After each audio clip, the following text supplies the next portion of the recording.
first time we came here. Oh, Paimon remembers! Nahita's consciousness had been trapped by the doctor, but we followed the clues she left behind to help her. So much time has already passed since then, and it seems Sumeru's changing for the better now that Nahita's in charge, right?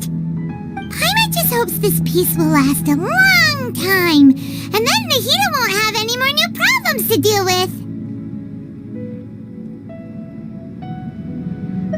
Yeah, guess you're right. We somehow always find ourselves right in the thick of it. Who knows what will happen next? Come to think of it, maybe it's all because of you. Maybe you're just a magnet for trouble. Huh? Me? Before Paimon ran into you, Paimon never ran into any trouble. At most, when she was super tired, Paimon got caught in some strange whirlpool and sucked out into sea. And even then, you fished Paimon out. Anyway, for Nahita's sake, maybe we should think about heading to our next destination for now. Ah, look who it is. Running into you in a place like this? I can see you two still love wandering around. Oh, it's Dia! Since when are we just wandering around? We're usually taking care of some serious business. Even though it may have nothing to do with our journey. But never mind that. What brings you here? I just finished a commission in the desert for a usual client of mine. Nothing too interesting. Just escorting a shipment of goods. I'm on my way to report back. That's when I saw you two all the way over there, chatting away. What were you two talking about anyway? Huh? You serious? Can't say I saw that coming. But you are travelers after all. I guess you'd never stay for too long in one place. Bumping into you like this will become a rarity. I'm starting to feel sad just thinking about it.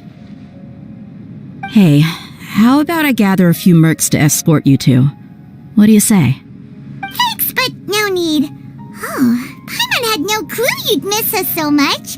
But don't worry, we'll come back to see everyone when we get a chance. Sounds good. All you need to do to get to Fontaine is cross this stretch of desert and navigate some waterways. Knowing you two, I'm sure it won't be anything you can't handle. So, when are you leaving?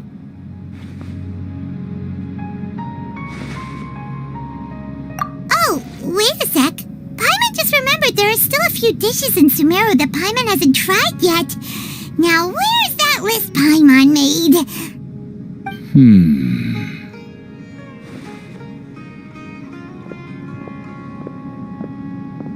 I see. Guess you won't be needing a going-away party or anything. It's sad enough to see you go like this. Though, now that I think about it, Sumeru wouldn't be what it is today without you. Seems true heroes always prefer leaving quietly.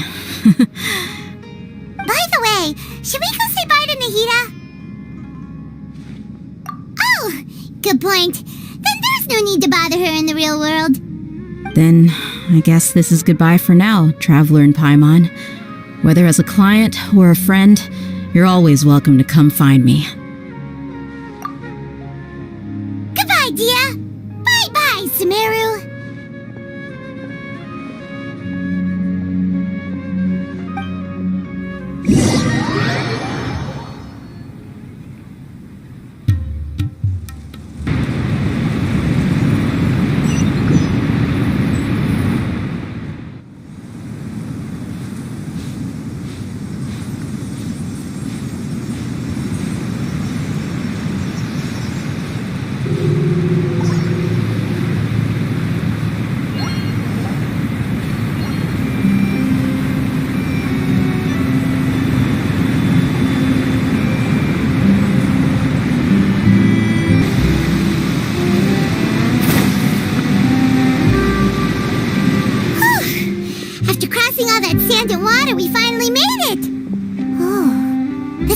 Fontaine's port!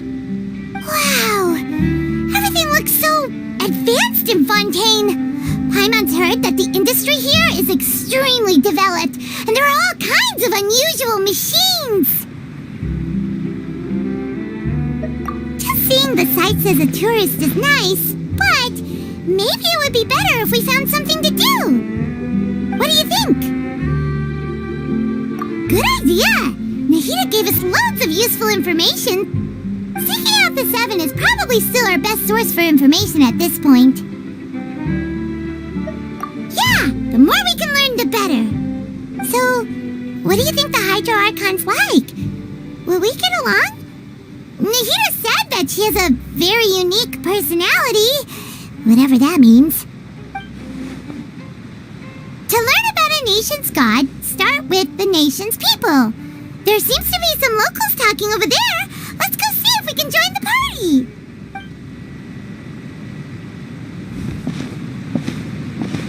If you ask me, it's a tragedy how things ended for him.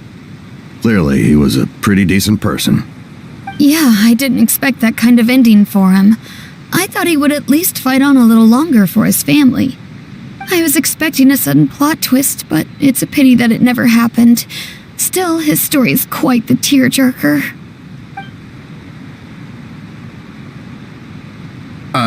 Excuse me. Can I help you two? I couldn't help but notice you standing here listening. Hi.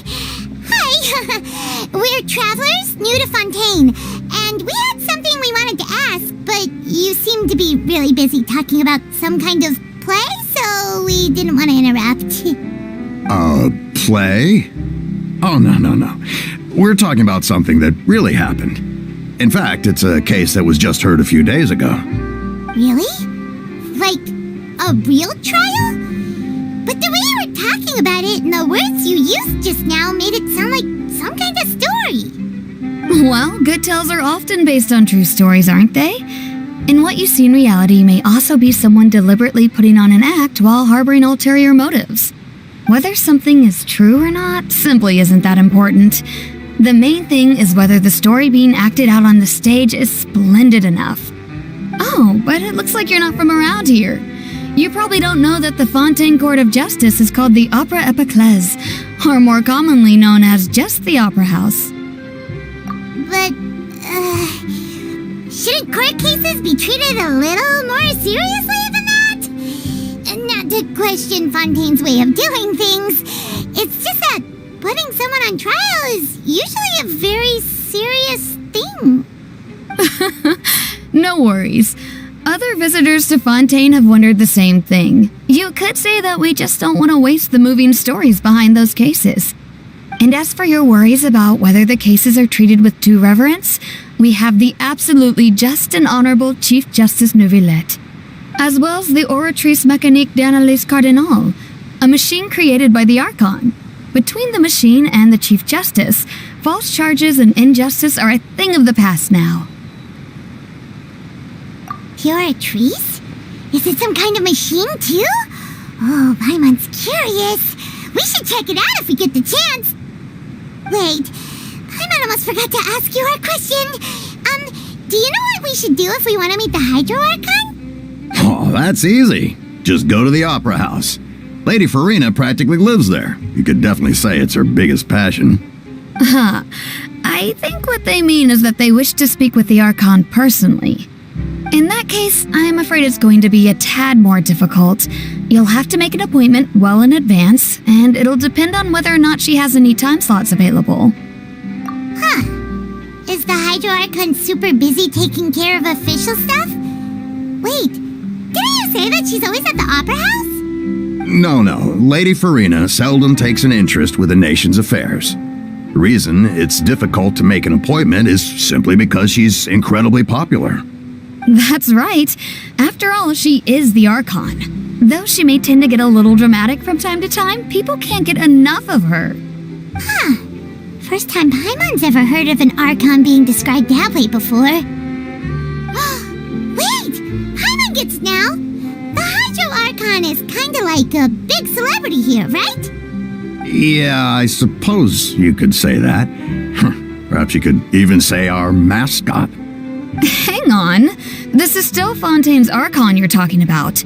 You should show some more respect. Yes, you're right. I guess I should at least try to be a little more respectful in front of visitors. Otherwise, I might get arrested and find myself face to face with Monsieur Neuvillette. come on. Sure, there's a lot of laws here, but nobody's going to be arrested for saying something disrespectful about the Hydro Archon. Alright, I think we get it. Thank you! At least we now know that we can find the Hydro Archon at the Opera House. But who knows how long making an appointment will take? Guess we could have a look around the city in the meantime. Hey! What are you looking over there for? Huh. Maybe something's the matter. She isn't going to jump into the water, is she? Maybe we better go check on her.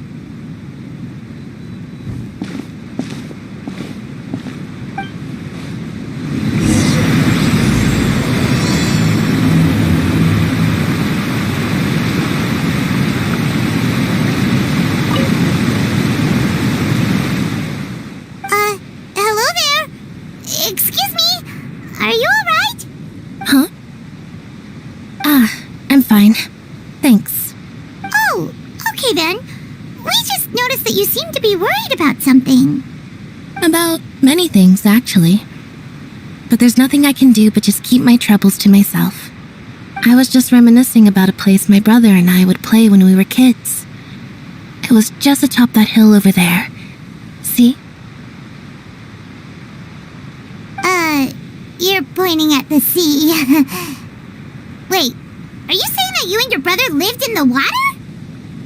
Though people call the waters around Fontaine a sea, it's actually just an inland lake that's filled with fresh water. And though I can still see that hill clearly in my memories, now it's been completely submerged. He would skip and jump, tossing sand in the wind. The sun shone brightly, and the air was filled with the scent of the sea. But now, the water is gradually swallowing our memories. It won't be long before it swallows us. Sorry. Paimon doesn't really get what you mean. I don't believe we've had the pleasure of meeting. Are you Lynette's new friends? Oh, and you are? Thanks for looking after my sister. She often comes here to reminisce about our childhood, that's all. There's no need for any concern. Allow me to introduce myself. I'm Linny, and this is my sister Lynette. If I had to guess, I'd say you must be travelers from abroad. Nice to meet you. Paimon is Paimon, and this is the traveler. We just arrived in Fontaine. We were just talking with your sister. Even though we didn't really get what she was saying. I see. It's unusual for Lynette to be so willing to talk with anyone. In fact, she seldom speaks at all. I'm usually the only one she ever talks to. Oh, really? Then you two are just like us. Paimon's always the one talking for some reason.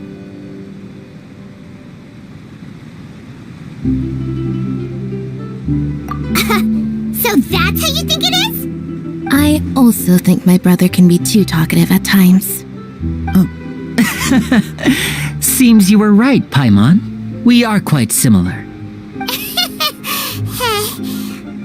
So, what did Lynette mean just now when she said that the water is engulfing your memories, and that it won't be long before it engulfs you too? Oh, that. It's from a prophecy that's been circulating in Fontaine for some time now. Well, I suppose prophecy isn't exactly the right word, because that implies a certain amount of uncertainty. There's no doubt about what's happening in Fontaine now. Where to begin? Let's put that question on hold for a moment. We still haven't formally greeted each other yet, have we? Did all the introductions earlier not count? Hello, traveler.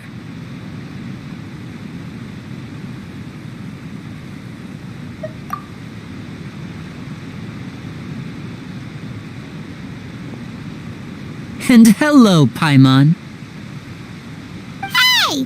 Why didn't Paimon get a handshake? You're not poking fun at Paimon, are you? Please, don't take offense. Just consider it a sort of etiquette we have here in Fontaine when making new friends. You should remember it. It might prove useful. Oh, right then. Well, Paimon's just happy to have a local friend now. By the way, we were just getting ready to go to the Opera House to meet the Hydro Archon. Would you be able to show us the way? So you're going to see Lady Farina? No problem at all. In fact, I was planning to go to the Opera House later myself. I'll gladly take you once I finish things here. Please follow me.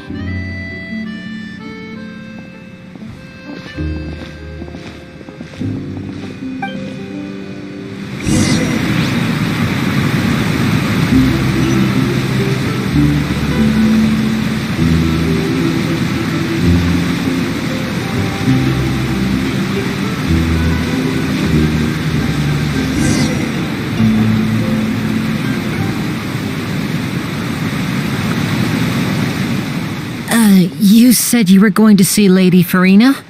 Well, it seems Lady Farina has come to see you.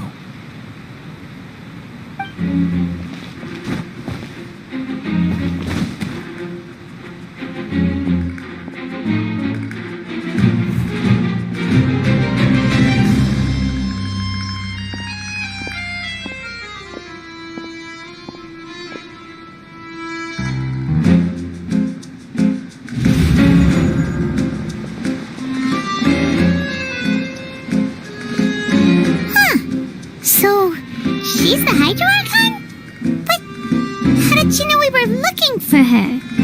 My dear people, rich and poor, those with cup in hand and those with nothing at all, raise your glasses in celebration. If you don't have one, then just raise your hand in lieu.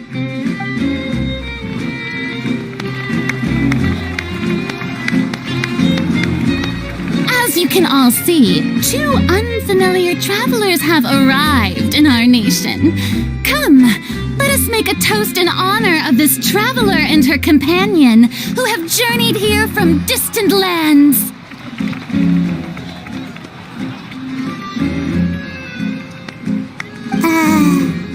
Is she talking about us?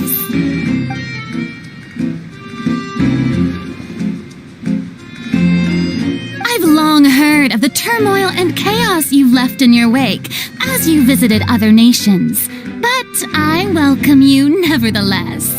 No, I have come to receive you personally. Fear is for insignificant cowards. I am a god, and I will never entertain the notion of such meaningless wariness. You can be rest assured, I see clearly your sincerity. Of course, seeking an audience with me is the most sensible thing to do. It will allow you to truly behold my power and witness my authority. Intelligent people always gather under the correct banner. I, Fosalor, hereby welcome you to the nation of Hydro and acknowledge the value and significance of your trip. Now, you may rejoice in this. Yeah, Paimon still can't believe it. Feels like we've only been here for a few minutes. But the Hydro Archon's entrance was, how should Paimon describe it? A little over the top? Miss Hydro Archon? How did you know we were coming? I see. As Outlanders, you inevitably lack even some of the most basic understanding. Don't forget that even the gods can be divided into the mediocre and the excellent. I suppose it's only natural for you to be awestruck by my abilities. You had best stop and consider. Do you really have the noble qualities and etiquette necessary to communicate with a god? All it takes is a flick of my finger for me to know everything about you. Whoa, talk about sounding high and mighty. Oh? What's with these looks? Perhaps the welcoming ceremony still isn't enough? What else should I say then? Is she waiting for us to start talking? Wow, I didn't expect to see Lady Farina here. What a surprise! Wait, does this mean they're the legendary blonde traveler? How did I not notice before? Hey, what's all the commotion? Oh, is that Lady Farina? Is there some kind of drama going on? Of course. That's the blonde traveler, the one all those stories are about. Lady Farina came here to personally see her. Oh, I bet this is going to be the duel of the century. Ooh, I've got to see this. I knew Lady Farina would never disappoint. Yes, but don't get too excited now. My dear believers and spectators alike tend to get quite rowdy, and despite the noise, I've come to tolerate all their ruckus. You may consider this my reward to all of you. I have determined that there will be an epic duel between myself and this traveler from another land, just as you were hoping to see. Now she wants to fight? Aren't we getting a little ahead of ourselves?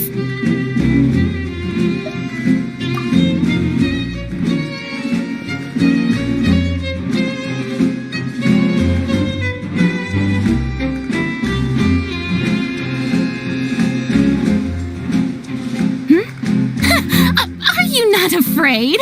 Might I remind you that this is a duel against the divine? What are you trying to do, traveler? Provoking a god in front of her people? Stand down, Clorend. I admire her bravery. Few have the courage to draw their sword against a god. She is obviously a true warrior. Unfortunately, people nowadays only crave to be thrilled, and a mere duel will not slake their thirst for excitement. Yeah, she's right. Just a duel wouldn't be all that interesting.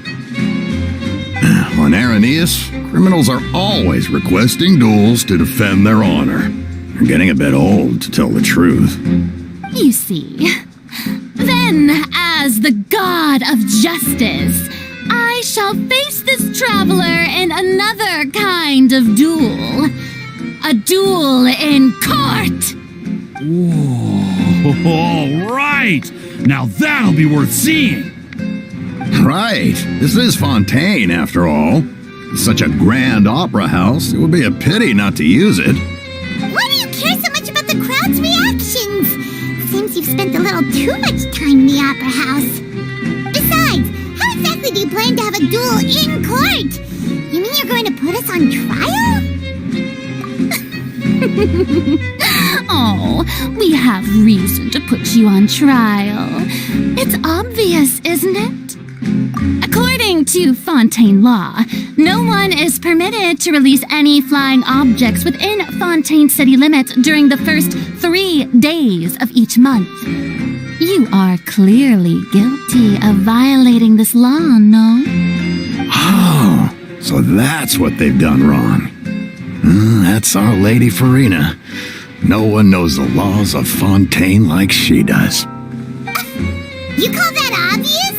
What kind of law is that? Wait, flying object? You mean Paimon? Precisely. Now, if you two have no objections, then in the name of the Hydro Archon, I order your arrest. My apologies, Lady Farina. I don't mean to spoil the fun, but if you would allow me to interject, I don't think that Paimon here meets the definition of a flying object. You tell her, Linny! Finally someone who's not crazy. How could anyone call Paimon a flying object? Great magician Linny, my beloved citizen. I'll permit you to object, but how exactly do you plan to prove your claim? As a magician who just rained on your parade, I naturally should shoulder the responsibility of saving the show. So, with such an audience gathered here, allow me to perform a trick for everyone.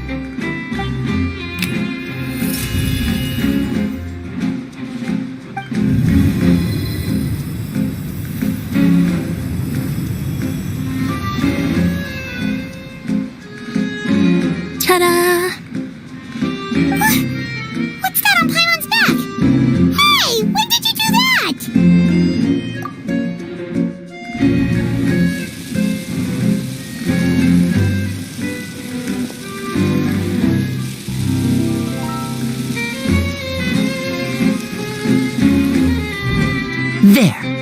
As you can all clearly see, Paimon should be classified as, well, something like a balloon.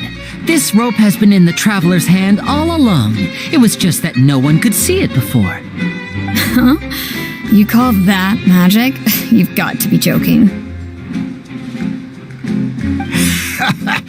I thought it was pretty good. Nice one. Huh. I'm not sure what to think. It seems Lady Farina's charges no longer hold water.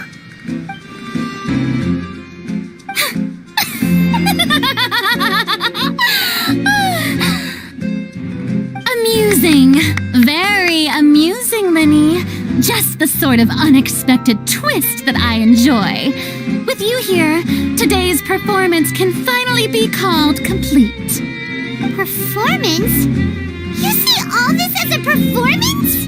In which case, consider the matter of your trial resolved. The god of justice will not bring charges against an innocent person.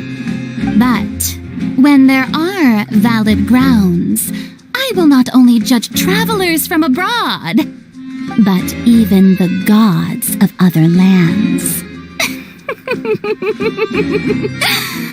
I look forward to seeing your upcoming performance at the Opera House, Mr. Linny and Miss Lynette. That's enough for now. Toodaloo!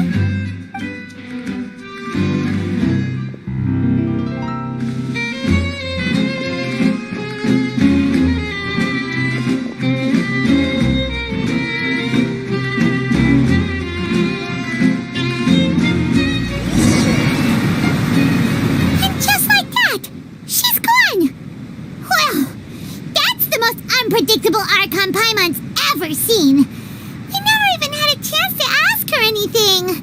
But that's a problem for future Paimon. That whole scene just now was really... Don't mention it. I just happened to remember that there was such a law, so I did a little preparation, just in case. I didn't think it would actually come in handy. So, now do you see what kind of god Lady Farina is? She can be a bit confusing at times, but she is still amenable to reason. Anyway, Paimon had no idea you were a magician, Linny. It sounded like you'll be performing at the Opera House, right? I just know a few simple tricks I use to make a living. Lynette is my assistant. It will actually be my first time performing on the most prestigious stage in Fontaine, the Opera House. But isn't the Opera House where criminal trials are held in Fontaine? When there are no public trials being held, the Opera House hosts a variety of other performances. To the people of Fontaine, the line between a trial and a performance can be a little blurred.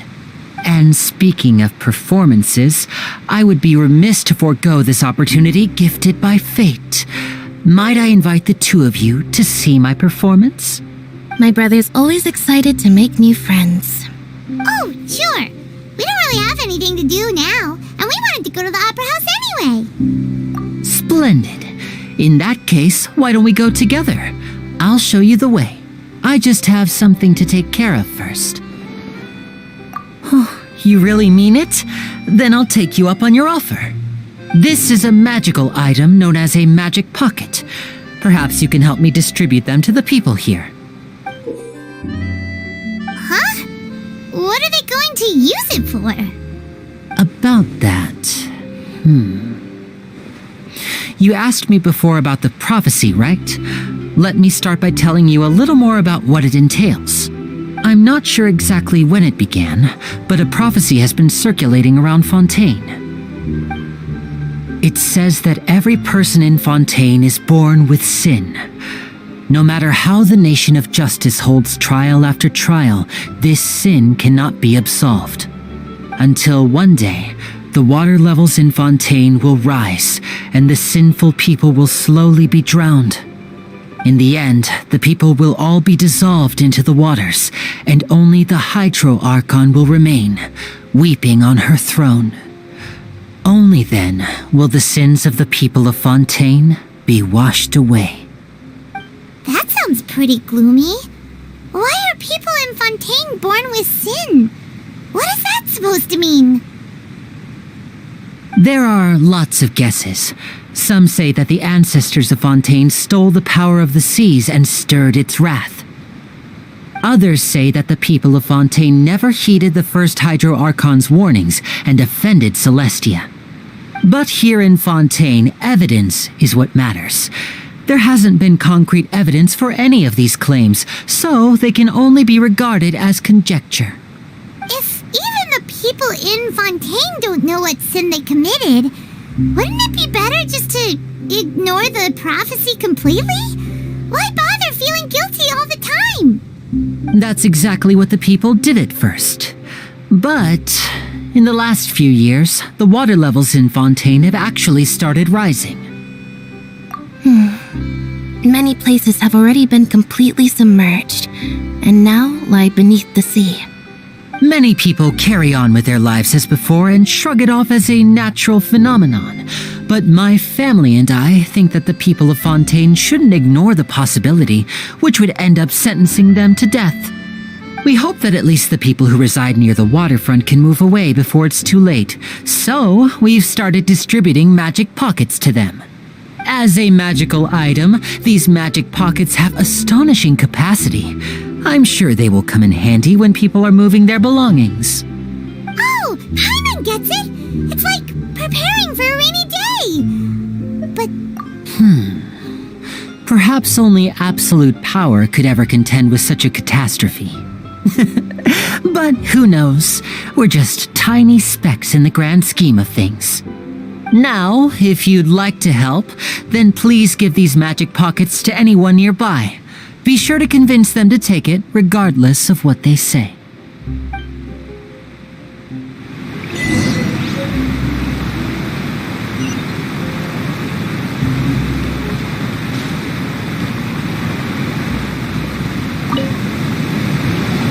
What's this? So you also believe in the prophecy. Keep it. I won't have any use for it. what? You mean you don't believe in the prophecy? No, I believe in the prophecy. But I also believe in another story. The story says that people once lived in the ocean. They were one with the ocean and couldn't live apart from it. But as time wore on, people desired to live on land and developed blood vessels, encapsulating the sea within their bodies. Thus could people set foot on land. So, if you ask me, when the water rises and takes us all, it'll be like we're going home. Oh, we hadn't heard that one before. But people can't live underwater. They'll die. You should probably still take it. All right, I'll take it. I guess I just feel that being dissolved into the water doesn't necessarily mean death.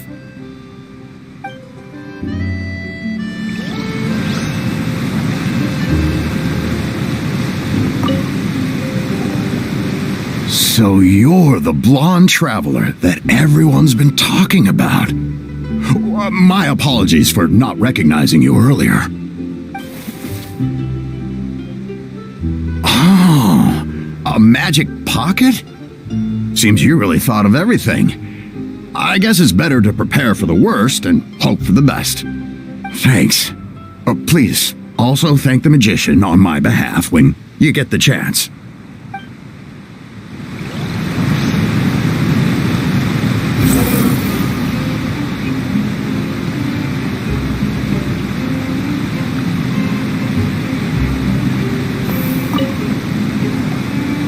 Huh? I don't want that thing. Way I see it, if the prophecy's true, it's still gonna be a long time before the water can cover everything. Life is all about living in the moment. What use is there in worrying about the future all the time? We'll cross that bridge when we get to it. You should still take it. You never know when it'll come in handy. Oh, all right, fine. Thanks. It's just that if I start moving, that means I've already given up on the life I have now. I'd really rather not.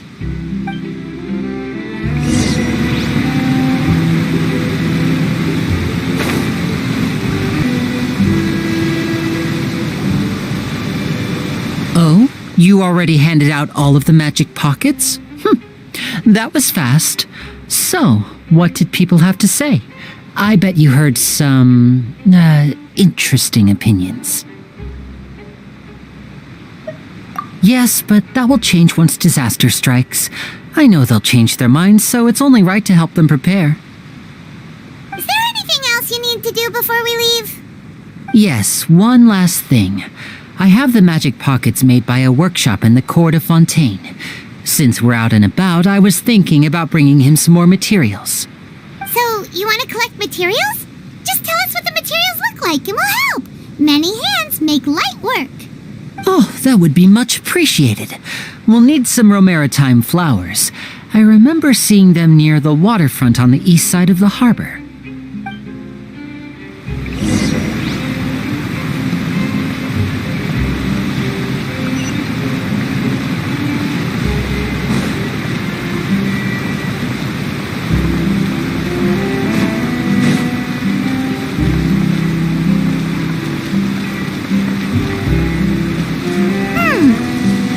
We have to use hydro to collect romaritime flowers.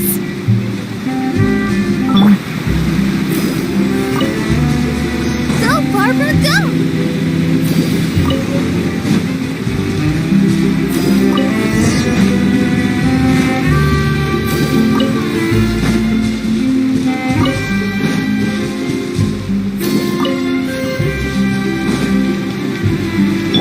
Behold!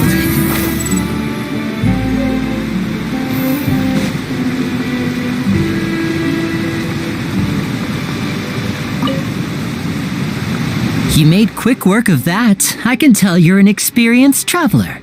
I've also finished collecting a few here. Maybe next time you'll feel like helping too, Lynette. No way. I'm in power-saving mode today.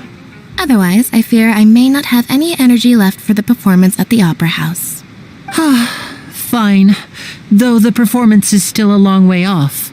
Now that we're finished here, we should get ready to head back to the court of Fontaine.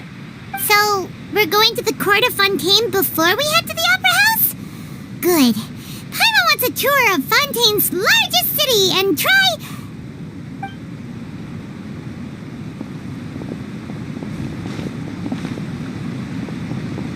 Wait, shh. Have you noticed that person over there?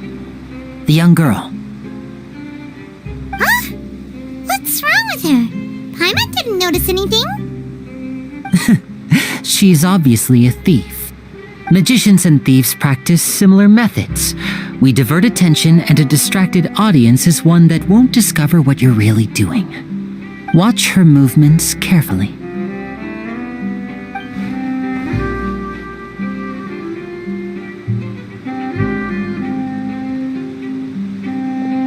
Oh, he's right! Shh, keep your voice down. We need to think of a way to catch her, but it seems she's very alert. Perhaps we should split up. You two can ride the lift over there and wait up top. I bet that'll be her escape route if she tries to run. All right, let's go.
To wait. Oh, look! Isn't that her?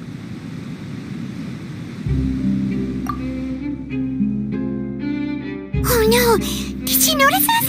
She started running the other direction! What should we do? Should we chase her?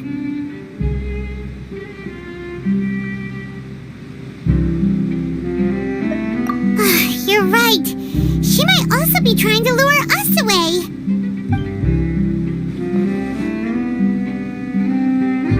Nothing's happened for a while now. Paimon wonders if Lenny caught the thief. Yeah, let's go.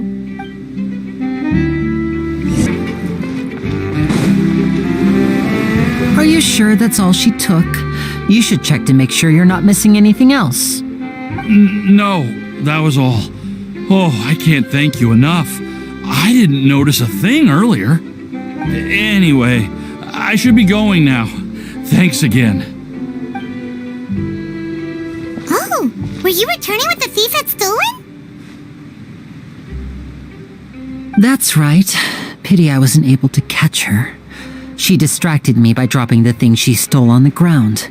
By the time I looked back, she was already gone. I saw the general direction she went, but Lenny twisted his ankle, and I needed to make sure he was okay. Oh, did you get hurt, Lenny? I'll be all right. It's just a twisted ankle, that's all. In fact, it's feeling better already. If you want to play at being a hero, at least try not to get hurt doing it. Imagine what would happen if you managed to derail our performance as a result. You're right. Sorry, Lynette. I have to admit that the thief was even more skilled than I had anticipated. But at least we were able to get the stolen items back, so it wasn't a complete failure. What a slippery little thief! Guess things turned out all right in the end, though. Lenny's initiative paid off! All right, let's put this little detour behind us. We should go to the court of Fontaine now.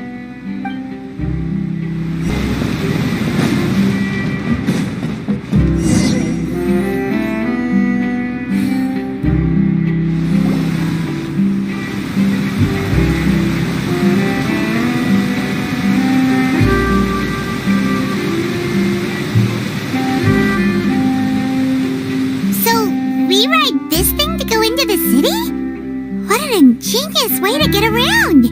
People in Fontaine really know how to use water! This is an aquabus. It allows people to travel between several key locations around Fontaine.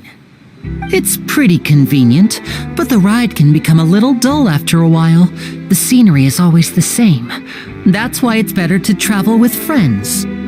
So you mean it's still boring even when I'm riding with you? No, that's not what I meant. It's just that, well, you don't really talk that much. Besides, it doesn't really feel like a real trip when it's just the two of us. It's the same as being at home. Whatever.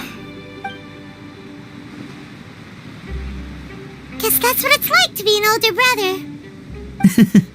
It's about time for us to leave. Let's get on board.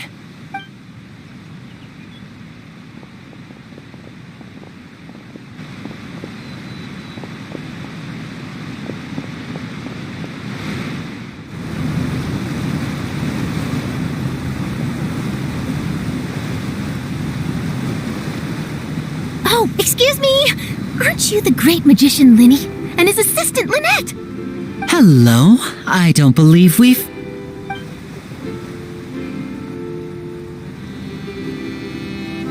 I'm Charlotte, a reporter for the Steambird. Nice to meet you. From the Steambird, huh? We've often relied on your paper to promote our performances. It's an honor to meet you. Wait, could that be the legendary traveler who's been making headline after headline in their journey across Teyvat? Amazing! You recognized everybody almost immediately! I wouldn't be much of a reporter if I didn't know who's who, would I? Wow, today must be my day! Who knew I would end up on the same boat as so many VIPs? Could my vision finally be showing me some favor? So, Charlotte, what do you usually report on? Well, when there isn't any breaking news, I mainly cover the trials at the Opera House. You can still manage to keep readers' attention as long as you tell things from a clever enough angle, even if it's the same old topics. For example, reporting on how a scammer once deceived vulnerable girls into relationships, or how a financial criminal was once so poor that they ate a single piece of bread for 5 days. That's fine and all, but what I'm really after is exclusive, sensational news pieces that could shake the country. These smaller stories are a waste of my talents. Oh, I just remembered. I've been following a case lately. Well, a series of cases, actually. You mean the serial disappearances of young women case? That's right. These stories are the talk of the town right now, and it's probably the most mysterious case we've ever seen. If I'm the first with a draft ready to publish when the case is finally cracked, and it's the headline story in the Steambird, oh, when that happens, I bet all the other reporters will shed tears of envy. I've already gathered all kinds of materials. I just can't wait for the truth to be revealed. So, what is the serial disappearances of young women case? You mean the culprit hasn't been found? That's right. The first missing girl case happened almost 20 years ago. And ever since, after a period of time, another girl disappears. What the cases have in common is that the girls are all of a similar age, and that they've all vanished without a trace.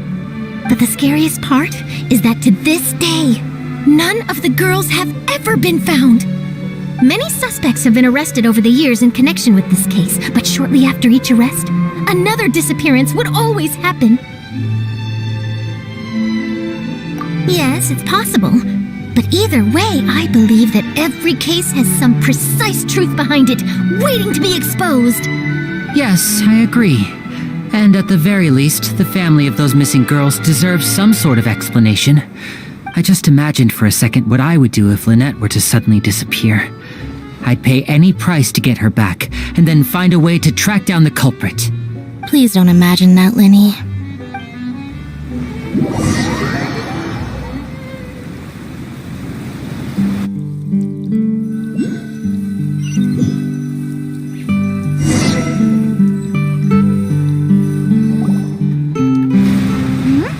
Hey, we're almost there!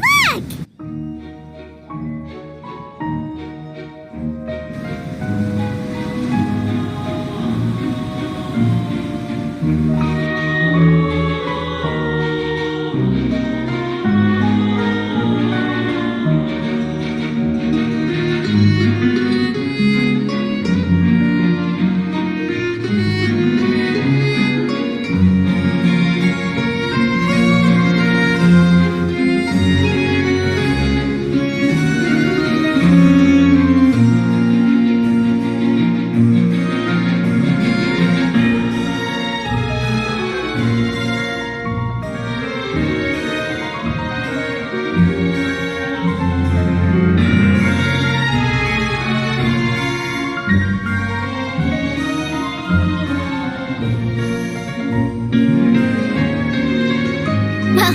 I really enjoyed chatting with you. Life should be full of pleasant little surprises like this. Yeah, us as well. The ride went by too quickly. I have an interview to get to. I should get going before I'm late. Okay, Paimon hopes we can chat again soon, Charlotte. See ya! Bye now. Oh, be sure to stop by and see me at the Steambird when you have time. What a tough job. Always running around and interviewing everyone. Well, where should we go now? If you don't mind, how about we stop by my home first? Besides, I still have all the materials we collected. Sure, we wouldn't mind at all. This city is so huge, Paimon wouldn't know where to start anyway.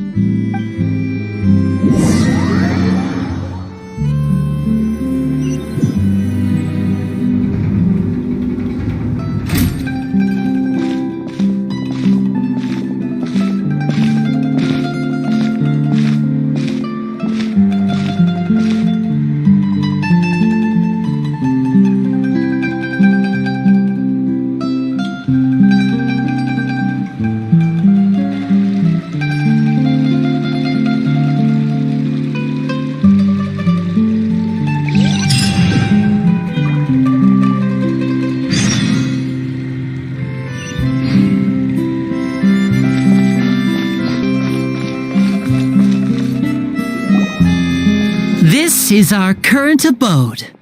Ah, Fremine, you're home. Where did everyone else go? I have some new friends that I would like to introduce.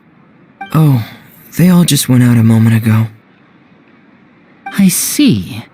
Everyone is getting busier now that Father will be returning soon. I suppose that can't be helped. Allow me to introduce you to my little brother, Fremine. He is a phenomenal diver. Hello. Nice to meet you. Paimon is Paimon, and this is the Traveler. Oh, you sound very proud to have a diver as a brother, Linny. Linny, could you come here for a moment? What is it, Fremine? Do you have something to tell me?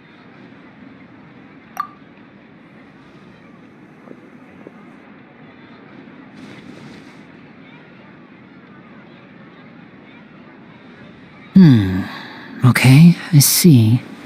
Is everything all right? Oh, it's nothing. We were just discussing a little housework. Sorry for the interruption. Oh, before I forget, the Traveler and I collected more materials to make magic pockets. Were you able to get any, Fremine? Yes, I went diving and gathered lots of materials. I was about to give them to you. That's our Fremine, always quick with the underwater work. All right, I'll take these to the workshop.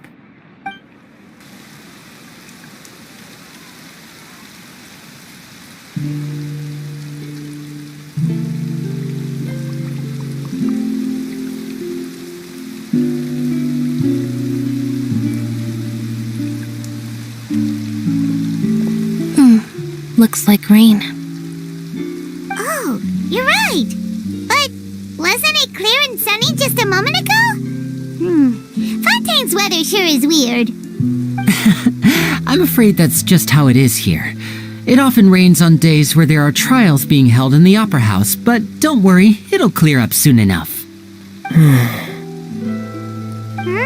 What's wrong, Fremine? There's a legend about the rain that I tend to believe.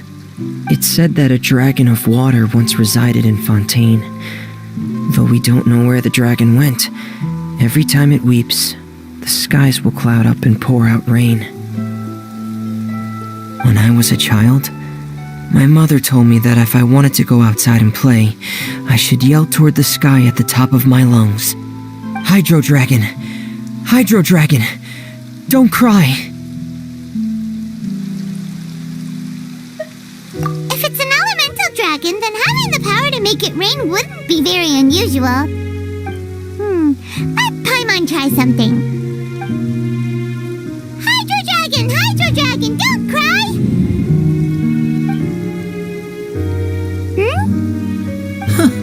Doesn't seem to be of any use. It is just a legend after all. You know, you might be a more popular magician if you understood the concept of romanticism. Or could at least play along. Sorry, it might be because we've never met the Hydro Dragon. Perhaps it can't be comforted by the words of strangers.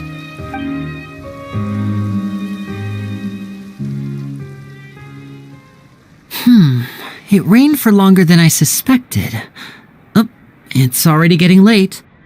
Was there something you needed to do, Linny? Yeah, some preparations for the show at the Opera House. I need to find a way to catch the last aqua bus of the day. On the day of the performance, just ride the aqua bus to the island of Araneus. I'll have Lynette meet you at the fountain in front of the Opera House. Oh, are you leaving now? What is it, Fremine? I'm in a hurry. Oh, I get it. You feel nervous delivering the materials for the magic pockets, is that it? Perhaps we could trouble the Traveler to help us take these materials to the Beaumont workshop and deliver them to the owner there? I'm afraid that Fremine can be quite introverted, and the boss there tends to be pretty talkative. Fremine has always been a little afraid of her. No trouble at all! Don't worry, we're on the case! Sorry for the inconvenience. I'm quite useless when it comes to such tasks. I'll think of a way to make it up to you. Oh, no need. This will be a walk in the park for us.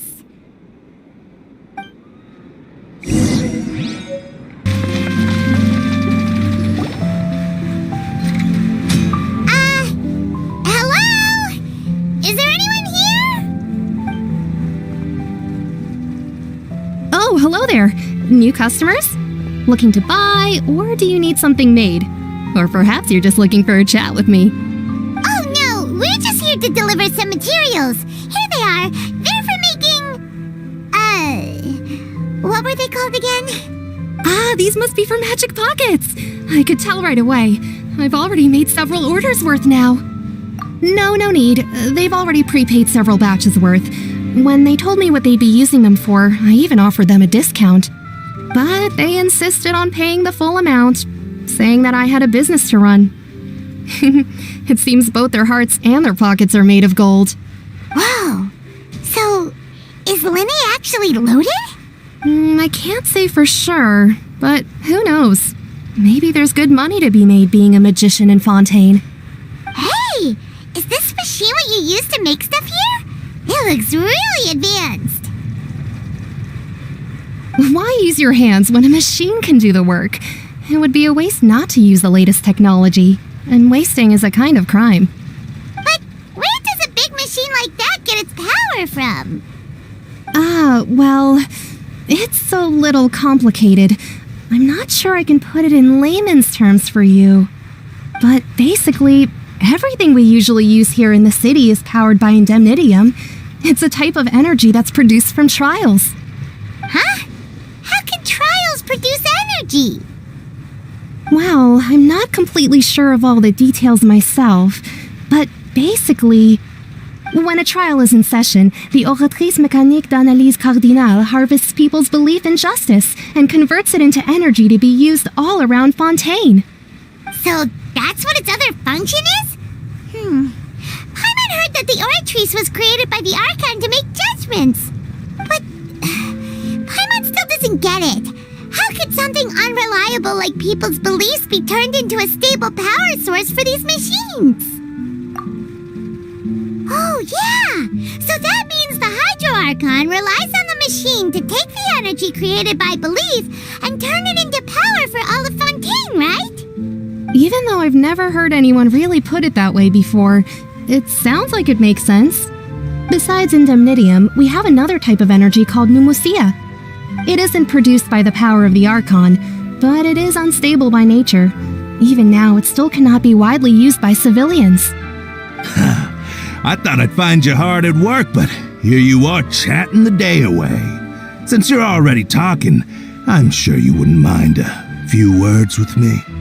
You again? Didn't I already promise you that I'd have the more I owe to Confrérie of Cabriere by next month? Why are you hounding me now?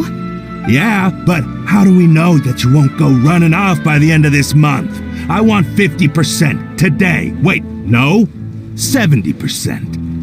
Huh? You... Seems business isn't so great for the workshop. We've already finished our job and delivered the materials. Maybe now's a good time to leave? Hey, hold on! Before you go around trying to collect payments, why don't you settle your own debts first? If Confrérie of Cabriere wants to poach clients from Northland Bank, that's fine. But I'm afraid you still owe the bank a hefty sum of mora. So why don't we work things out between us first, before you get back to your little conversation here? You're from Northland Bank. But we said we'll pay everything we owe next month. Why are you hounding me now?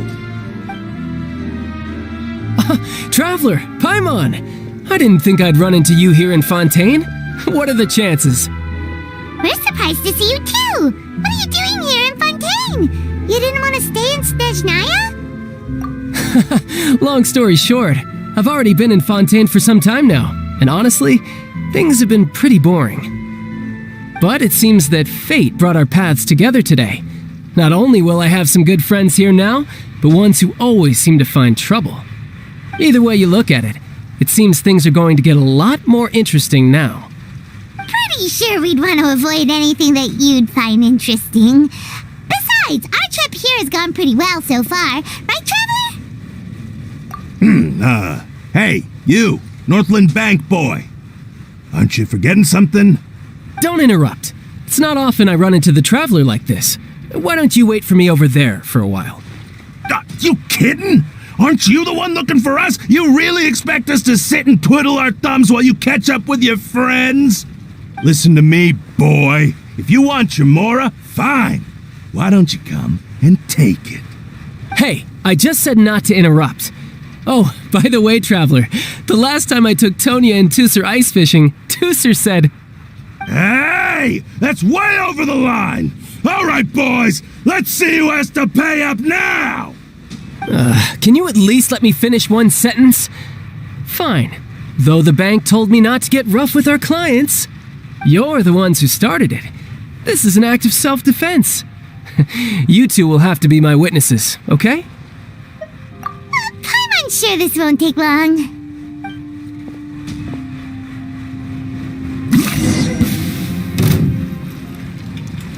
You can run, but you can't hide.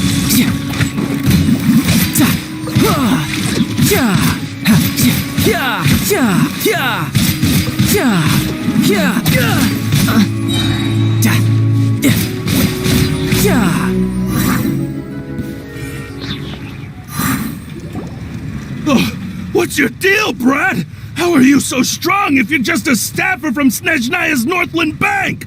Wait, don't tell me you're... Oh, now you notice. It's a little late, don't you think? Just make sure you understand that you don't mess with Northland Bank. Got it?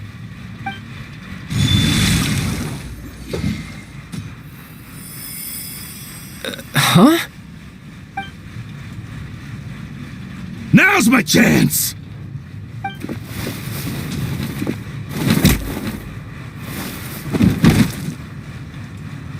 Huh. That was weird.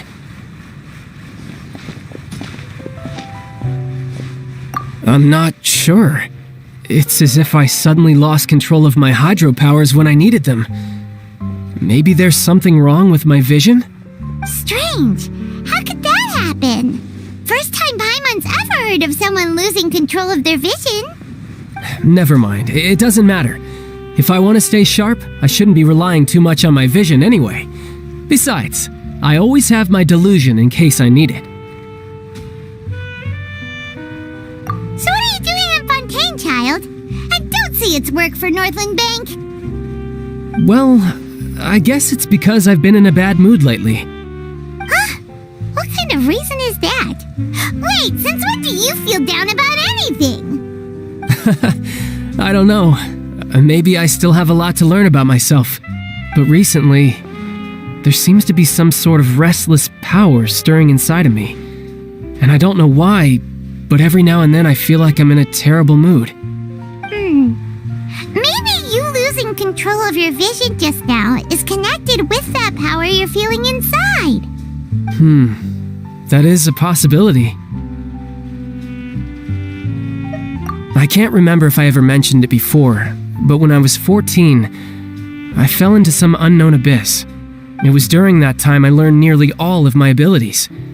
The one who took me under her wing and taught me was named Skirk. She was always quiet and very mysterious. Nobody knew where she came from or what she had been through, and she was always very strict when teaching me combat techniques. One time, I asked her why she was willing to take me on as an apprentice. From what I could make of her answer, it was because I had awakened it, and traces of it remained on me. She said that all my combat training would be useful in the future. But what is it? What did you awaken? She never explained that, but my guess is that it's related to a dream I saw when I had just fallen into that abyss. In my dream, I was in the deepest depths of the sea, and the boundless seabed was all around me. But in front of me appeared a whale that was so massive, I felt like I couldn't breathe. A whale? Oh, that sounds familiar! When we fought against you before, you summoned a huge whale that seemed to leap at us. Is that the one? That's just an abstract form of a whale that I create using my elemental powers. It takes that shape because the scene I dreamt of the whale has always been stuck in my mind. I'll never forget it. So you used the whale as inspiration for one of your moves? Huh. Seems a little twisted to Paimon. So why don't you just go ask your master? Maybe she knows the answer. You make it sound so easy. Ever since the incident I experienced there, I've never stopped searching for Master Skirk and that unknown abyss. But it's been years now, and I've still found nothing. There isn't even a trace of the place where I remember falling into the abyss. Oh, it sounds like some kind of ghost story. Yeah, I'm out of leads at this point, but there's nothing more I can do. It seems that strange encounters in this world tend to be elusive like that. Oh, seems the time really flies when I'm talking with you. I just remembered I have somewhere else I need to be, so I should get going. What? More work for the Northland Bank? No, it's more of a personal appointment. Lately, I've been sparring with some of Fontaine's official champion duelists whenever I'm feeling bored. Official champion duelists? You mean it's their job to duel? Yep, in Fontaine, before a criminal goes to court, they're given one chance to defend their honor by requesting a duel with an official champion duelist. The champion duelists are all powerful fighters selected from among the nation's best, and the duel itself is a no-holds-barred fight with no specified stopping point. So engaging in such a duel is regarded as a symbol of defending your honor. If a criminal manages to win the duel, they'll be acquitted, but if they lose, they'll have no choice but to stand trial. And the worst-case scenario is that you're simply killed in the duel. Though it's rumored that Fontaine has a death penalty, from what I can tell, no one has ever been officially sentenced to death. So really, the only people who opt to duel are those who have suffered a grave injustice in being accused, or those who greatly value their honor. Otherwise, why gamble with your life? So, do many people actually get out of their trials by winning the duel? Apparently, it's exceedingly rare for anyone to actually win. Fontaine probably enacted this system as a way to show that the nation respects the honor of its citizens. Besides, none of the champion duelists are to be trifled with, which is exactly why I was itching to face them as soon as I got to Fontaine. Apparently, the one I'm meeting today, Clorinde, is the strongest of the champion duelists. I had been asking her for some time before she finally agreed to face me today. Well, that's child for ya. Paimon feels like we heard that name somewhere before. Oh, before I forget, I want you to have this. Huh? Your vision? You're seriously just giving it away? I'm just worried that it could become uncontrollable again. I'd be pretty upset if it got in the way of my duel, so I think I'll be better off without it for now. Besides, I just need you to hold on to it for a short while. I'll come retrieve it when I have some time later. Paimon knows what you're up to. You just want an excuse to come talk to us again, don't you? Whatever gave you that idea? I'll be in touch later. That sneaky guy. He said he's been feeling down lately, but he seemed the same as ever to Paimon. Well, since we don't have much to do for now, we might as well walk around and see the city before Lenny's performance.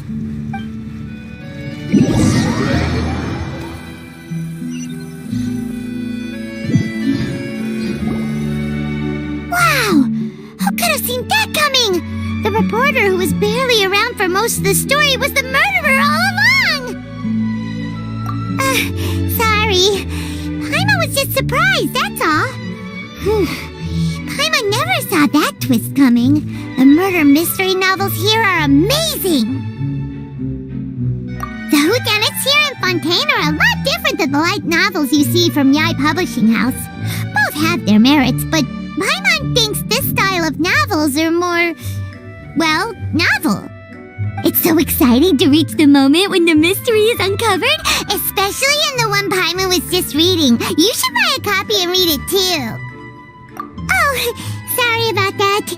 Paimon will be more careful next time. Hey, shouldn't we be heading to the Opera House to see Lenny's performance soon? It's almost time for the show to start, so we should get going. Lenny said that the Opera House is on Aranias, so let's go ride the Aquabus!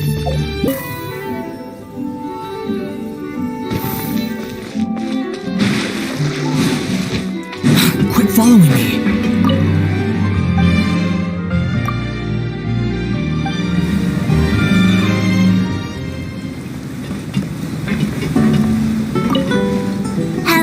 passengers. I am your tour guide for this trip, Alfan.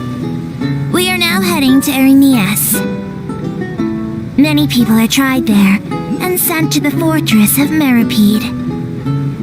But passengers needn't worry. Life in the fortress of Meripede may be a good thing for certain groups of people.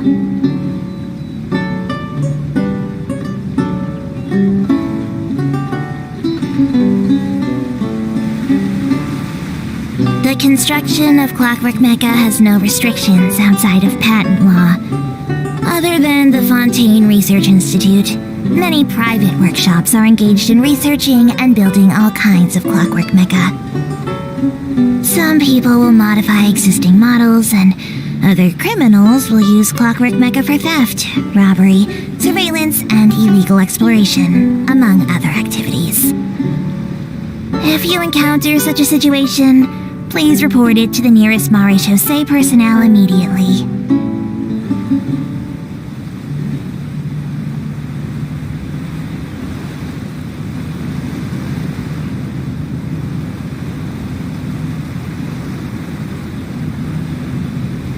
We are now approaching our final destination. Please be sure to bring all your personal belongings with you as you disembark. Even though I will take any forgotten items to the lost and found, the paperwork is rather annoying, as Melusine hands are not suitable for grasping pens. Please be careful when disembarking. It has been my honor to be your tour guide this trip. Thank you.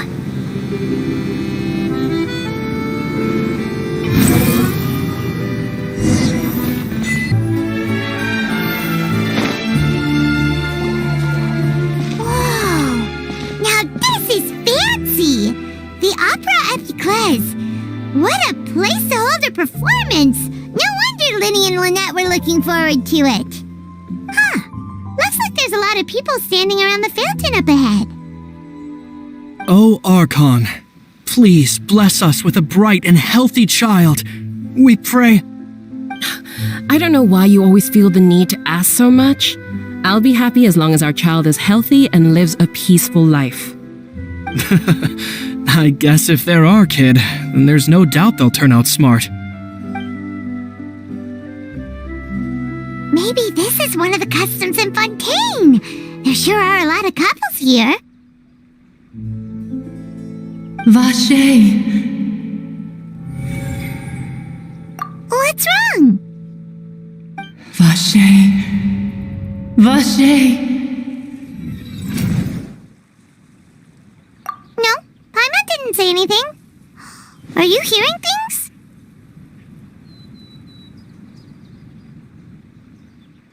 Welcome to the Fountain of Lucine. All the water flowing through Fontaine converges here.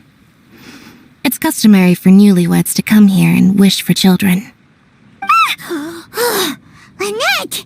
You scared Paimon! When did you get here? Lenny asked me to wait here for you, remember? Right. What do you mean? There are a lot of people here right now.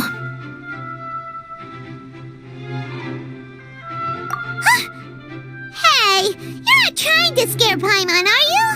Besides, it's the middle of the day. It's not the time for eerie things. I see. I might be able to tell you something that could help explain the voice you heard. In fact, you might not be imagining things at all. I suspect that what you heard is a result of your hypersensitivity to the hydro element. Others in my family have had similar experiences. It's because of her sensitivity to the hydro element? But what would hearing a voice have to do with elemental power? When do you cry, Paimon? Wait, what? What does that have to do with anything? Just answer me. When do you cry? When Paimon's really sad? Oh, and when Paimon's super happy. Oh, and also when Paimon's really, really scared. Then you should understand that tears contain your most intense emotions. Like I just mentioned, the Fountain of Lucine is where all the flowing water in Fontaine converges. Even the tears that fall to the ground will eventually gather here. So maybe what you heard was the intense emotion coming from someone's tears. So, what did the voice say?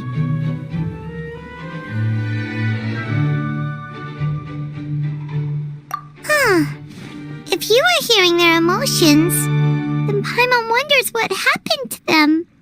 Rather than worrying about them, we should worry about my brother first. Don't let that calm look of his fool you. He tends to get pretty nervous just before a performance. So chatting with Linny might help him relax a little before he goes on stage. Oh, right. That makes sense. Let's go in and see Linny.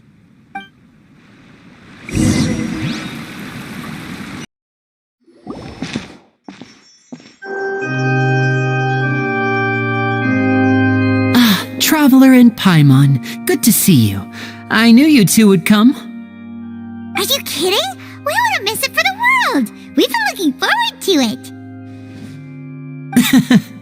I can tell, judging by how early you've arrived. But you're actually right on time. The audience still hasn't started entering the venue yet, which means now is the perfect chance for us to take you to the best seats in the house. Wait just a moment, I'll fetch the tickets.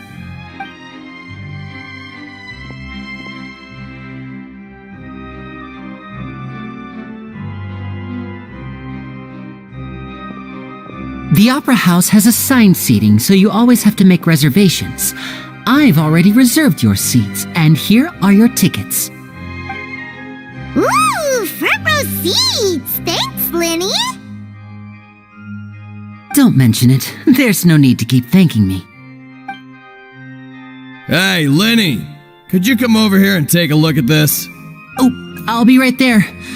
Seems there's an issue with the stage props over there. That's Cal, my assistant, calling me. I'll go lend him a hand. Yeah, we'll just go to our seats. You go ahead, Linny.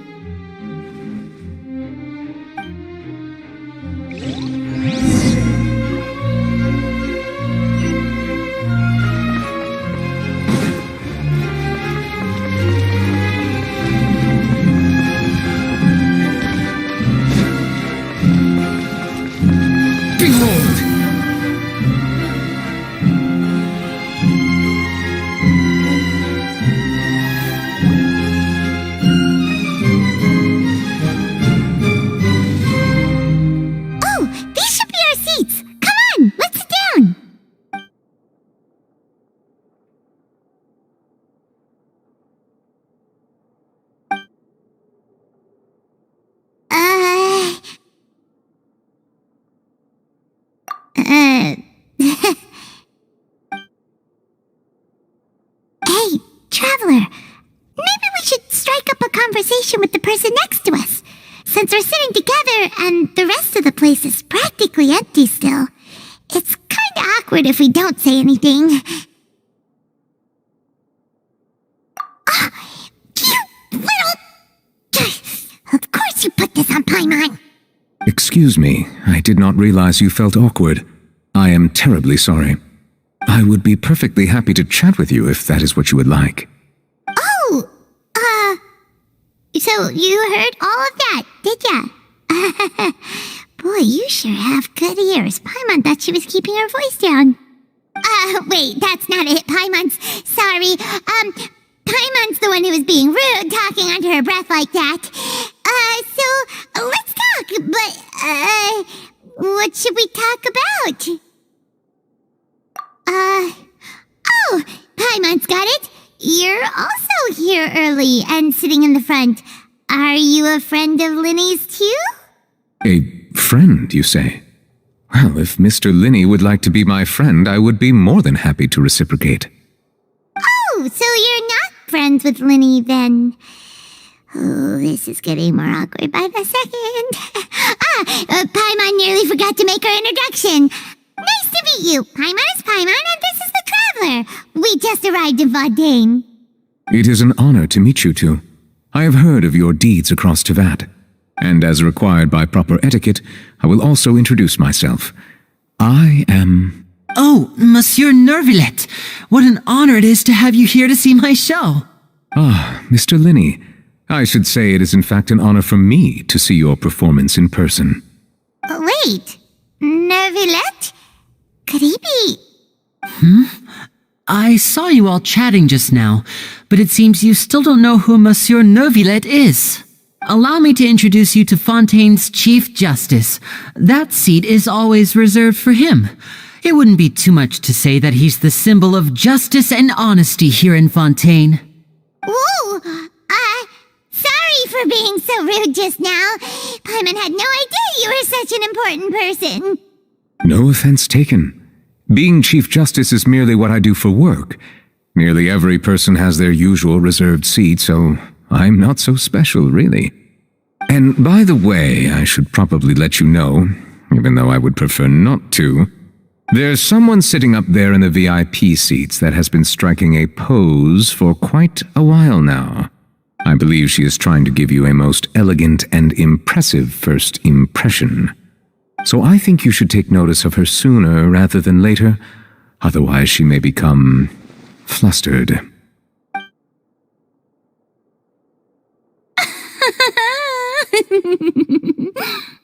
Huh? Oh, it's Farina, the Hydro Archon. Huh. She sure has a smug and satisfied look on her face. Guess she has no idea that you saw right through her act. Very good. That is for the best. No need to pay her any more attention. We may now enjoy the show. Huh? So is this what things are like between the Chief Justice and the Hydro Archon? All right, please wait just a moment longer. I've pretty much finished my preparations and the performance will start as soon as the audience has made their way to their seats. Yay! The show is finally about to start! Paimon can hardly wait! Paimon's never seen a real live magic show before!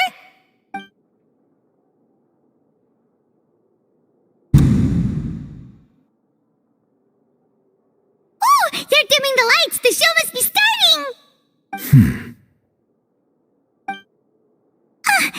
Sorry. Paimon will try to stay quiet. Welcome, one and all, to the Opera Epiclese. I am the star of today's show, Linny. And over here is my sister, Lynette, who will be working as my wonderful assistant. Please, let's give her a warm welcome. Hello, everyone. I know she may seem to be a little sleepy right now, but that's just a sign that she's nervous. Whatever. Now, some of you may be thinking, two vision holders who can freely manipulate elemental powers performing magic is not true magic at all. So, I would like to take a moment to assure you that elemental powers will have nothing to do with what you will witness on the stage today.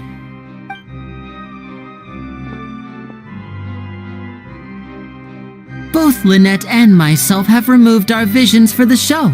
That way, even the gods won't be able to help us. Oh, good point. That's what makes the show real magic. Now, without further ado, let the show begin.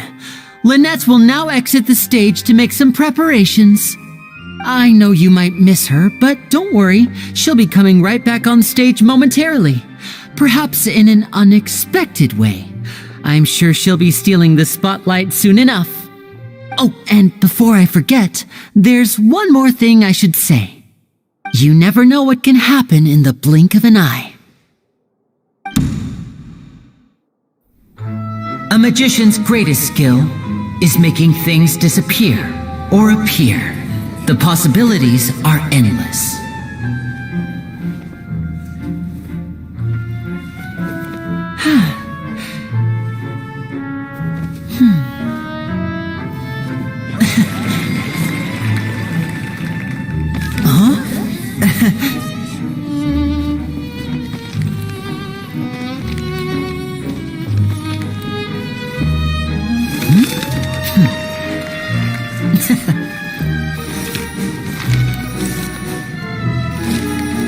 But this isn't what you came for. These little tricks, you've seen them all before.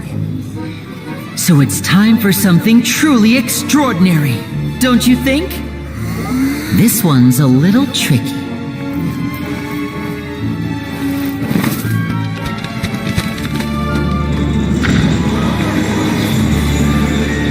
Using this water tank, I shall make my sister vanish completely, right before your very eyes.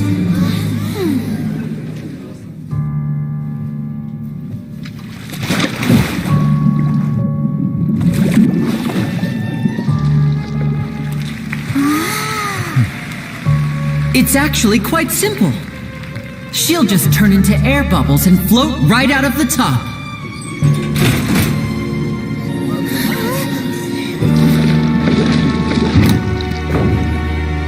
Oh no! I told them to check all the props carefully. With the lid on, even air can't escape. An amateur magician would be getting very nervous right around now. Luckily, it's me on stage, so let me show you what a true virtuoso can do.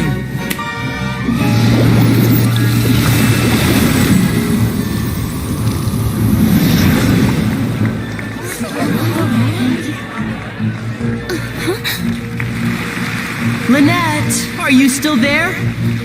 Don't go too far. We don't want to use up all our magic. Hi, I'm back. Uh-huh.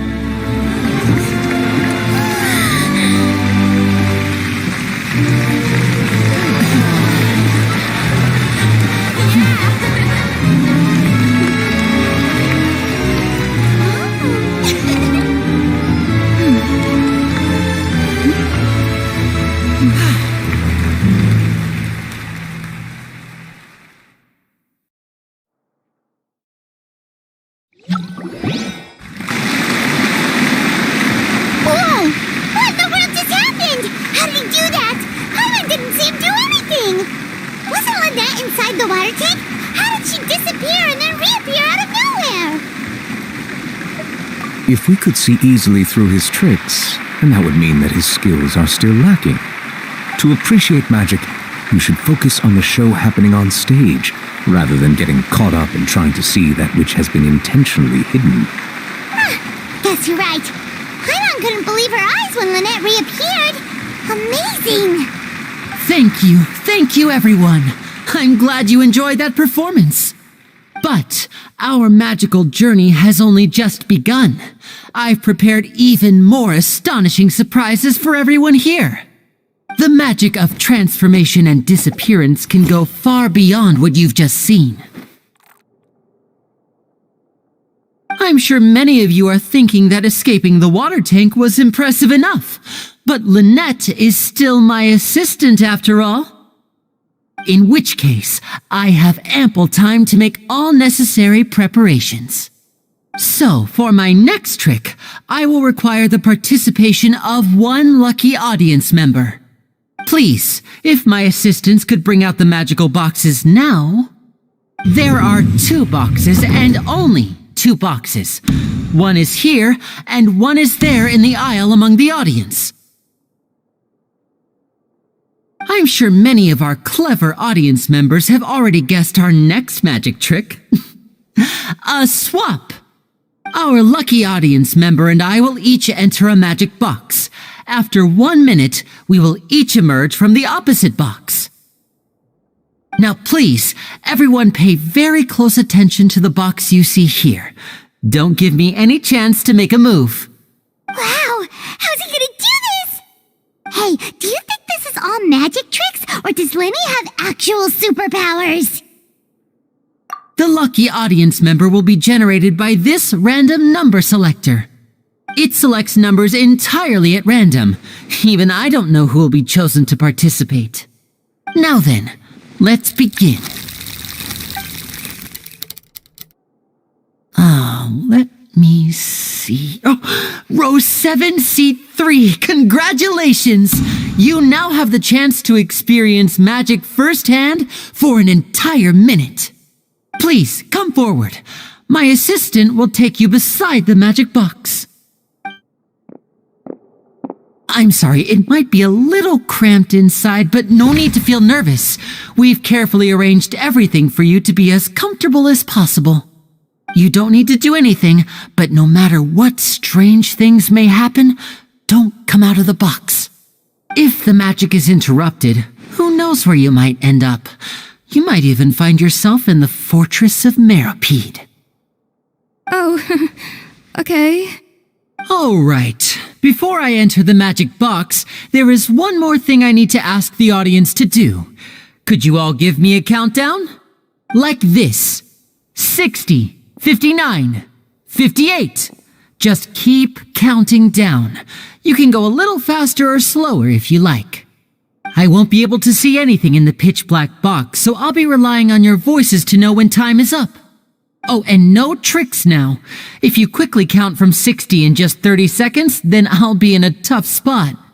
Ooh! Paimon kinda wants to count faster after hearing him say that!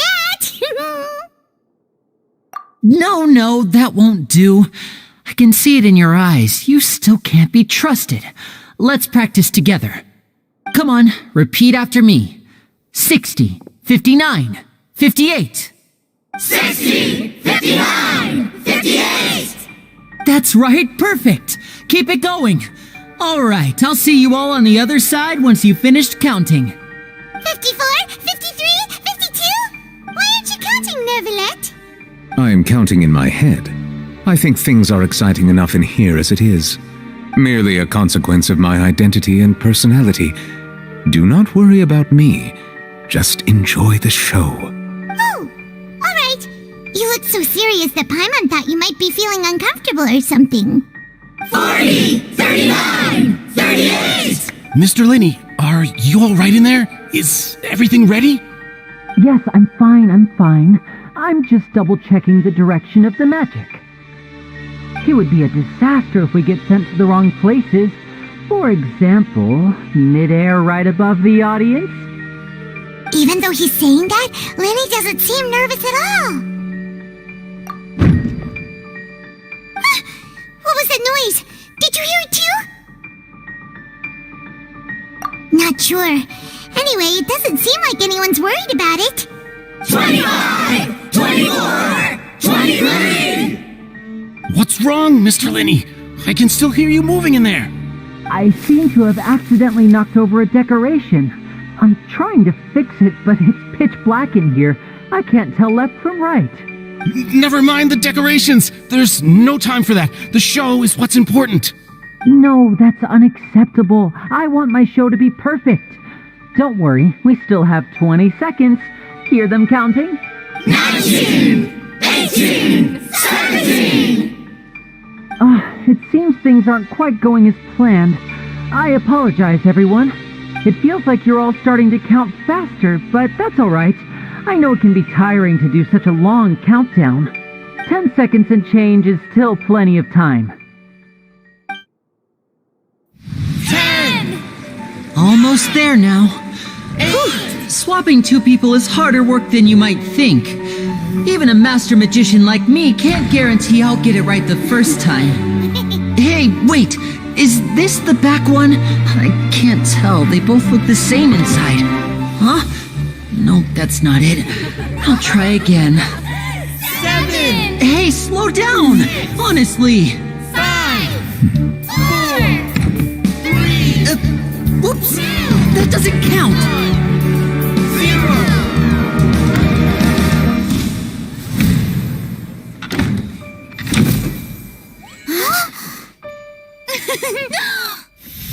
Ta-da!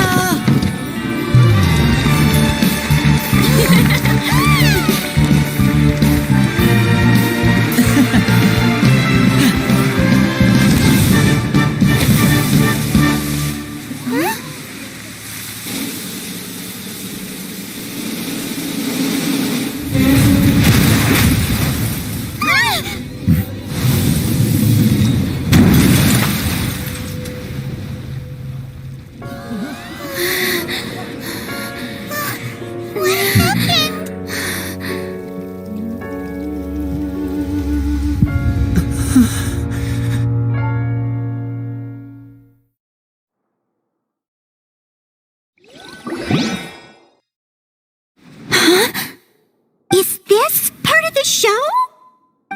Mr. Linney, you're going to use magic now, right?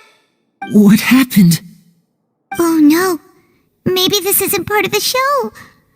The girl was still in that box, right?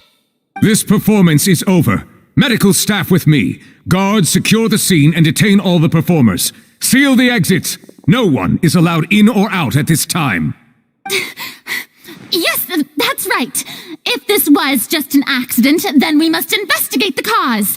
But if this was all part of some scheme, then those accountable will not escape the judgment of the God of Justice. No need to be alarmed, you two. We'll get to the bottom of this soon enough.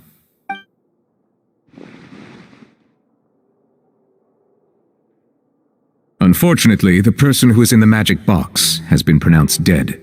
His name was Cowell, one of the assistants in Linny's magic troupe.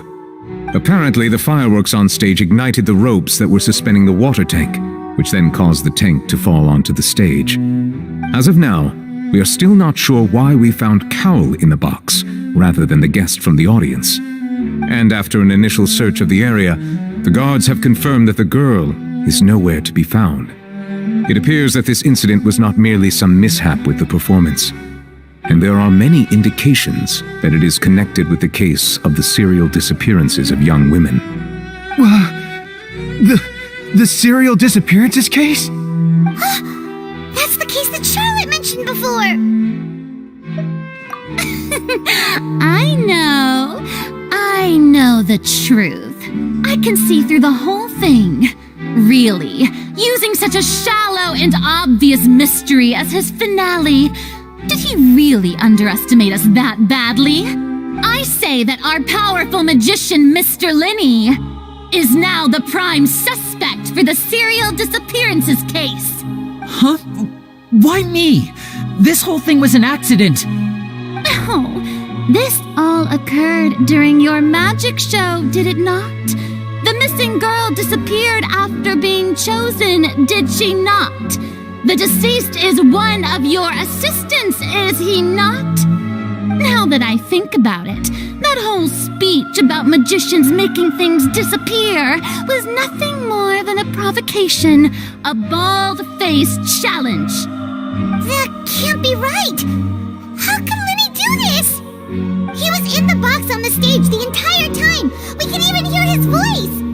Besides, before the show, he told us that he would like to catch the criminal behind the disappearances!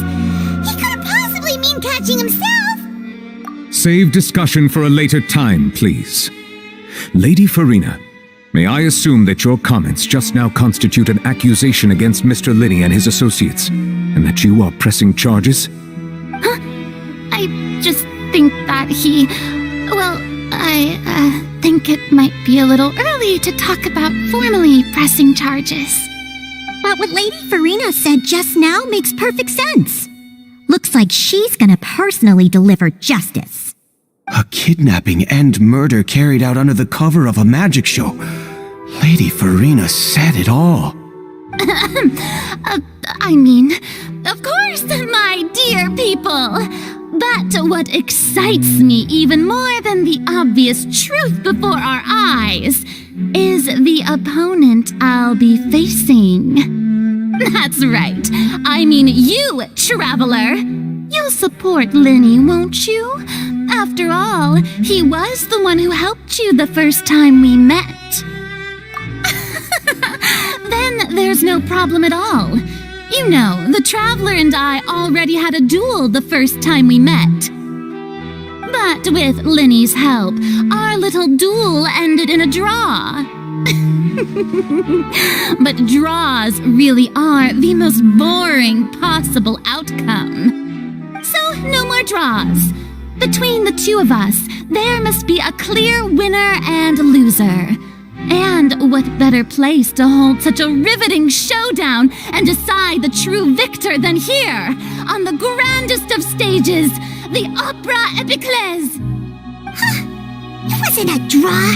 She obviously lost last time. I understand. Charges have now been pressed, and as such, a trial is in order. Well, Traveler, seems Lady Farina has set you in her sights. But putting her dramatic rhetoric aside for a moment, I would like to ask you, are you willing to act as Mr. Linney's attorney and defend him in this case? Very well. The trial will be held a day from now in the Opera House. Both sides may investigate the scene to build their cases and search for the truth. Linney and his troupe are all potential suspects and shall remain within the Opera House. The audience may begin to leave in an orderly fashion once they have been cleared by the guards. A day isn't that long. Let's see what kind of case this big-shot outlander can build in such a short amount of time. I'm really quite looking forward to hearing it.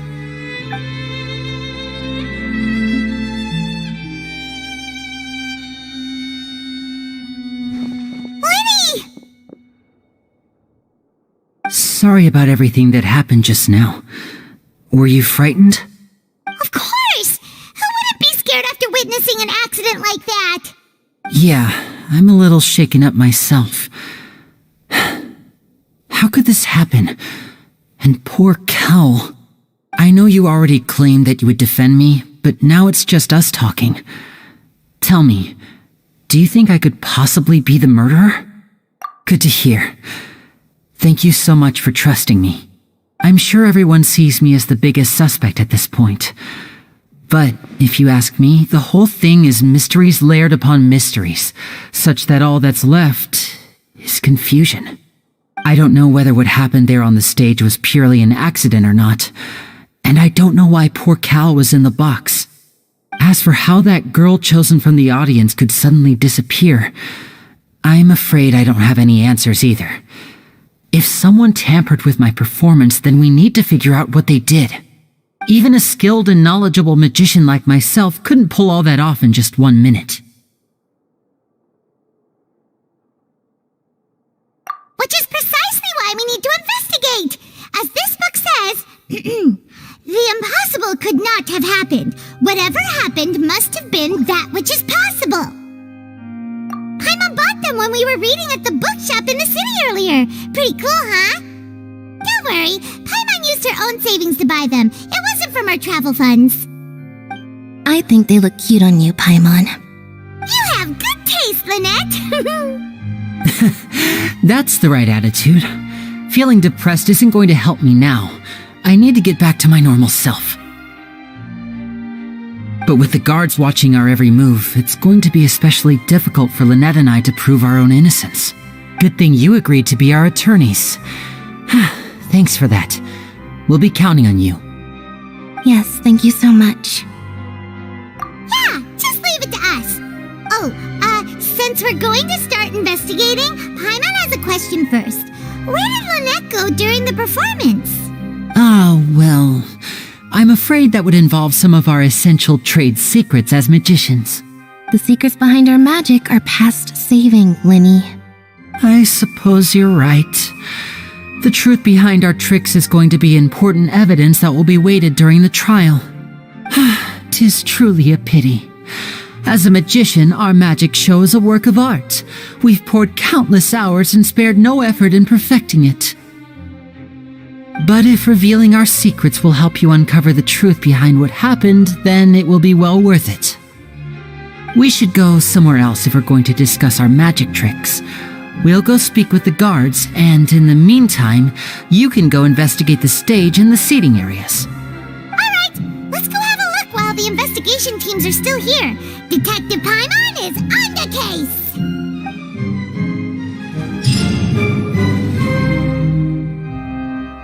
Hello, officer. How's the investigation going? I see. You must be the traveler that Lady Farina mentioned. Listen, I'll be perfectly honest with you. I'd avoid getting mixed up in this whirlpool of a mess if I were you. Huh? What do you mean? Come with me and you'll see. The deceased is one of Linny's assistants named Cal. Even though he hadn't joined the troupe long, he was hardworking and everyone generally liked him. The assistants are usually in charge of setting up and inspecting the props, as well as assisting with the show and keeping the crowd engaged. As you probably saw when you were in the audience, the water tank suddenly fell, and smashed the box with Cowl inside it. This is the real mystery. We've already searched the scene and were unable to find any traces of the girl. However, if you look carefully, the box was positioned directly under the water tank. The ropes holding the tank were then burned by the pyrotechnics on stage, causing them to snap. All these factors lining up so perfectly makes it hard to see this as a mere accident. If anything, the more logical explanation is that the whole incident was intentionally planned, and Linny is the most likely person to have access to all these areas. But he doesn't have a motive! Are you both good friends of his? Well, you can't say we're good friends, but we've known each other for a little while. So in just a short time, he was not only able to win your trust, but even convince you to act as his attorneys. I know there's no such thing as magic. The real trick of a magician is holding the audience in the palm of their hand. I've seen a lot of cases, and I can tell you that people are the least reliable kind of evidence. Sorry, I tend to be pretty straightforward. Just know that I'm warning you for your own good. Anyway, you may investigate the scene of the crime yourselves if you're curious. Who knows, maybe you'll be able to come up with some new evidence.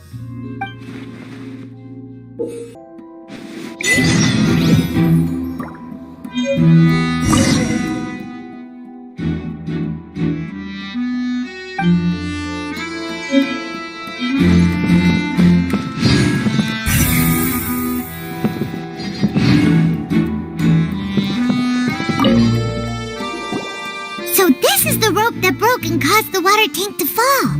The rope looks pretty durable. How can it be burned through so quickly by fireworks? Why are you suddenly so serious, Traveler?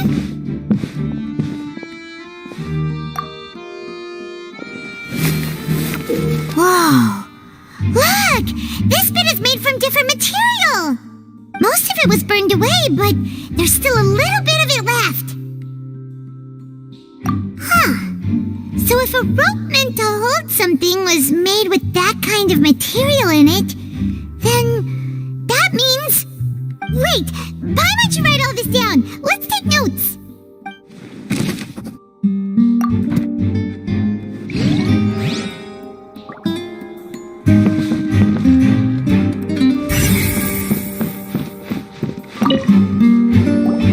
Hello there! What are you investigating? Oh, this location has also been cordoned off because the Magic Troupe members are currently considered prime suspects. The investigation team is still collecting evidence. The seats were all booked in advance, so we were able to deduce the missing woman's identity by checking the guest list. Sure, it's not like this is confidential information. We will publish it later anyway when we petition the public to help us find the missing person. Her name is Halsey. She's a painter from Fontaine who's made a bit of a name for herself. Apparently, she wasn't a regular at the Opera House, but she'd been feeling some pressure with her work lately, which made her decide to come see the magic show. The Magic Troupe members all claim not to know her, and we have looked into her social connections. It seems that she has no personal grievances or conflicts of interest with the suspects. Simply put, she wasn't related to the Magic Troupe at all, which matches the features of the previous serial disappearances. Were the victims of previous cases also chosen at random? That's how it seems to us, in any case. Apart from the fact that they were all young women of around the same age range, there really weren't any other connections between them. Okay then. No need to be so formal. If you do happen to see the missing girl, please be sure to contact us. It is of utmost importance that we get to the bottom of these disappearances.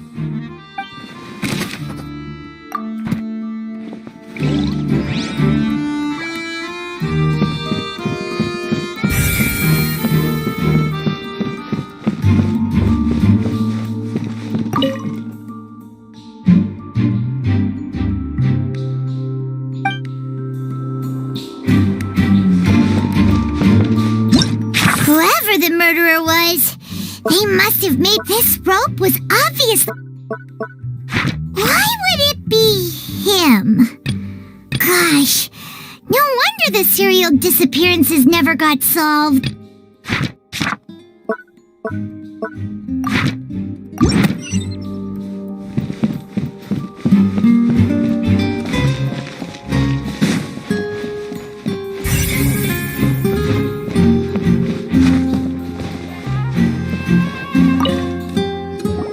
I see that you're investigating the area.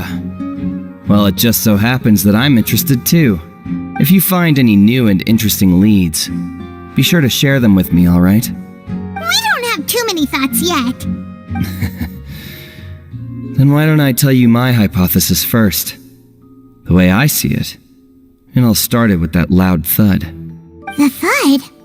Oh, you mean the sound that happened during the countdown? Yes, exactly.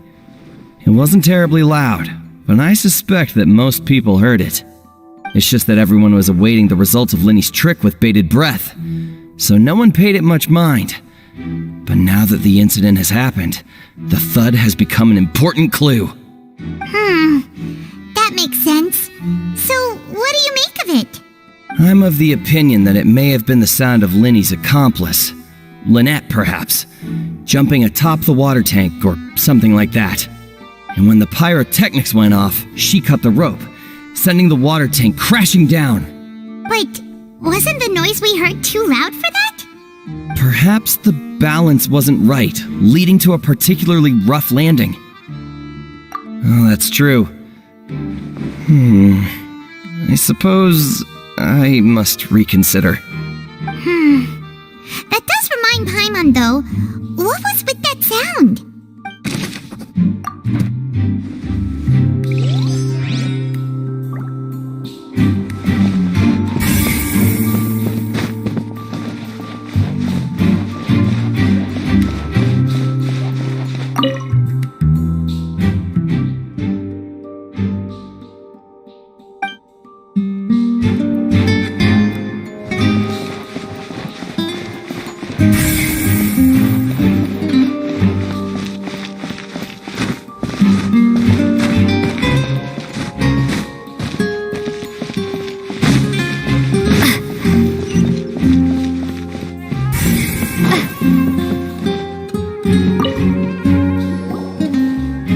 The investigation team has some new findings. Turns out there's an issue with the random number selector after all. See, I told you. What if the machine picked some big guy's seat? You think the murderer would have still made his move then? Sorry to interrupt, but we're helping Lenny and Lynette with their side of the investigation. What were you saying about the number selector? There's something wrong with it? You're trying to help them? That'll be a tall order. Lenny used the machine to pick a random member of the audience during his performance, right? The lucky girl that later disappeared. Well, we thought there might be a serious problem with the machine, so we had it taken away for further inspection. It turns out that the seat number it picked wasn't random at all. The machine picks that same number every time. I'm sure you already know that you have to make a reservation in advance to get a seat, regardless of whether it's a trial or some performance. In other words, Lenny knew who would be sitting where from the very beginning. That much checks out. Lenny reserved our seats for us too. Bet you see why I was saying it'd be tough to make a case for Lenny. Even though it's bad for Lenny's case, Paimon had better write it down.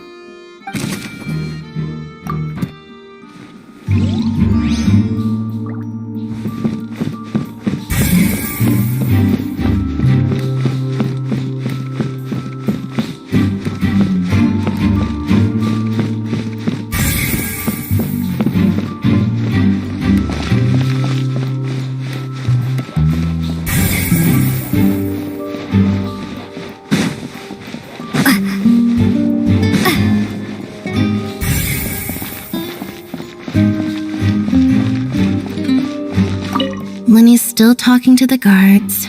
It seems he'll have a lot of explaining to do.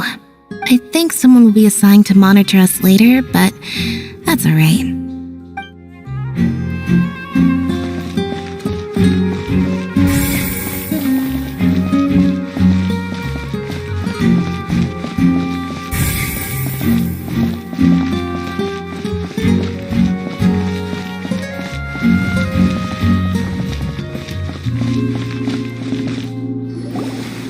Hey, you! Yes, both of you! Over here! I've been keeping an eye on you for a while now. Huh? You mean us? That's right. If I'm not mistaken, you're also among those who wish to cut down the thorns and pursue the truth. No? And by the looks of it, you're not from Fontaine. Well, you're right on the more about that one, but who are you? Have you never heard of the Spina di Rosula? From mediating disputes and providing protection to solving conundrums, you name it, Spina di Rosula does it. And I, Navia, have the honor of being its renowned president. Though those who play by our rules call me boss. I'm Silver, her attendant. Pleased to meet you. And I'm Melus. Demoiselle's various daily needs and affairs are under my purview. Huh? Boss? Demoiselle? What gives with the names? Well, I am the second generation president. Melus and the others are still used to my previous title. My apologies, Demoiselle. Should you prefer, boss, I will endeavor to use that instead. No need. You don't have to call me boss. Just Navia is fine. Okay, if you say so. Not that we're members of Spina di Rosula anyway. All merely trifling details. Never mind. Now, back to the situation at hand. That's right. I've always kept an eye on the serial disappearance cases. My interest stems from a matter back from my father's time. Judging from the look of things, I find Linny an unlikely mastermind. Really? We think so too! That's why we're looking for clues now. But how did you come to that conclusion? Intuition, naturally. My unparalleled intuition. Farina sure was quick to point the finger at Linny without any decisive evidence whatsoever, wasn't she? But that's not uncommon for her. If you remember, the justice had to interrupt her and ask if she was pressing charges just to keep her from getting carried away. Anyway, a trial begins the moment someone levels charges. And, of course, there was no way Farina was going to back down in that situation. Sounds more like you just don't trust the Hydro Archon. Well, what's your opinion? I must admit that she can be interesting at times, but liking her doesn't mean that I'll blindly agree with her. All right, I've answered your question. Now, it's time you answer mine. Wait a minute, did that answer count? Well, I say it does. But don't worry, you won't hear any pointless questions from me. In your opinion, do you think it's right to treat a trial like it's an opera? Well? And why would that be?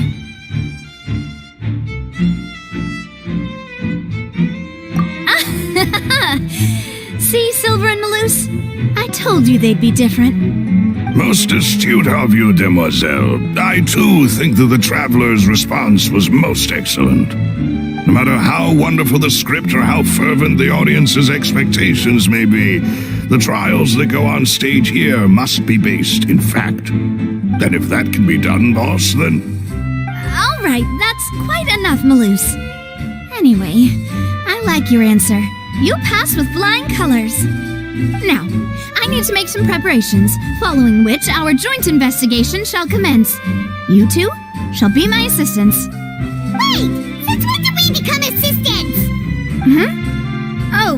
Well, I can be the assistant. Sure. Or your companion, if you like. I'm really not that fussy. That's more like it. Far be it from me to brag, but I believe that Demoiselle's intuition will be instrumental in uncovering the truth. You wish to save a friend from false accusations, and we wish to unravel the disappearances. In this sense, our goals are aligned. You have a point. You're quite the talker, aren't you, mister? And what about you over there? What do you think? You seem like you've got something on your mind. I have nothing to add. Oh, alrighty then. We'll be making some preparations first. Just be sure to let us know if they start revealing Linny's tricks. Thanks!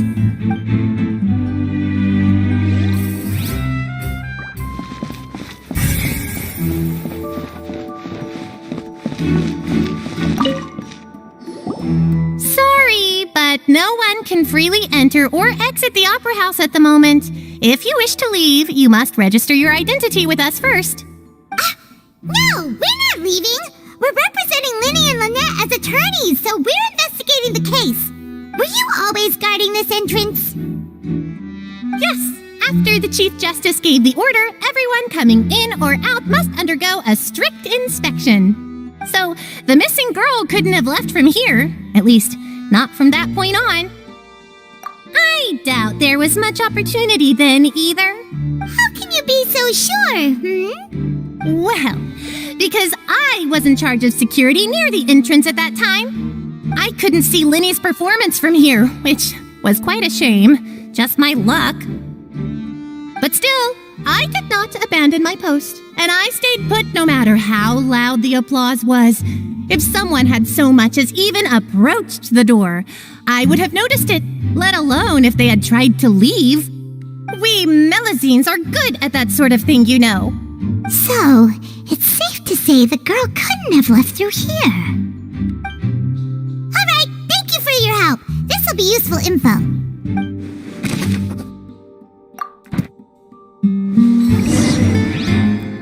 We've checked everything of note here at the performance venue. Paimon wonders how Linny's discussion with the guards is going. Let's go see, shall we? Ooh, things are getting interesting, huh? We're about to see how magic is made. Understood. Then I will be going with you. Just so you're aware, I will be monitoring your actions and making notes as necessary. Very good. Thanks for being so agreeable. I'd pull a rose out of my hat as a gift for you if I could. You may spare the pleasantries. I'm just doing my job. You've arrived. Who's this? Me? I'm Spina di Rosula's guardian angel. If you've got a problem, I've got the firepower. Sorry, I got a little carried away there. Call me Navia. I'm a partner of theirs and will be helping investigate this whole situation. And these are my companions. Would you mind if they join as well? Fine by me. Oh, new helpers? I would be most grateful. Well, let's just say we're tagging along. It's not every day you get to see the secrets behind magic performed on such a large scale. I appreciate your kind interest. Come with me. We'll be heading below stage.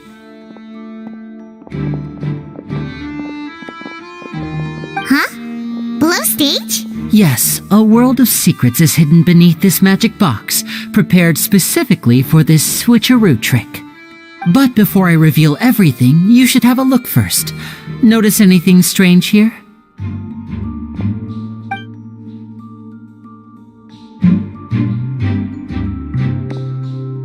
I'm not trying to be dramatic. Remembering the details of a trick will help you understand the methods used to perform it more easily. Huh. Weren't there balloons and other decorations here? Where did all that go? Ah, good eye. That said, you're still far from discovering the answer. The back? You mean the inside of the door? What's different about it? Paimon didn't notice anything. Very good indeed. I thought you might not be able to catch that, given that you were sitting in the first row. The back of this door was patterned. Those patterns are now gone, replaced by a smooth wooden board. So, if you put 2 and 2 together, what do you get? Exactly. All right, let's go. I'll tell you how it works as we head down.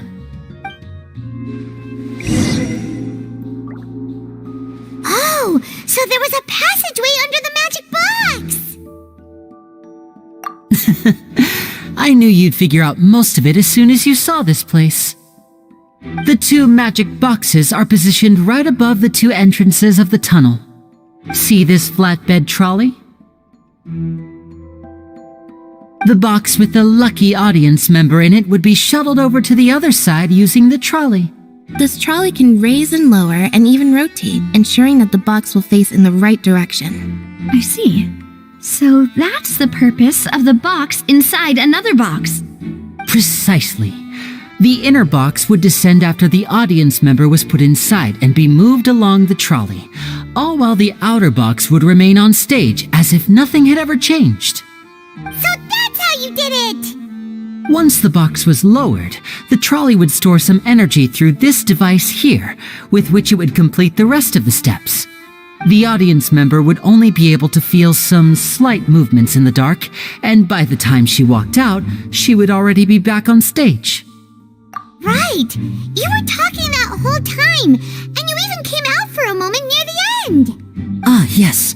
A phonograph operated by Lynette was used to achieve that effect. My assistant and I had already scripted our conversation beforehand. When the countdown began, I had already gone to the opposite box via a tunnel using that ladder. And what about Lynette? Where was she? I was in the mezzanine space in the back of the box. Oh, interesting! That's how we were able to coordinate Lenny's lines with the assistant. And, by the way, I was the one who walked out of the box at the end. I mean, we are twins. All it takes is a change of clothes and no one can tell who's who.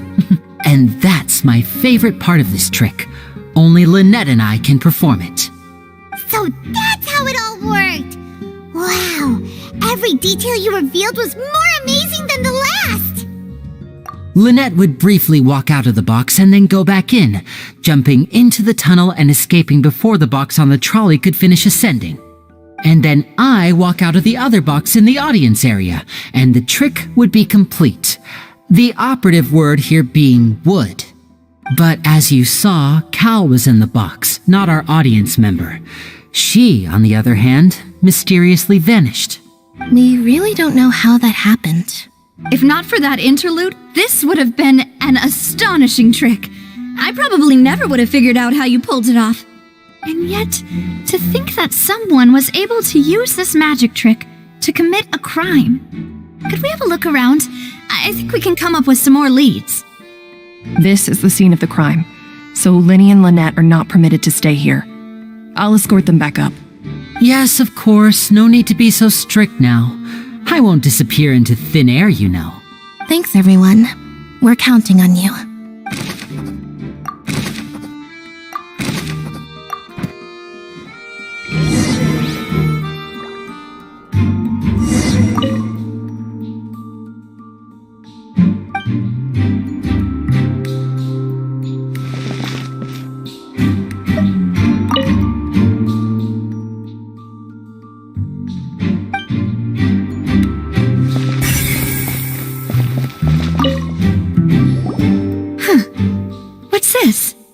Looks like a hook tied to the end of a rope. Huh? There's all kinds of odds and ends here. Perhaps it was a prop for a different trick. But why would it have been left here? Whatever it is, let's make a note of it first.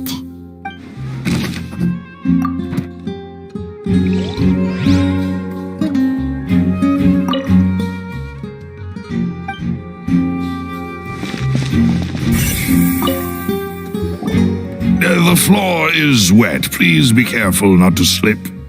Speaking of which, why would there be water here? Oh, Paimon knows! It's one of those tricks where you pour water into a jug and then flip the jug over only for the water to disappear. And here's a broken vase. Huh. Did the trolley knock it down while moving? That can't be. The trolley moves along tracks from start to finish. It couldn't have hit the vase at this distance. Let's note this down too and think about it later.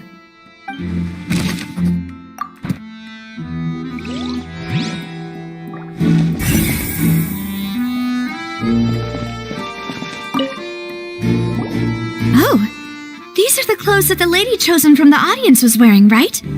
Her clothes are here, but she's nowhere to be found. Right! And do you really need to do that if you're kidnapping them? Ugh, this is so confusing. Paimon doesn't want to be a detective anymore.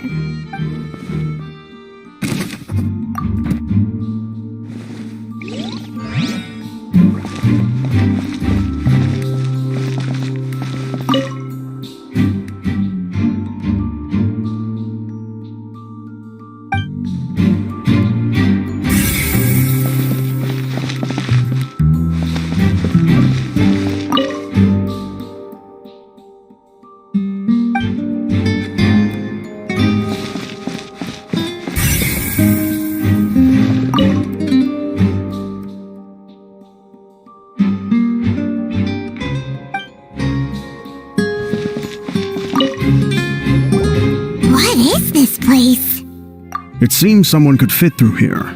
Huh. Could this have been the suspect's escape route? Alone, perhaps. But if they had to pull another person with them, the space would be too narrow. But there are no other ways in or out of here. Oh, you're right! Let Paimon write that down.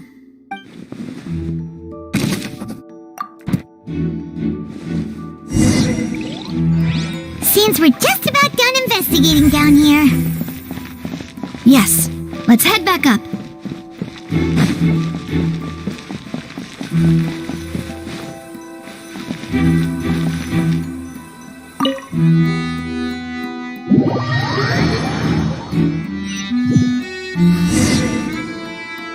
Well, we've ascertained the state of the crime scene. Let's find a place to sort out our findings once Malus returns. Seems to me that there are several things that don't add up here. Apologies for the wait, demoiselle. So, what did the guards say? Did the criminal escape through the vent? They believe the odds of that are very low, since the vent leads to the Opera House's basement. The guards have checked the area carefully.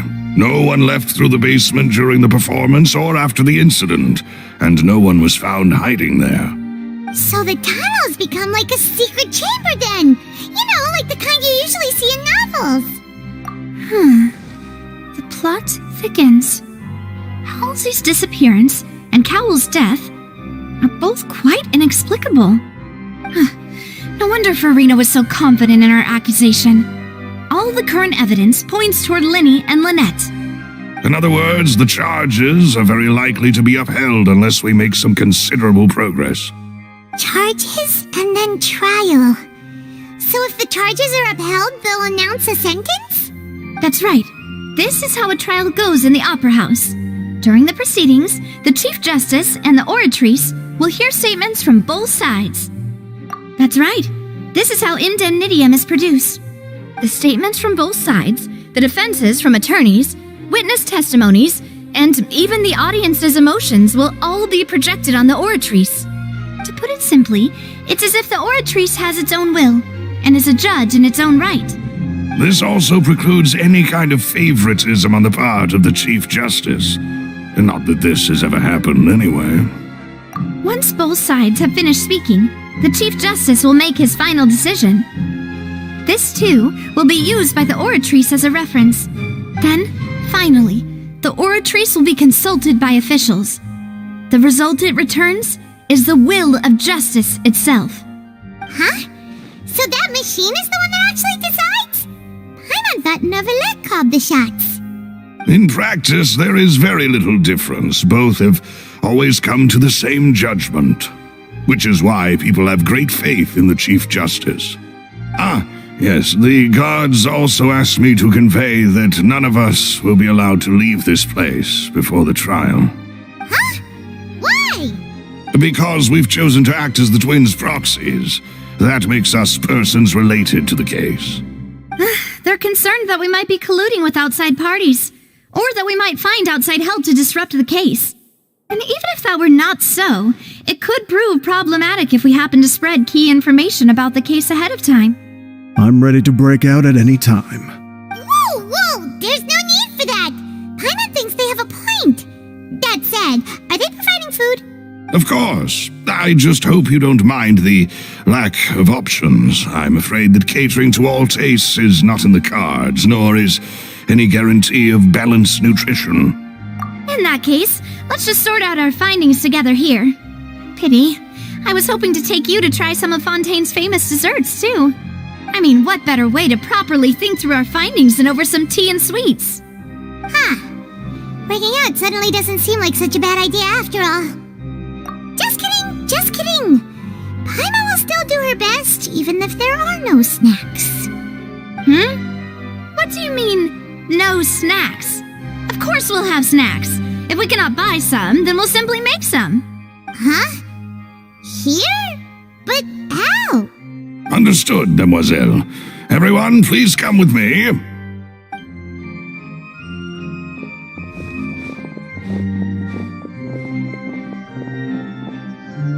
Wait, you You're carrying a portable stove with you? Yes, I must be prepared to meet the demoiselle's baking needs whenever the fancy strikes her. I have eggs, sugar, and almonds at the ready. Good work, you two. Then I'll get to it. Please sit tight for a moment. You'll get to taste my awesome snack soon enough. These three are quite the interesting group.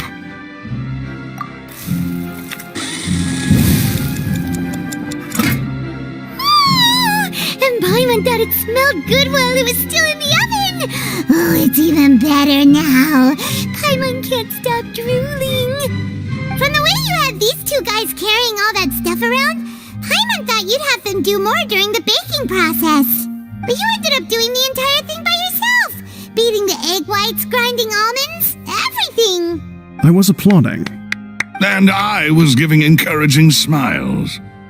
Paimon was just thinking, aren't you worried about getting your fancy dress dirty beating egg whites and baking like this? Well, I don't think it's carved in stone anywhere that fancy ladies can only read books, sip tea, ride horses, and play the piano. I just really enjoy making snacks. Don't underestimate beating egg whites, by the way. It's a real arm workout. You also need to beat them to just the right consistency, or your macarons will crack. Anyway, give these a try, fresh out of the oven. There's 3 for each of us. Only 3? Well, eating too many sweet treats might send all that sugar to your head. You wouldn't be able to think clearly about the case on a sugar rush, would you? Tea is ready to be served as well. This is Demoiselle's favorite, strong black tea with a floral fragrance that clears the mind and lifts the spirit. No need for concern. I'm merely doing as I should.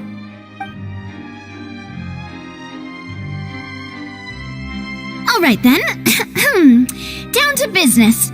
As Paimon mentioned previously, the tunnel seems to be something of a secret chamber. However, we can assume that Linny and Lynette were not alone within it. Some criminal also occupied its sealed confines. The magician twins could have committed the crimes, of course, but they lack any logical motive. Exactly! Why would they do such a thing right when everyone was watching? The flower vase and the thud we heard during the performance could indicate some altercation between Halsey and the criminal in the tunnel, resulting in the shattering of the vase, the discarding of her clothes, and her abduction. Perhaps the criminal thought that since she was chosen from the crowd, she would be too easy to identify if she was still wearing the same clothes. Paimon thinks that makes sense, but the real trouble is... True. None of the clues we found thus far support the existence of this third person. But the only people left to consider are both technically victims, whether it's the missing girl, Halsey, or poor Cowl. Huh. Could Halsey have secretly made modifications to the magic props in order to murder Cowl before making her escape? That's right. And even if she had tampered with the setup, she would need to understand the entire trick to pull it off. Nor does she have any motive. The guard said that she has never had any dealings with the Magic Troop's members. Were we not thorough enough in our search? From the sound of things, this is turning into an impossible case. Your macarons are amazing though, Navia. They smell great! They're nice and crisp and super sweet! They are my specialty after all. And I see you've already had 5 of them. What? 5? Oh, that can't be right. Paimon only counted 3, honest. Please don't worry about it. At my age, a few less sweets might actually be a good thing. No. Being greedy is one thing, but Paimon knows how to count. Besides, Paimon knows that if she ate too many, then others wouldn't have enough. Wait, even you don't believe Paimon? How could you? If Paimon ate those 2 extra macarons, then may they turn into stone in her stomach! All right, we get it. Well, I suppose one of us might have gotten too engrossed in our chat and eaten them by mistake. No big deal. Malus, set up the stove again if you would. Huh? What are you doing? Making sure everyone gets 3 macarons, of course? Exactly! We don't want to trouble you! As you wish, demoiselle. And I have the egg, sugar, and almonds. Well, this really is your hobby, huh?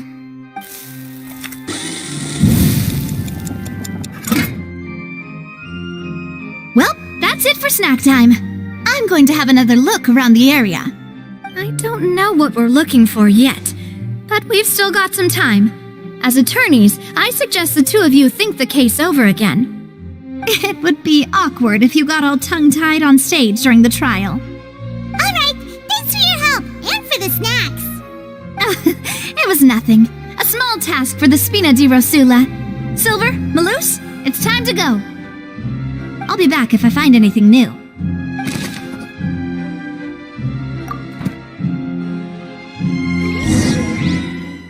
Alright, it's time to put our heads together. We've got to get our defense ready for the trial. Oh, it's probably gonna be a long and difficult case. There's no point in worrying about that now. We just need to prepare. Here, take Paimon's notes. They should help you review the situation. The wind rises.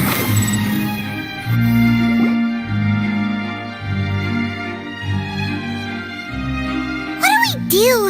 The whole situation is so confusing. Good plan. Impossible things don't just happen. We'll get to the truth one way or another. Just relax. Even if everyone else suspects Lenny and Lynette, at least we will be supporting them from the stands. Besides, I doubt Farina understands any more about what happened than we do. Thanks, Navia. Well, we'll be going then. Best of luck to you.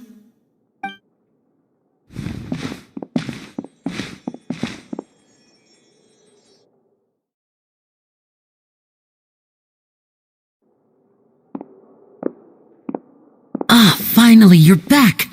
Well, how did your investigation go? To be honest, you might be disappointed. No. We're already very grateful that you were willing to help. Well, now, don't you all look disappointed? Don't tell me that your investigation came up empty-handed. That was to be expected, of course. The guilty can never produce proof of their innocence. But don't let that stop you. I shall be terribly disappointed should you, my most anticipated foe, concede so easily. Since both parties are present, I declare that the trial regarding the magic show incident is now in session. Firstly, in order for the audience to understand the causes and results of the incident, could we please have Mr. Linney explain the trick? Yes, of course. I will explain while Lynette demonstrates on stage. All the necessary items have been prepared.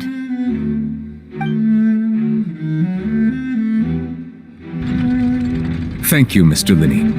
In that case, I take your statement to be that you ran to and remained hidden within the magic box in the audience stands once the trick began, and thus could not have committed the crime. Is this correct? Yes, that's correct, Your Honor. In that case, I call upon the prosecution. Lady Farina, do you wish to refute his statement in any way? Why, of course I do. Allow me to take the first shot and break this case wide open. Mr. Linney is clearly lying. There is no way you could have been in the box the whole time if you were to abduct Halsey and murder Cowell. In fact, I'd say you were hardly in that tunnel at all. That is simply your hypothesis based on the presumption that I'm guilty. Oh, is that so? And if I may ask, what did you hear while you were inside your box? The roaring countdown of the crowd, of course. That's how I kept track of the time and built anticipation for the finale. And you didn't hear anything else at all? Nothing that might leave an impression of any kind? No, nothing. I see. But when the count reached 30 seconds or so, there was a thud. One so loud that I believe practically everyone heard it. Huh? Hey, hang on! Yeah, I'm sure he could have heard a noise that loud from inside the box. I was right by the box and I definitely heard the thud. Look at those scales. Could those mean... Well then, ladies and gentlemen, allow me to use the words of the magician himself. You never know what can happen in the blink of an eye. Indeed, it seems his alibi can also collapse in the blink of an eye. Of course, I have armed myself to do far more than smash your alibi. Confidence cannot go unfounded, and my foundations are rock solid. Tell me, aren't you and Lynette actually from the House of the Hearth? The House of the Hearth? No wonder they did something like this. So the serial disappearances were the Fatui's doing. Now it all makes sense. I've got a feeling that what happened on stage probably wasn't just an accident. That's irrelevant. Our identities have nothing to do with what happened. Indeed. Then perhaps you could tell us everything that happened during that 1 minute. Your first priority is to prove yourself innocent after all. I'm sure there is little that needs to be kept secret now. Unless your script already has holes in it. The Outlander is speechless. My, oh my, don't they look flabbergasted? Now comes the infighting and discord, I suppose. This was almost too easy. Good thing I made all those preparations. Seems the all-nighter I pulled last night is really paying off. Hey, Linny! Why didn't you tell us this before? Order! Order! Mr. Linney, allow me to re-establish the facts. Lady Farina has raised 2 points. First, when the thud was heard in the Opera House, you were neither in the box nor the tunnel. Second, you and Ms. Lynette are both members of the House of the Hearth. Are these claims true?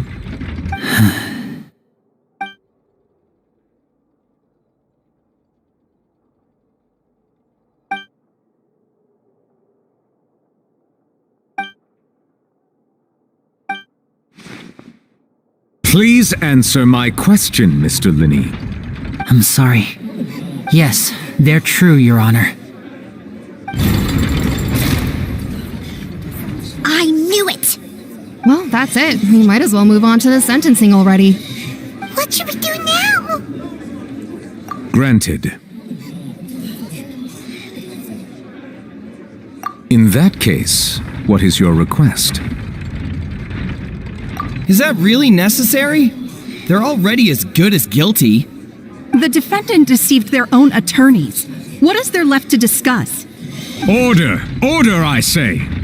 Your request is reasonable, and we shall adjourn. This trial will reconvene in 1 hour. So you would stick to Mr. Linney's defense even after knowing what you do now? You certainly have more professionalism than I thought. In that case, my dear audience, let's allow the joy of victory to steep for a little while longer.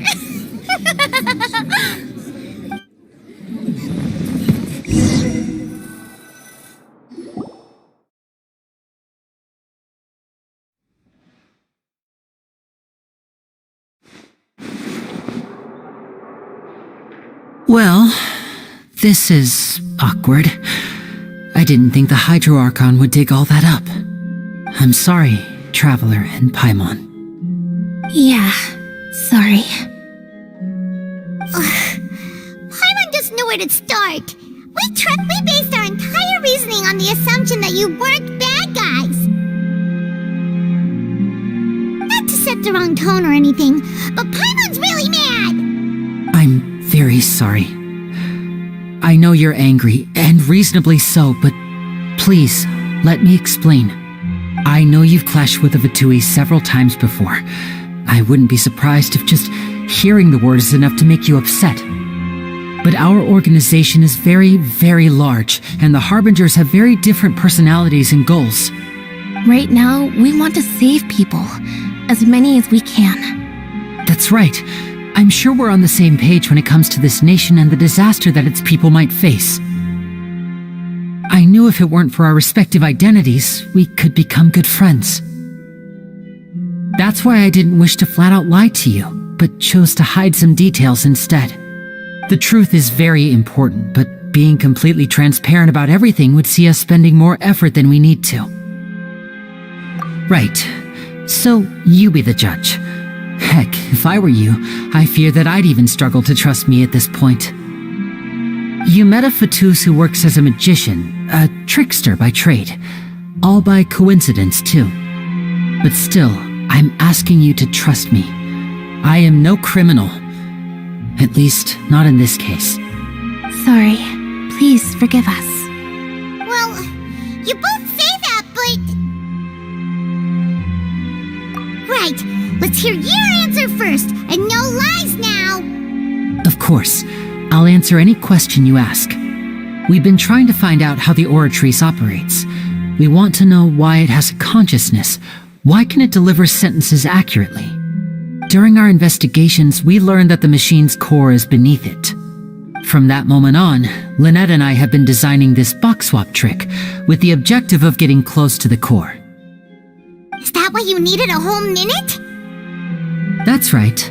In truth, the audience would take about 75 seconds to count down from 60, while I would only need 15 to get to the opposite box. So, after jumping into the tunnel, I accessed the Opera House basement via the vent, and went to investigate the room in which the core is stored. That air vent was created during the construction of the tunnel specifically to execute this step. Well, nothing.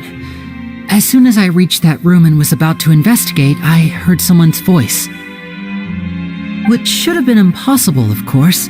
I was quite certain that I was the only one in the room. That voice seemed to recognize me and tried to speak to me. I chose to err on the side of caution and retreated the way I came. On the way back, I saw the broken vase and the clothes on the ground, but the countdown was almost finished, so there wasn't time to give it any thought. After that, the homicide occurred just as you saw. Well, that explains why you didn't hear the thud. Because of that prophecy I told you about, of course. We must know all we can about this nation's secrets in order to deal with that prophesized crisis. That's the only way we can save everyone. So, there you have it. The whole truth. I swear, I didn't hide anything from you this time. It was never my wish to proceed under this cloud of mistrust either. But like I said earlier, you can be the judge. If you want to leave because you don't trust the Fatui, there's nothing I can do to stop you. Well, Traveler, you decide. Paimon will follow your lead however you choose.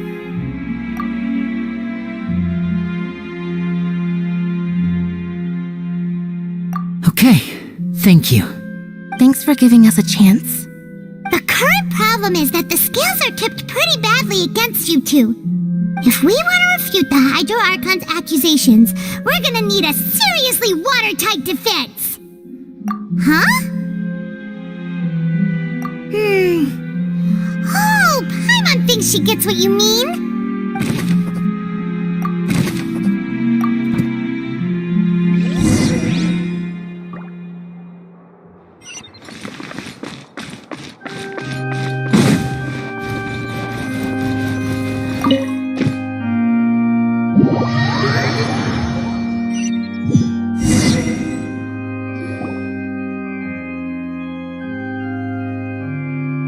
Both parties have returned to their positions.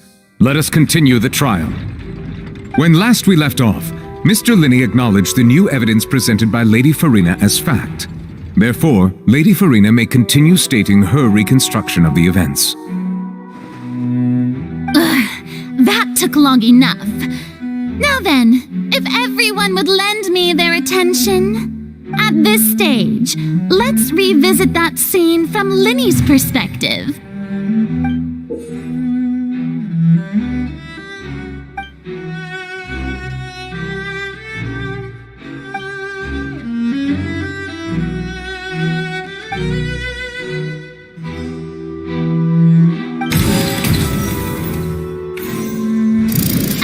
countdown began, he entered the tunnel. When the flatbed trolley passed, he opened the box and got into an altercation with Halsey, which caused the loud thud. He did not realize that this sound could be heard by everyone in the opera house, which is why he claimed earlier that he could not hear the sound. Finally, he used the vase to knock her out, before making her change clothes to prevent others from recognizing her.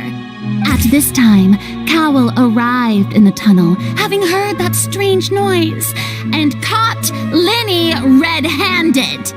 So Linny proceeded to knock him out too before stuffing him into that box. Afterward, Linny passed the unconscious Halsey to his accomplice through the magic box in the audience stands, before operating the devices such that Cowell's death would be ruled an accident. And there you have it. That's the truth behind what happened. Does the defendant's side have any objections to Lady Farina's description of the events? The key to refuting Lady Farina is the order of events. What Linny experienced and what he saw.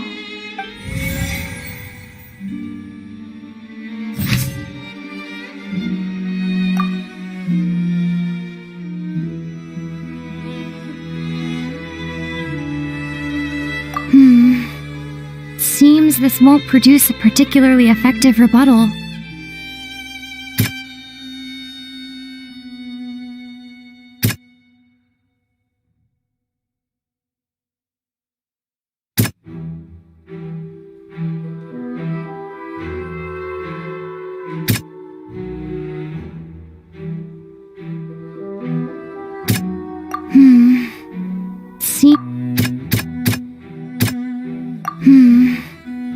Seems...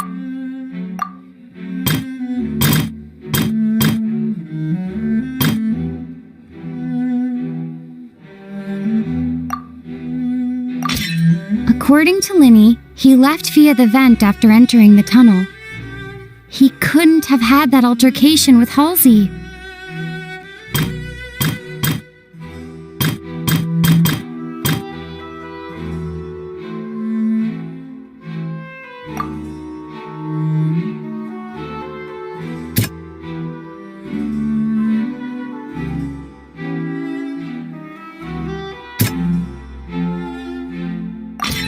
Linny went to the room that contains the Oratrice's core. This is the actual truth.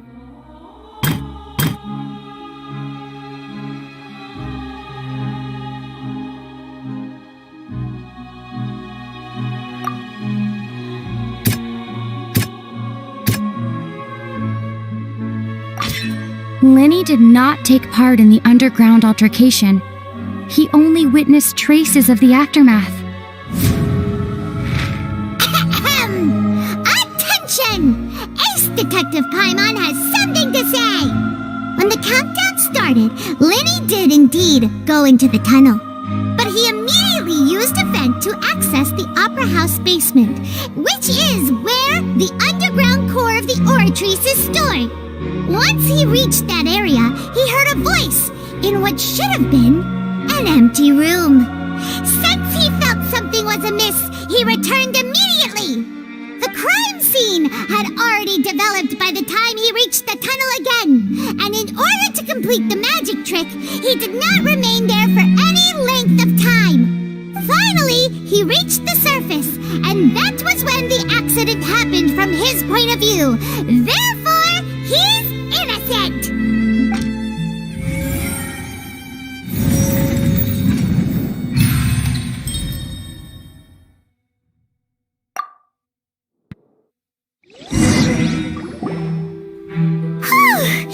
Paimon did it! Paimon actually managed to say all that! Wasn't it awesome? In other words, you believe that he knew nothing of the incident? That's right! My reasoning?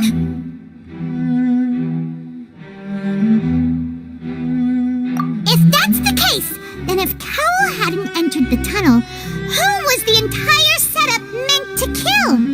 Assuming that what you say Halsey is true, Lenny only needed to kidnap the young girl to cause a new disappearance case. What would the point of killing someone on stage be? Oh, they have a point. That's right, you tell him! And that's why they're partners of mine. They've managed to turn things around. Oh, well, your denial is very strident, I'll give you that. But what proof do you have to back your claims? Of course I do. If he had been in the magic box the whole time, how could he have not heard that sound? Why do you ask? You're saying that he wasn't?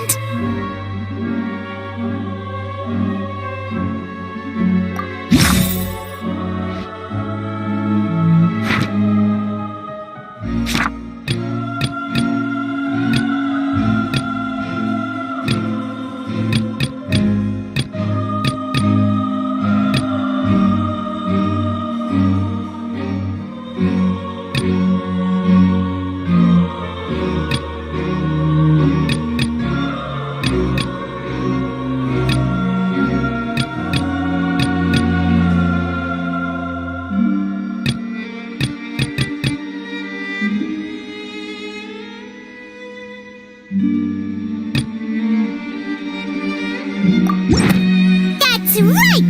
Lenny wasn't in the box or in the tunnel. That's why he didn't hear anything strange during the performance. This means that when the crime happened, Lenny had already entered the basement via the vent. The same clue you used to disprove his alibi has now become the best proof! Ha ha! How do you like that? Well played. To think you'd use such logic. Well then, if it wasn't Lenny who committed the crimes, then who was it?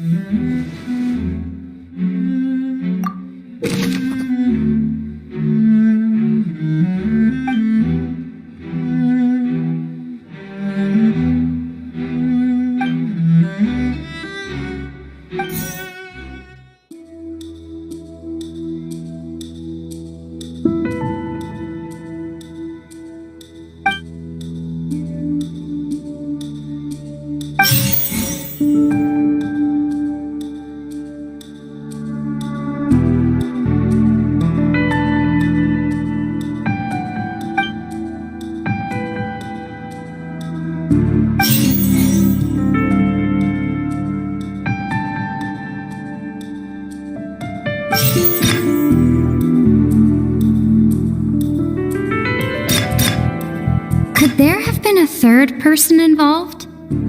Is that really a possibility?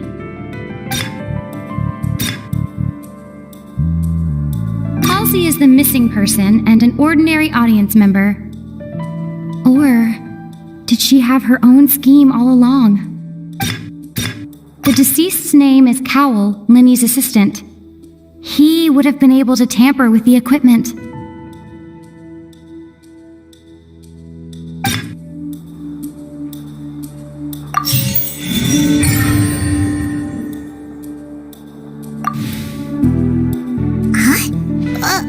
That can't be right.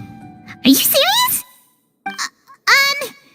The killer was, in fact, Cowell, the deceased! Oh, is that so? How interesting! Let's hear your reasoning then. What I must do next is recreate the truth. What Cowell did, and how he went from would-be perpetrator to victim. No one entered or left the opera house through its entrances. So, where would the criminal have wanted to take Halsey?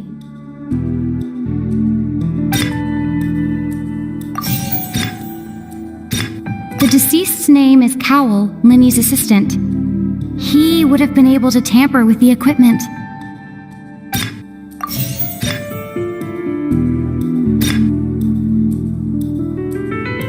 Halsey's clothing was in the tunnel. So, there must have been some fear that she would attract attention. The sound we heard may have come from a clash between the missing Halsey and the criminal. Lenny was not in the tunnel at that moment, which gave our criminal ample time. It would have been tough for both people to fit into that vent. They would likely have bumped into Lenny as well.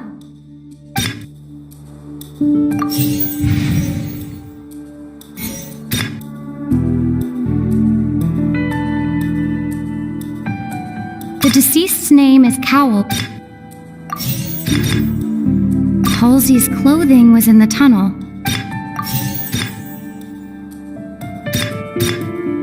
The deceased's name is Cowell, Lenny's assistant.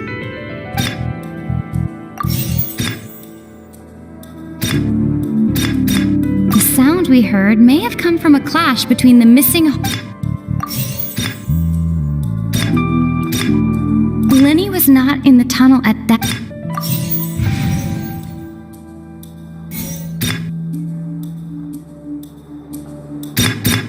It would have been tough for both people to fit into that vent. No one entered or left the opera house through its entrances. No one entered or left the opera house through its entrance. The sound we heard may have come from a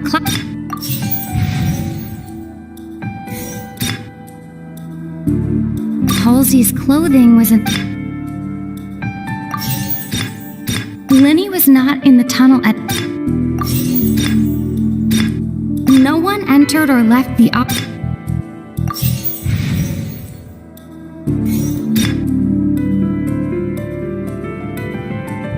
Lenny was not in the tunnel at that moment. The sound we heard may have come from a clap. Halsey's clothing was in the tunnel.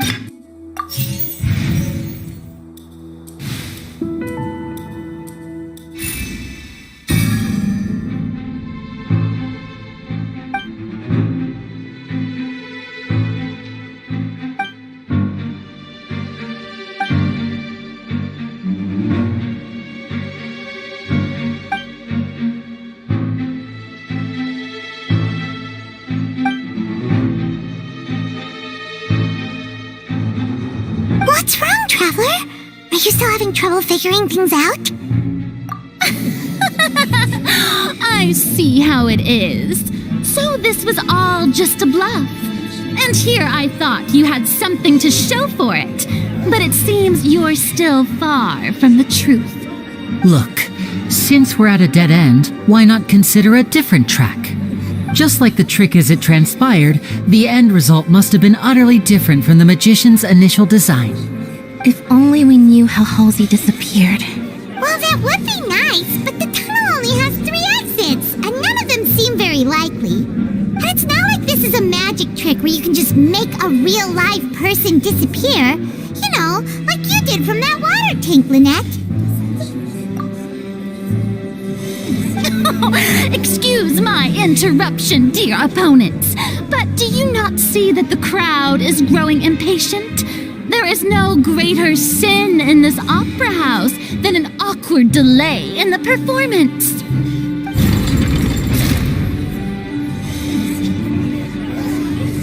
If the defense is unable to make further effective arguments, we will move on to the next stage of the trial. Lenny was not in the tunnel at that moment, which gave our criminal ample time. The sound we heard may have come from a clash between the missing Halsey and the criminal. The deceased's name is Cowell, Lenny's assistant. He would have been able to tamper with the equipment. The vase was not broken by chance. It was used to cover important evidence. The water...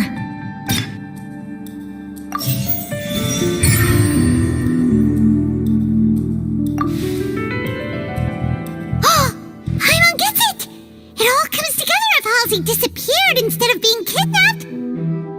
Lynette escaped from the water tank, vanishing gradually and leaving only clothes behind. If there's a similar method where a person could be transformed into water... Oh, just a moment, please. I do hope you know how preposterous you sound at the moment. How could a person ever be transformed into water?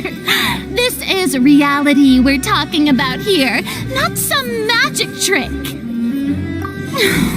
Must we really? I should think that of anyone. Your friend Linny already knows this truth very well. Magic tricks are ultimately just illusions and misdirection. But Halsey's disappearance is very real. We're talking about two completely different things. Even so, I trust the Traveler's judgment. The truth must be out there somewhere. Perhaps some new line of reasoning may open if we try to gather all the focal points that don't make sense. Since Cal was the deceased, we haven't placed much attention on him. But given that we aren't making much progress with the case, it wouldn't hurt to have a look at his belongings, would it? People really do come up with all sorts of harebrained schemes when at the end of their rope. The way I see it, your suggestion that we broaden the scope of our investigation is nothing but a tactic for stalling the trial. Nevertheless, I believe that this is a reasonable request on the part of an attorney. Since the trial does indeed appear to be at an impasse, I believe that additional evidence may help us make more progress. Guards, please step into the lounge and examine the personal effects of the deceased, Cowell. We are still examining the items, but we have already made critical progress that we feel must be shared with everyone post-haste. We discovered several test tubes of fluid within Cowell's baggage, each labeled separately. The notebook in his backpack claims that these fluids are water from the primordial sea. The primordial sea? The note's contents also indicate that Cowell belonged to an organization that sells illegal drugs and that he had an accomplice. The notebook has many entries concerning safe usage of these fluids, in which the keyword dissolve appears many times. One of these tubes was labeled Opera Epiclese, along with yesterday's date. It is empty. The notes also state that these dissolution properties work exclusively on people from Fontaine. It's likely that Halsey was chosen as some sort of test subject. As such, we believe that the defense's hypothesis is, in fact, supported by sufficient evidence. You've got to be kidding! People dissolving into water?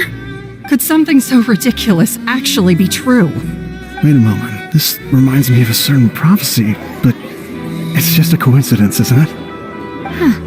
If people can become water, does that mean that the water tank's real use was as a means to hide water stains? And if Cowell was targeting that girl... Wait just a minute. Could that mean...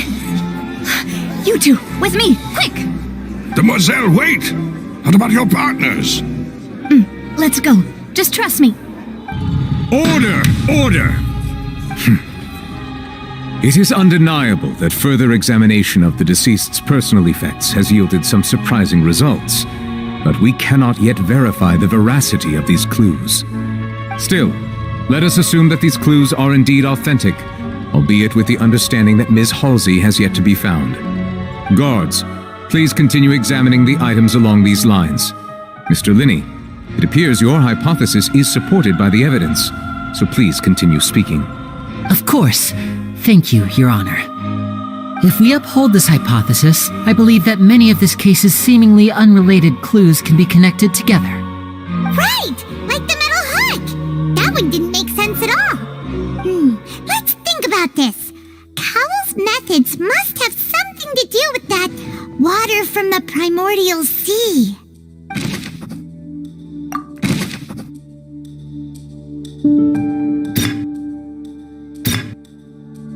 The rope that strung the water tank up was lit by the fireworks and cut. As such, the focus here is on the water and not the tank. The deceased's name is Cowell, Linny's assistant. He would have been able to tamper with the equipment. Now it seems like the hook rope was not meant for another magic trick, but was instead some form of triggering mechanism. The water from the primordial sea should already have been prepped before Halsey entered the magic box. Lynette was in the magic box on stage the entire time. Did she have something to do with this? I remember there was something else within the inner layer of that box. Now it seems like the hook rope was not meant for another. The water from the primordial sea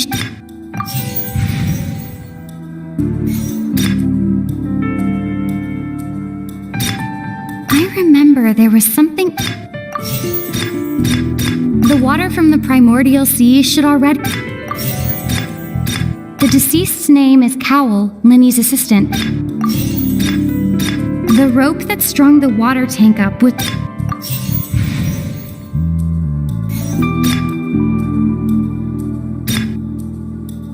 The deceased's name is Cowell.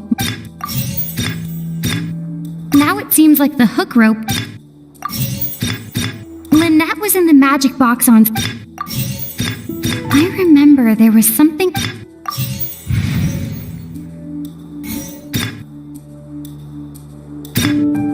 The water from the primordial sea.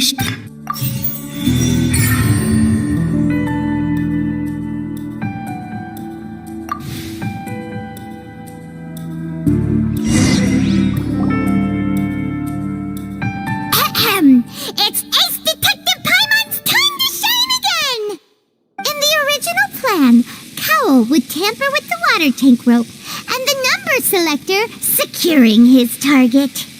When the magic box containing Halsey was lowered, the metal hook would retract gradually and pierce the balloon at the top of the box.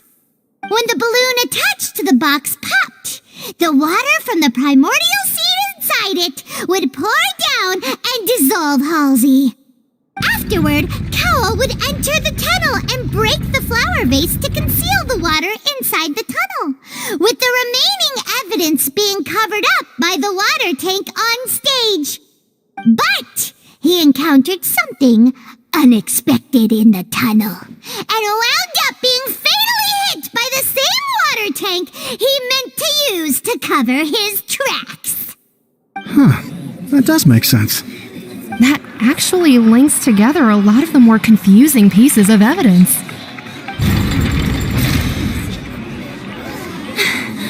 Oh dear, what do I do?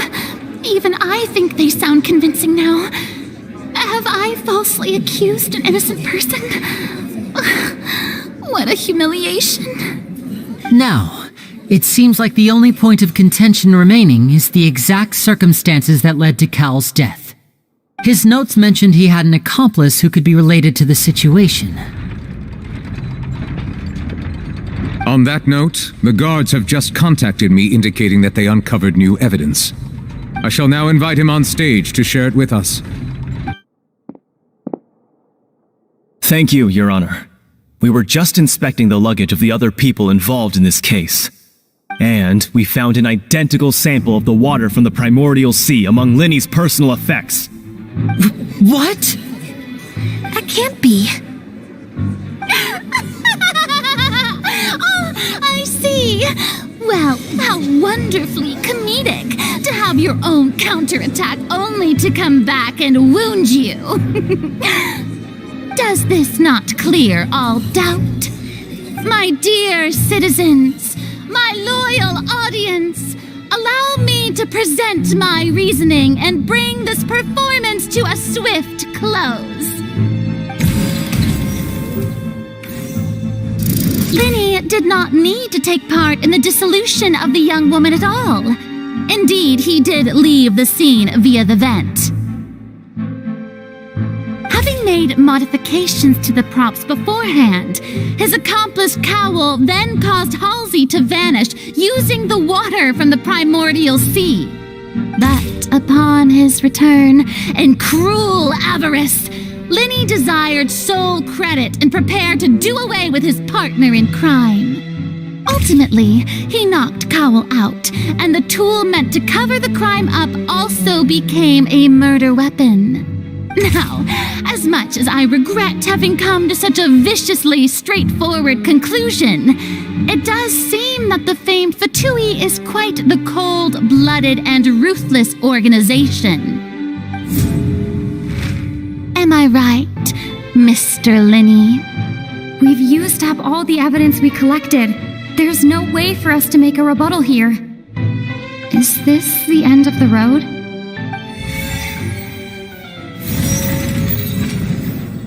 Oh no! Paimon can't think of anything either. It doesn't look like there's any way around this. Seems using the water as new evidence was too good a move. Why did this have to happen now? I think we've all seen enough now, and we have ample witnesses to my flawless reasoning. I believe this is indeed the finale. Now then, my good, noble Chief Justice, should we not, in your view, move... Excuse me, everyone, but I must interject. Miss, I must ask you not to shout, and to respect the ongoing legal proceedings. Oh, come on, don't be hasty. I have a good reason for interrupting, you know. Now, would anyone here like to take a little break from all this debate and see a little magic? I'll show you an amazing trick, one that can bring a young woman who has disappeared back in the flesh, right before your very eyes. Please, do the honors, Mr. Linny, if you would be so kind. What in the world is she saying? No offense, miss, but miracles like that are beyond my scope as a magician. Come on now, don't be silly. Magic is all about misdirection, isn't it? It often conceals the truth while presenting a fascinating illusion. But once everyone believes the illusion, can't magic reveal the truth to them once again? And wouldn't such a trick be the most marvelous finale to today's performance? Come on, Linny and Lynette, give it another go. Don't worry, Spina di Rasula has made the necessary arrangements on your behalf. But as the magic makers and stars of the show, I think I should leave the final performance to you. I understand.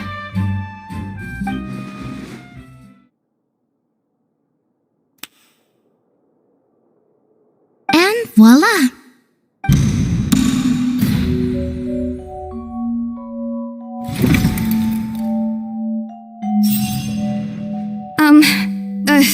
Sorry for the interruption.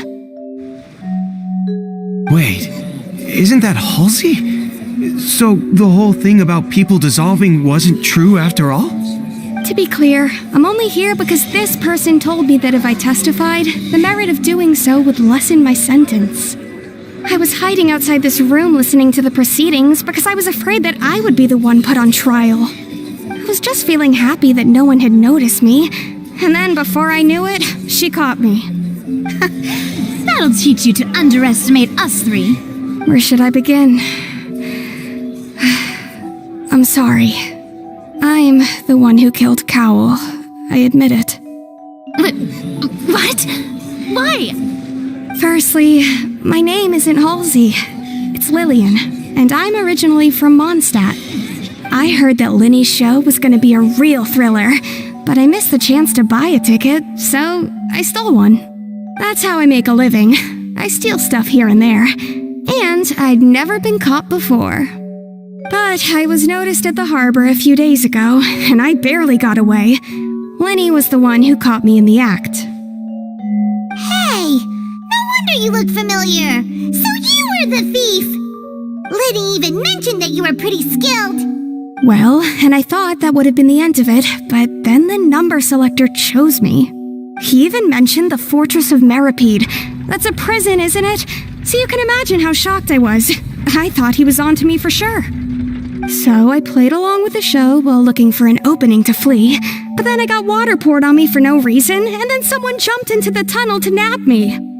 I wasn't going to take that lying down, so I knocked him out and stuffed him into the box. There was nowhere to run from there, though, so I had to change my clothes and hide in a box containing performance costumes. I slipped out after the first guard arrived at the scene and continued hiding inside the opera house. Can a person even hide in there? swear I didn't know that the water tank would fall down. Really, I swear it. Had I known that, I wouldn't have put him in the magic box. I may be a thief, but I'm no killer. Well, that makes everything pretty clear now, doesn't it? This time, we need to tell the entire story from Lillian's perspective.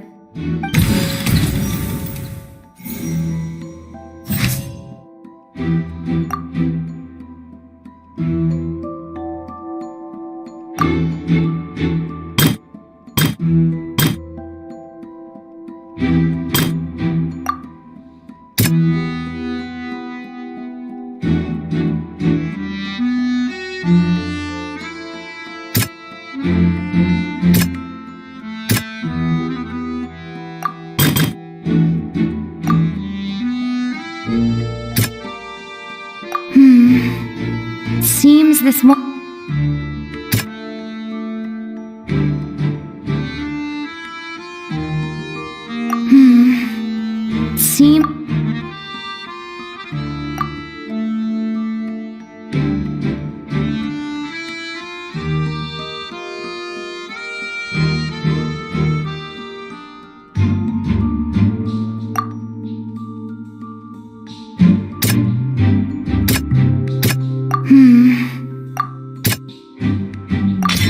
The strange sound wasn't from a fight. It was Lillian's attempt to break out when she was frightened.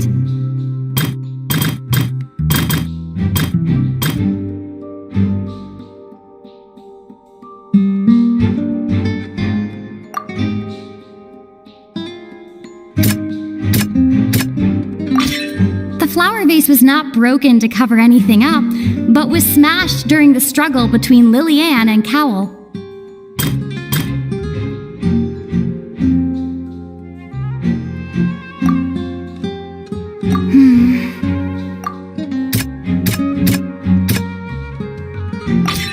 Lillian was afraid that she would be recognized if she left, so she changed clothes and hid, biding her time. Just what one might expect of an experienced thief. And it's Ace Detective Paimon time! Having been selected out of the blue, Lillian panicked. Her panic only intensified after she entered the tunnel and had water poured on her head. So she kicked the door open, producing the thud we all heard. Hearing the commotion, Cowell leapt into the tunnel, only to discover that Lillian had not dissolved. He did not know that Lillian was not from Fontaine, but was a thief who made her way in by stealing a ticket. Mistakenly believing that the water from the primordial sea needed time to take effect, he tried to force Lillian back into the box. The two broke the flower vase during the struggle, but Lillian came out on top, knocking Cowell out and putting him in the box. With no way of escaping, she changed her clothes and hid in the costume trunk until the performance ended.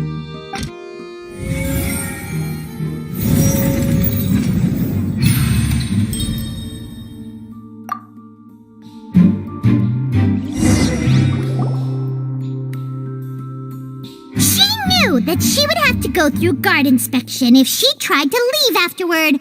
So, she has been trapped in the opera house these last 2 days. She had already become desperately hungry by the time we were chatting over macarons. So, she swiped 2 of them right under our noses. Talk about a sneaky thief. At this point, all the events that happened in the tunnel have now come to light. Ah, so that's the whole story. Bravo! Bravo! Now then, Lady Farina, do you wish to speak against the defense's statements? Please answer the question, Lady Farina. Also, if I may add, the trial has not yet ended. As such, I request that the prosecution not leave the room before the proceedings have concluded. What? Are you reading my mind now? No, I have no further arguments. I admit defeat. But really, could you at least have left me with some dignity? Wow! Look at that! She's like a deflated balloon now! If there are no objections, then as the Chief Justice of Fontaine, I shall once again repeat the full sequence of events. The actual perpetrator of the serial disappearances, Cowell, selected his next victim from the audience reservation list. With some modifications to the selector, he could ensure that the pre-selected young woman would be chosen. To cover up any evidence while committing the deed, Cowell thought of allowing the water tank to fall, which would conceal the water left behind after the young woman was dissolved. He also tampered with the rope suspending the water tank, using the fireworks at the end of the performance to cause the tank to drop and hide the watermarks. He poured the water from the primordial sea into a balloon during the preparation of the magic box and stuck it to the box's lid. Finally, he passed the prepared hook on a rope through the gap in the magic box's door when bringing the young woman to said box. When the magic trick officially began, the box containing the woman was lowered into the tunnel, tightening the hook rope and bursting the balloon containing the water. If all had gone to plan, the young woman would be dissolved at this time. However, Liliane was not from Fontaine and thus fled the box with a loud noise. Realizing that there was trouble, Cowell entered the tunnel and met Liliane. Thinking that the waters had not yet taken effect, he decided to proceed. However, his opponent was more capable than he thought, and he was overcome, knocked unconscious, and placed into the magic box, and thus became his own final victim. Liliane, according to her own statements, then changed clothes and hid until the performance ended, before hiding in other parts of the opera house. As for Linny, he was in the underground structures within the opera house, and was thus ignorant of these happenings. From this reconstruction of events, we can conclude that Linny, the accused, is in fact innocent. Hooray, Linny and Lynette! Amazing! While there is much in Linny and Liliane's conduct that should still be investigated separately, this case at least can be handed over to the Oratrice to make the final decision.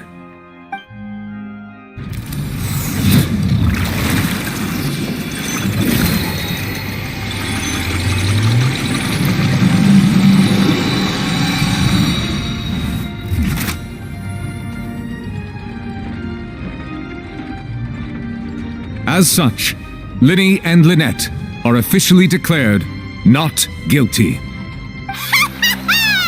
Victory for Ace Detective Paimon! Great work, partners. Thank you all. Thank you so much. Next, I think we deserve an explanation, Guard Vaughn. How did you find the water from the primordial sea in Linny's baggage? Right! Your discovery caused me to make a serious mistake, you know. Or was that not a discovery, but false evidence that you dared to bring before this court? I suspect that the accomplice mentioned in Cowell's notes was not Linny, but you, yes? I'm sure you know what you must do to lessen your sentence. Speak quickly! Unless you want to earn yourself a one-way ticket to Coupon Town. I was just following orders. We were supposed to place blame for the serial disappearances onto Linny, and thus cause suspicion to fall on the Fatui. The higher-ups said this was the best opportunity to do so. And now that your plan has fallen through, and the secrets of the water have been revealed, you have become a liability to said higher-ups, yes? Therefore, you would be wise to tell everything you know, and seek the protection of the guards. Yes, I'll tell you everything I know. Our boss discovered that the water can cause people to dissolve. It can also be made into a potion, which when extremely diluted, can cause people to experience unforgettable exhilaration. We've been in this business for a while now, and have made decent mora off it. The disappearances were also the boss's idea. I mean, this is the boss we're talking about.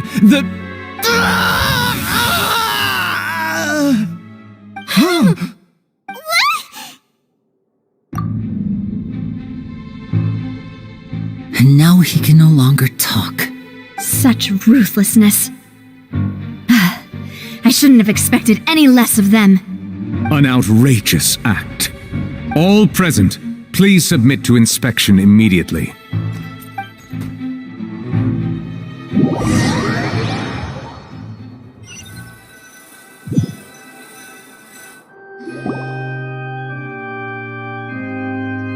So, we're just going back now? That's true, but... Traveler, Paimon! Please wait. Lenny... I know you may not want to speak to me right now. Maybe you don't even want to look at me. But still, let me thank you again for defending me to the end, even after you learned that I'm a member of the Fatui. I guess. But regardless, I'd like the opportunity to set things straight. I didn't approach you with any ulterior motives or ill intent.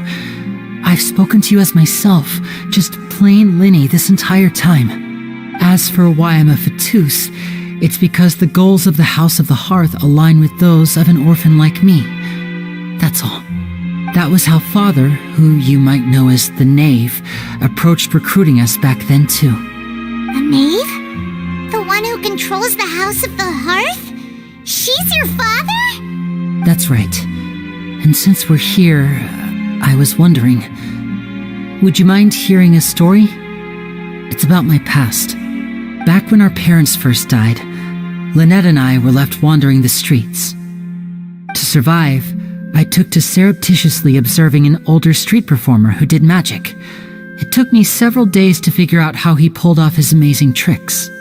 I took my sister through several streets until we found a crowded corner, and we began to perform magic tricks there. To my surprise, we proved to be pretty popular, and we could at least stop worrying about where our next meal would come from for a time. But I didn't want my sister to remain a street rat together with me forever. Before long, an aristocrat came to me and claimed that he wished to take us in after watching my performances. So you went from orphans to nobility just like that? That was how we felt at first too. As if fate was on our side and we could say goodbye to those painful days. But I gradually discovered that while we were called foster children, he was really after my talent for magic tricks. He would constantly take me to all sorts of banquets to garner attention, which he would then use to expand his social circles. That doesn't seem too bad either. Better than roaming the streets at any rate. It took a while for me to realize just how dark his heart really was. After one particular performance at a banquet, I discovered that Lynette was not on the same return vehicle as me. I waited a long time after we returned home, but she did not come back. I went to that noble's bedroom and asked him about her whereabouts. The answer he gave me was, she caught the eye of the most eminent person at the banquet, so I sent her over as a gift. I mean, you'll be able to perform your magic regardless of who your assistant is, yes? Oh no. So he was gonna... But wouldn't Fontaine's laws deal with such people? As far as outsiders are concerned, this is a relationship akin to adoption or foster care, and they have their ways of escaping the eye of the law. I managed to ferret out the location of the mansion of that so-called eminent person and hurried through the night. But by the time I leaped over the walls, avoided the guards, and made my way in, all I saw was the moonlit ground covered in blood, and the knave standing there in the darkness. So, she'd already taken care of that guy. That's right. She had rescued my sister before she could come to any harm, and had even discovered several girls hidden in a basement, all of them orphans. Father, the knave, might have seen something in me, and so she made me an offer. The House of the Hearth welcomes you, for your interests align with ours. Here, none will ever betray you. Indeed, betrayal shall never be permitted here. I was hesitant to trust her. I had just been betrayed by nobles. But she was also quick to destroy the noble who had taken us in at first, giving us back our freedom. Oh, so that's how the two of you joined the House of the Hearth. She has her own plans. She has gained permission from the Tsaritsa to first use the Gnosis' power when she obtains it. She plans to use it to find a way to break the prophecy and save Fontaine. So, she believes in that prophecy too? That's right. The whole House of the Hearth is currently working to combat that crisis. Today's case has also proven that people from Fontaine can indeed dissolve into some sort of water, thus further supporting the prophecy. All of us house members here, Lady Arlecchino herself included, are from Fontaine. We won't give up on defending our homeland. To us orphans, the only connection we have left to this world, apart from our family, is our homeland. So, from small deeds like distributing magic pockets to huge schemes like stealing a Gnosis, everything is aimed at dealing with that prophecy. It's all right. I understand. The only thing I can do is relate all this to you. I just hope you can understand that even as a member of the house, I have never stopped making my own decisions, and that I believe what I'm doing is right. If you should need anything at all in the future, feel free to find me. I will do my best to help you, as plain Linny.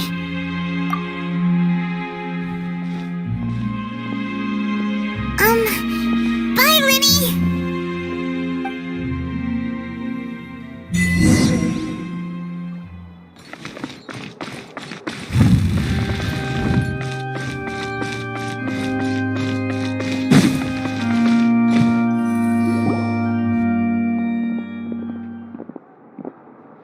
Hey there! What was with the disappearing act you pulled right as the trial ended? Were you looking for us, Navia? Well, this whole thing isn't exactly over, is it? I do feel that we're getting closer to solving the serial disappearances case, though. Don't you think so, too? Huh? What's wrong, my dear partner?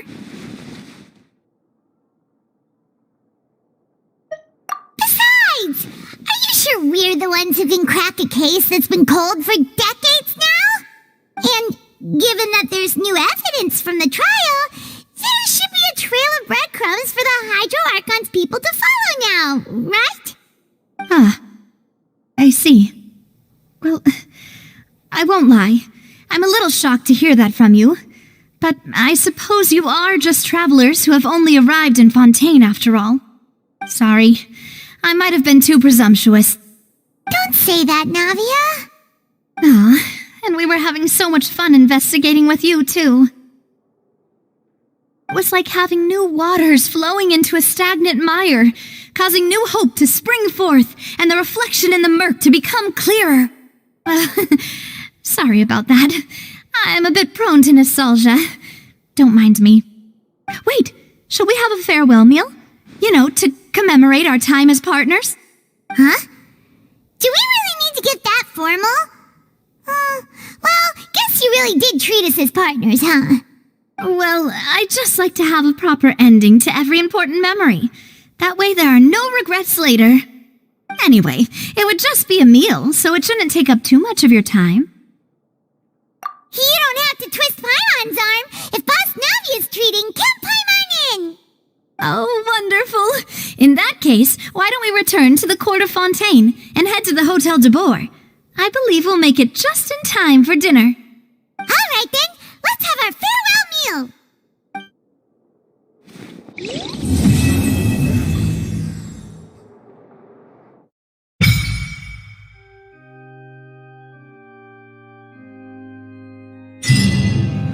I just tell it like it is.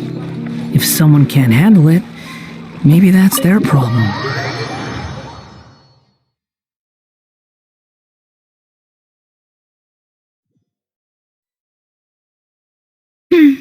I came here several times with my father when I was little, but stopped eating here as often after growing up.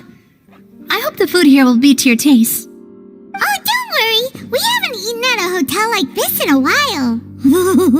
Paimon's getting excited already. In that case, I'll go order for us first. Please wait here a moment.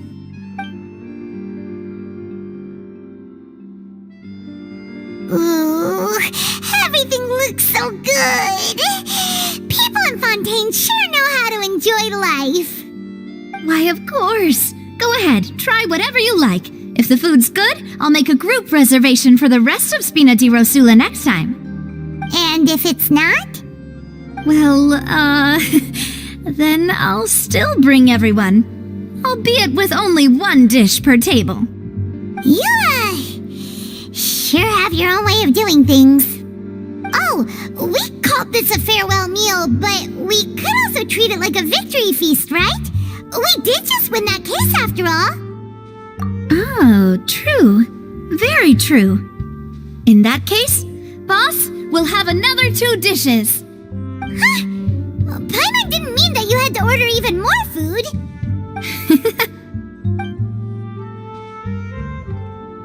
Speaking of cases, do you think that the mastermind behind the serial disappearances will get caught soon now that this has all happened?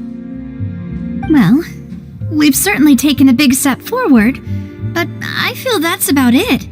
We know that there's an organization that means to dissolve these young women, but we still don't know what they are really after.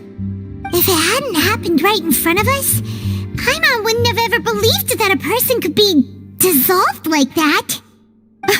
Right?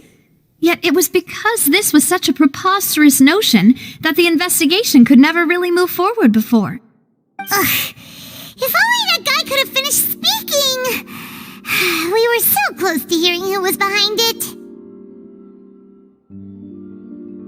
In such investigations, even the smallest step can seem like a yawning chasm if the trail of clues is cut off. To be honest, I don't have high hopes for any follow-up that the authorities might conduct.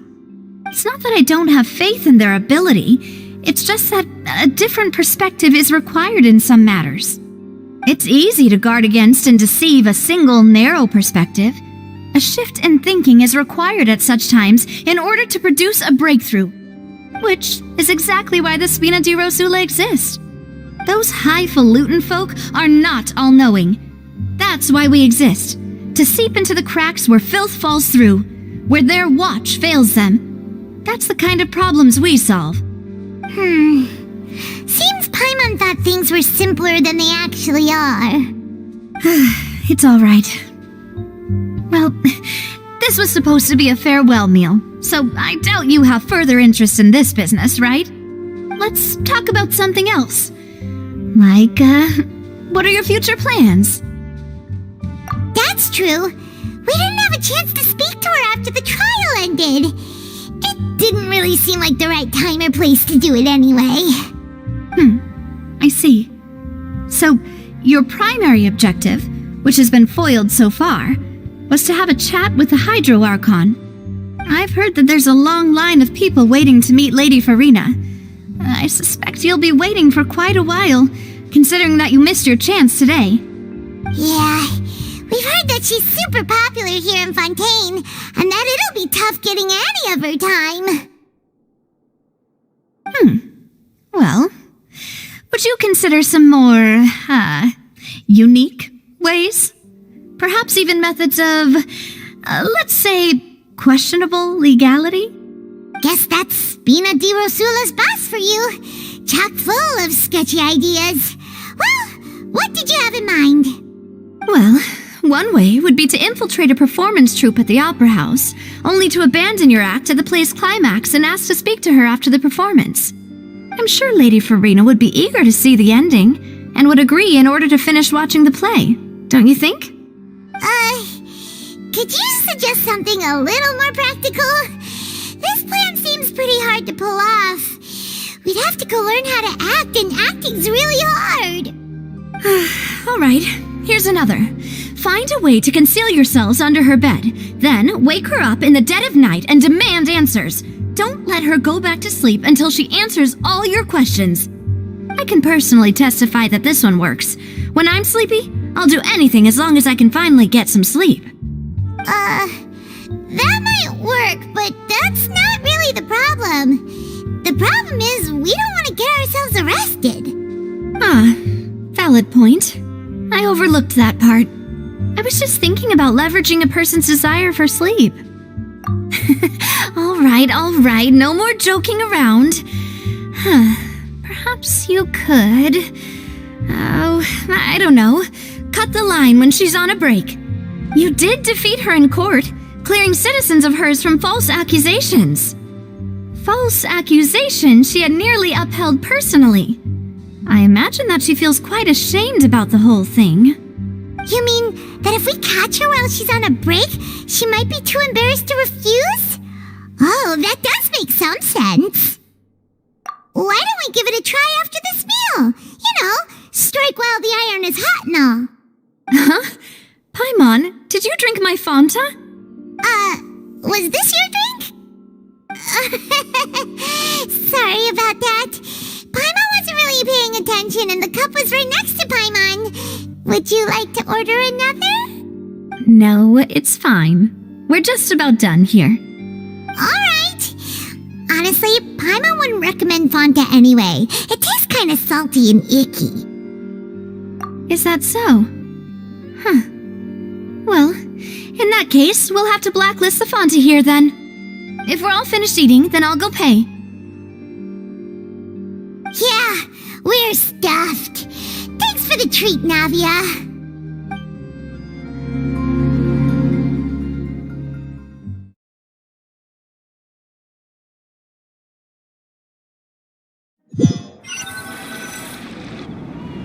Oh, so full.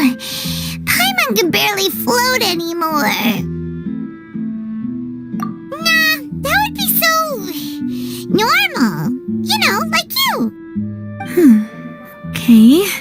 As for expenses this month, we're left with...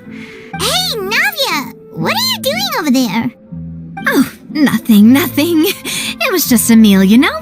Nothing the Spina di Rosula can't cover. Let's get ready to try to meet the Hydro Archon again. Bye, Navia! So this is goodbye, huh? Well, if you do encounter any other trouble in Fontaine, you're always welcome to contact the Spina di Rosula. I'll give your request the highest priority. In any case, I wish you smooth sailing. I'll see you again, partner. See ya!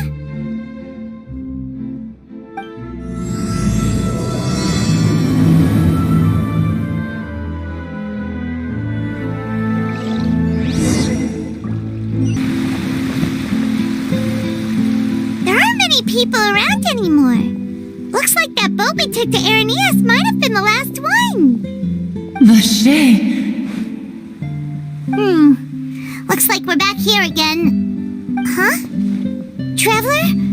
Are you hearing voices again? Ugh, that's kinda spooky. Are you sure we don't want to come back in the morning? Vache! Vache! Hey, why are you still walking towards it? There might be something nasty in the water. Huh? Hang on. Paimon can kinda hear a voice. It's calling for Vache, right? Hey, traveler? Stop walking! Come on, wake up!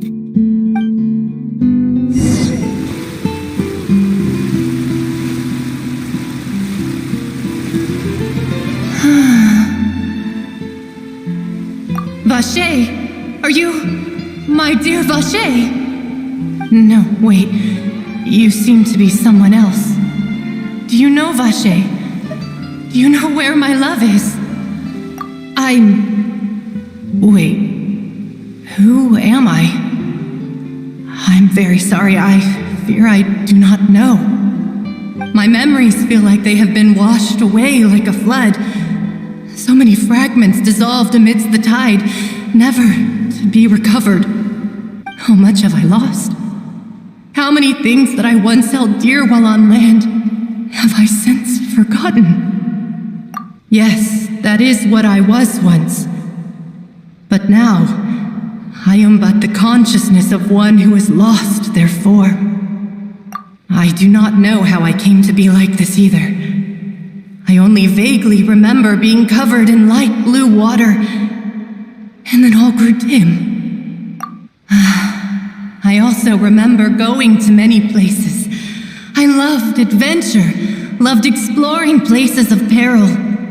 No matter where I went, Vache would go with me, I knew how dearly he loved me, and I also loved him equally as much. But now, we can no longer go back. The pain of such parting, I never knew how heavy it could be. No, our reunion no longer has any meaning. There is no way for us to create any new memories. The thought of me gives him no succor. So let it lie forgotten beneath the waters. If you meet Vache, tell him not to look for me. Tell him to move on. That is the only thing I still remember. Perhaps that is so.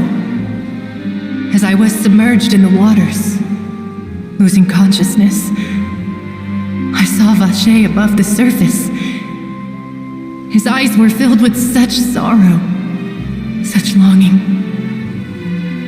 If only I could have comforted him, told him that I did not suffer. Indeed, I had felt a great warmth. Is that what you call it? Dissolving? If anything, I consider it a form of release. It was a state of neither fear nor frenzy, with only an endless peace, like the water's still surface. I could also liken it to being a thirsty person who drinks water for the first time, and only then sees how they have lived for so long in a world of endless want and anxiety. I think I hear your companion. It's time for you to go, I think. Farewell, then. I am glad that you were able to sense my presence. Remember, if you see Vache, tell him not to seek me out any longer.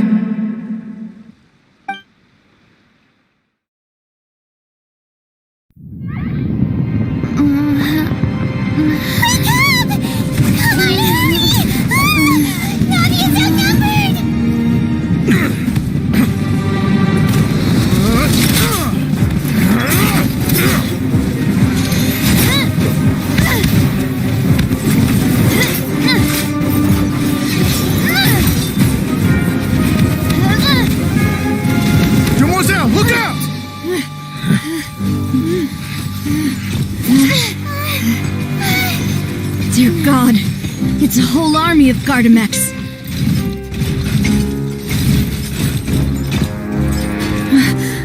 Chlorand?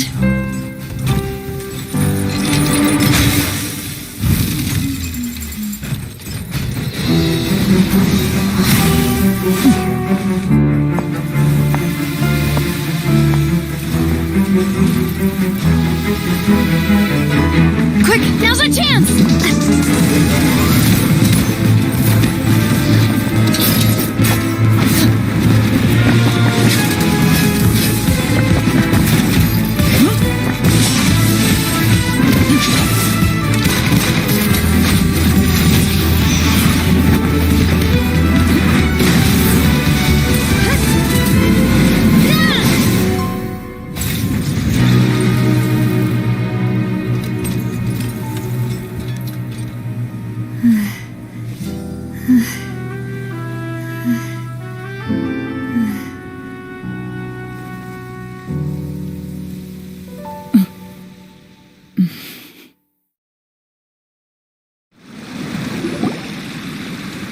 I should thank you for lending us your sword there, Chlorand. But before I do so, could you explain how you managed to show up here? I followed you. It seemed to me that danger has followed you more closely as of late. I believe that following someone without their knowledge is actually called stalking, is it not? Mr. Callus's last wish was for me to ensure your safety, and I will not betray his trust. He would do the same, were he alive today. Do not speak of my father! Sorry, demoiselle. I was not strong enough.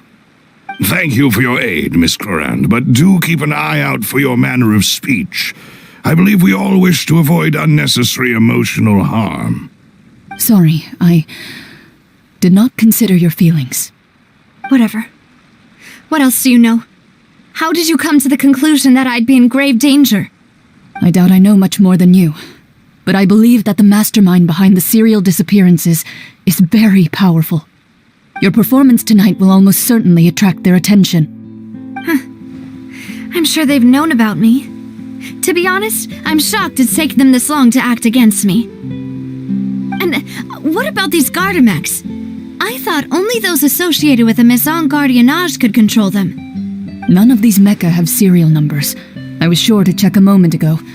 They are not the ones used by the authorities to enforce the law. I can only conclude that some powerful or wealthy party must have obtained them via illegal means, deploying them as a private force of sorts. What? Your point being that they're out of Spina di Rosula's league, then? Yes. Be careful, and do not act rashly. I will continue investigating no matter what. We will bring the truth to light. That's my father's true last wish. Regardless, thank you for your help today, Clarande. But if you get any ideas, tell me first. I don't much appreciate being followed. I do not think that they'll strike again anytime soon. So I shall stop following you. Good day, all.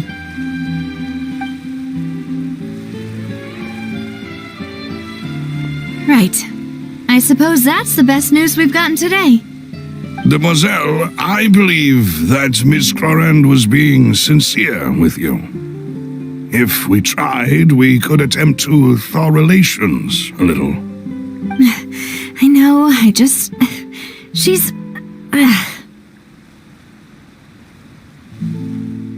Oh, thank goodness! Paimon thought we were done for! Those Gardamex came out of nowhere while you were unconscious, and Nadia and her gang saved us! Oh, and there was that champion duelist named Clarande who came out to save us too! We got lucky there. Paimon probably couldn't have fought them off otherwise. Oh, come now. Forget all that polite talk. That wasn't really a farewell meal we had back there. Not for me, anyway. In truth, I hope that every meal we have together shall be a victory feast. As such, we're still partners. There's no need to thank me.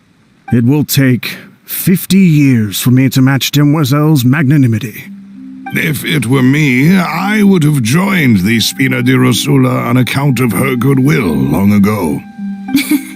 All right, you two. That's enough. Actually, Navia, how did you know that we were in danger? You sure did show up in the nick of time. Well, to be honest, you're the one who tipped us off, Paimon. Huh? Really? Paimon contributed somehow? Ooh, Paimon's even more amazing than she thought! Yes, all thanks to you grabbing my drink by mistake. How did that help? After we parted ways, I was on the way back to one of our bases when I suddenly thought of what you said. That the Fonta tasted kind of salty and icky. Fonta only comes in sweet flavors, so how could it have tasted salty? The color of the drink, if I recall, had also been a bit off. So the Fonta had been spiked with water from the primordial sea? Yes. So if you hadn't drunk that cup for me... Spina di Rosula is preparing the grandest of awards for you as we speak for saving the boss. Huh? Really? I sent people to Hotel de Boer to investigate, but whoever did this left no trace at all. That's when I figured out that you might be in danger and hurried here as quickly as I could. But why would they go after us too? All we did was defend Linny in court and help clear his name. Ugh, now we're caught up in this mess too, aren't we? Well, you did foil a plan that they were probably pretty proud of, and almost got their name in the process. Speaking of which, did anything strange happen when you drank the primordial seawater? Well, it can't be a coincidence that the traveler fainted just now. She said that she heard that voice calling for Vache again. Oh, and this time Paimon heard it too, but it was real faint. Does this situation have to do with the primordial seawater then? Does that mean the primordial seawater raises someone's sensitivity to hydro when it's used on people who are not from Fontaine? That doesn't sound like too much of a bad thing, to be honest. New intel? While you were out cold? Well, let's hear it, shall we? Oh, that is important. Vache. That name doesn't ring a bell. I suppose he hasn't stepped forward as a witness in court lately.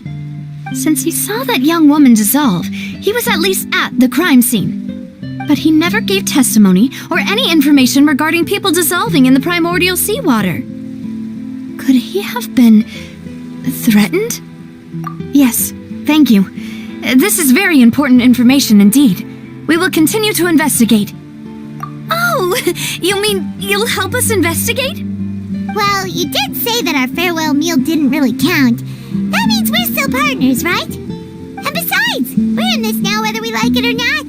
You're not gonna let those people who targeted us get off the hook so easily, are you, Traveler?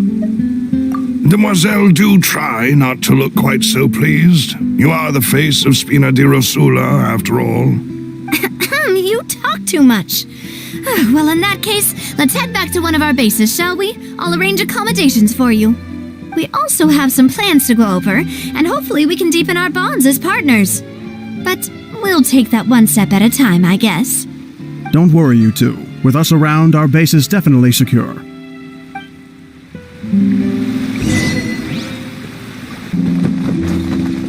Everything was futile. It's right up ahead, but let's make sure we weren't followed first. I've been keeping watch, Demoiselle. I haven't spotted anyone suspicious thus far. Very good. But let's not let our guard down for now. I shall find rooms for our respected guests. Thank you, Malus. Now, let's continue, Traveler.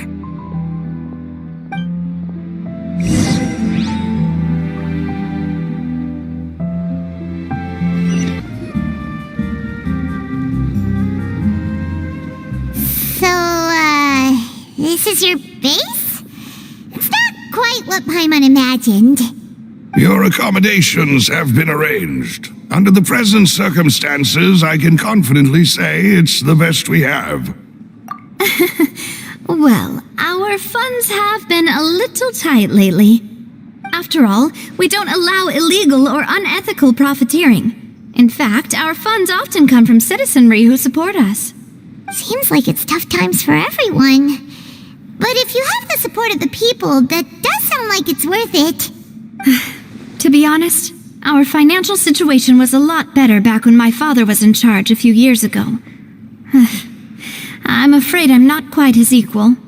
Your father, he was the previous boss of Spina di Rosula, right? How did he... Demoiselle, if you'll allow me to explain. No, I'll explain it myself. I suppose I couldn't run from this topic forever. And as partners, this is something I hope they can understand. My father's name is Callus. Yes, the same one they call Callus the Unfaithful in the streets. 3 years ago, he was accused of murdering his own friend. But he chose a duel to defend his honor instead of standing trial. He died in the duelist's ring. Oh no. But I do not believe my father was a murderer. I'm sure he was set up. At the time, I believed that if he only stood trial and was duly investigated, something amiss would crop up and prove his innocence.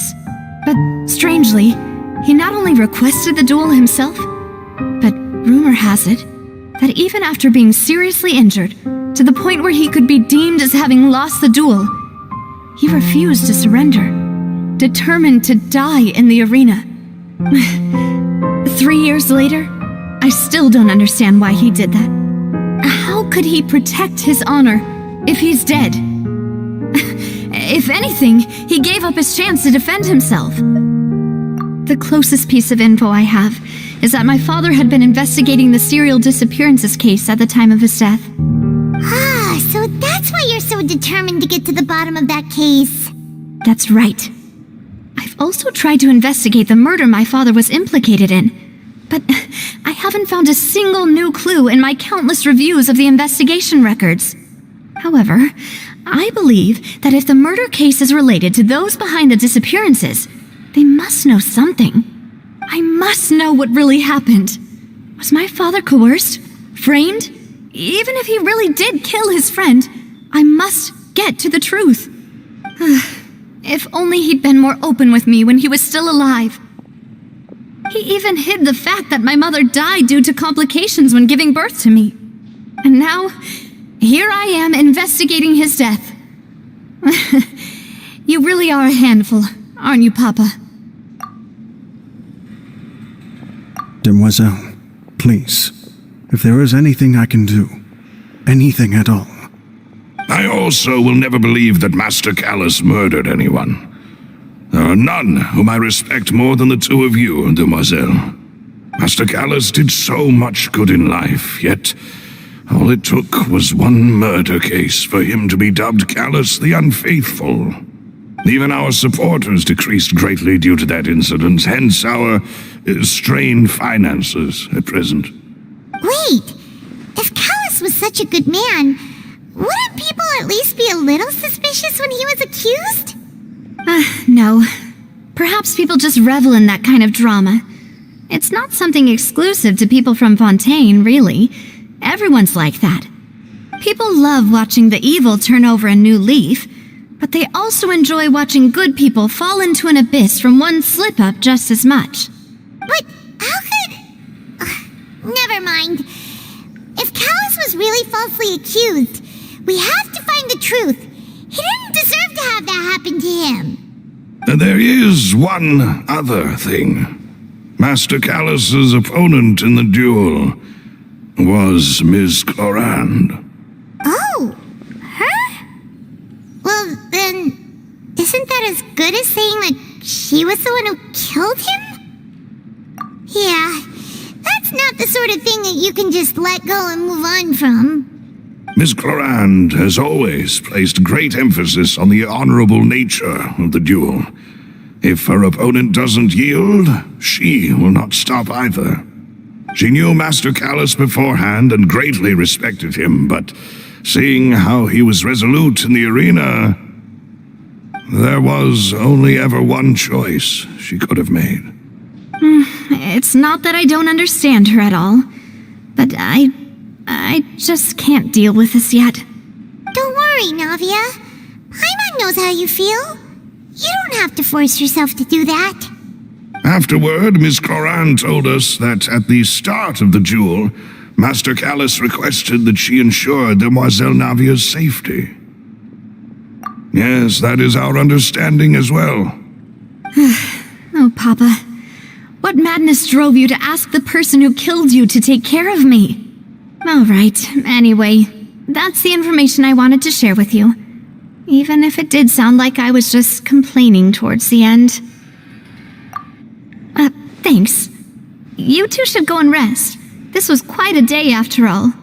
Yeah, Paimon's beat. Please, relax and get some sleep.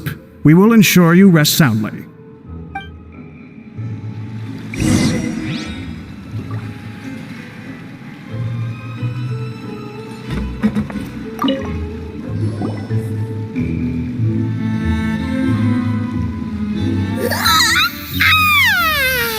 Paimon slept so well. This place feels almost too safe. Huh? Navia? Where did the other two go? I sent them back to Poisson. It's Spina de Rosula's place of origin, and where we have our headquarters. There's not much for them to do here at the moment. Paimon gets the feeling that you're just trying to get them off your back. But never mind that. When did you get back? Were you waiting here the whole time? No, I just returned after going out for a while. I did some investigating yesterday regarding the name Vacher. Wait, so you didn't sleep at all? How could I after having such critical new evidence appear? Guess Paimon wasn't speaking for everyone just now, huh? Unfortunately, this name seems to have been wiped from existence. It doesn't seem to have a match anywhere. I suspect that those behind this have already taken steps to hinder an investigation from this angle. But that does prove that this Vache person is a key witness in the incident. Does that mean we're too late, though? No. There is one ray of hope. One place in Fontaine that they would find almost impossible to threaten, no matter how much they wanted to. And that is the archives kept by Chief Justice Neuvillette, a place where detailed files on all the cases in recent years are kept. If the Oceanette you met is one of the young women who went missing recently, we should be able to find some related information there. So Neuvillette maintains an archive of case files? Whew. Guess that's the hard-working Chief Justice for you. In that case, let's go talk to him, shall we? Aren't you coming along, Navia? Did you get tired? No, it's nothing. Let's go see the Honorable Chief Justice.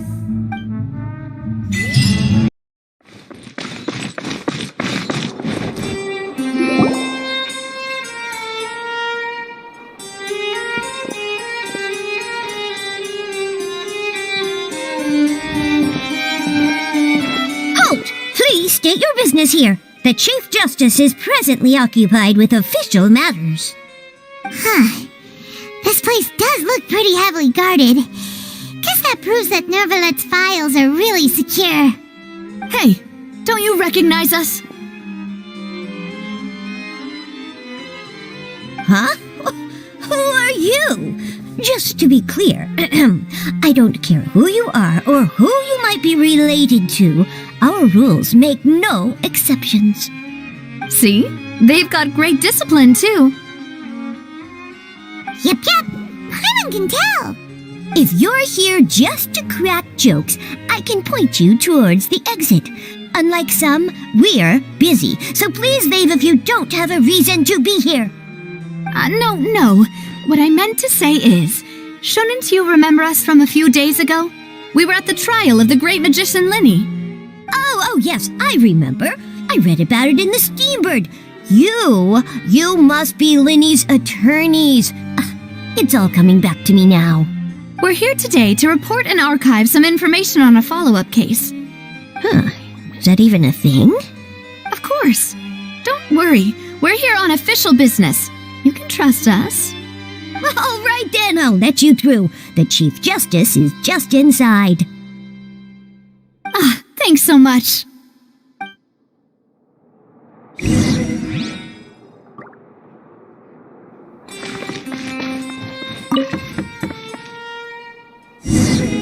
Please come in.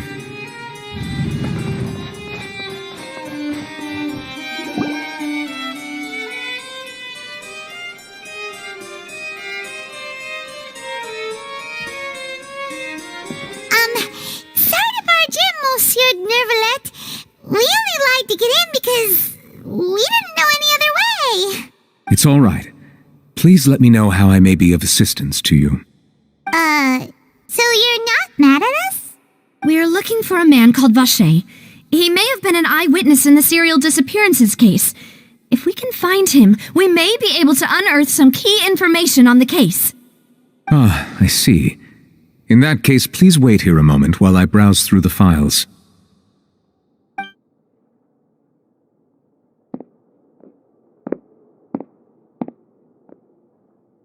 Who knew that Neuvillette would be so easy to talk to?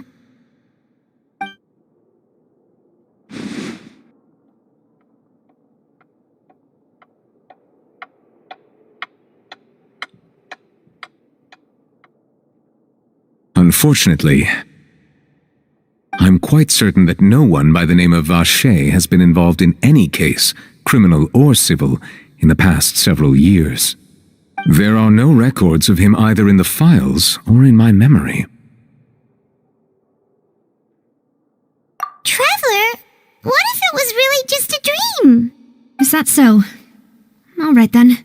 Thank you so much, Monsieur Neuvillette. We'll take our leave now. Ahem.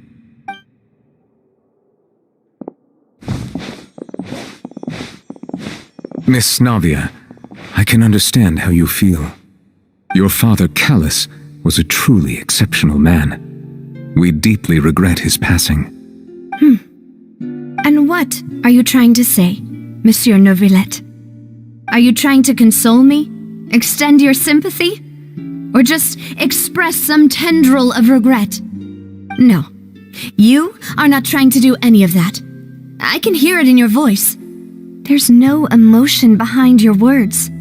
You only said those things because you felt like you should. It's just like last time. After my father took his place in the duelist ring, I pushed through the guards to talk to you as a last resort.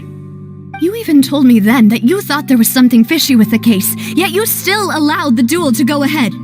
In your eyes, the value of a human life is nothing compared to those cold laws you hold so dear. If you truly regret my father's death, then why didn't you call a stop to the duel? Why didn't you give me the power to stop him from throwing his life away? Why did you just let him die, despised and hated by all? Everything was hanging on a thread at that moment. Just the tiniest effort could have changed everything. There are still so many things I never got to tell him. So many questions he still owes me answers to. If you really have no heart, then just look me in the eyes. I, Navia, will show you the true meaning of regret. I'm sorry, Miss Navia. You and my father are truly alike. You keep all kinds of things in your heart and never say a word to anyone. It's not so much that you can't feel, but that you would never express anything. Oh well. In any case, everyone already knows full well the apathy of the Chief Justice. My apologies for taking my emotions out on you, Monsieur Chief Justice. Let's go, Traveler and Paimon.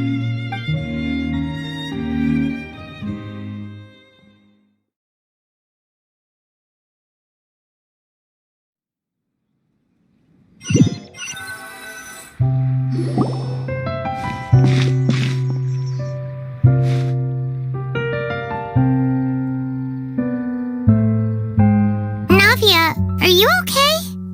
I'm fine. Rain. It's raining. You're right. Wasn't it still sunny when we went into the building? And there shouldn't be any active trials today. How strange. Now that I think of it, on the day my father was convicted of murder, it was also raining. What is it? Did you think of something?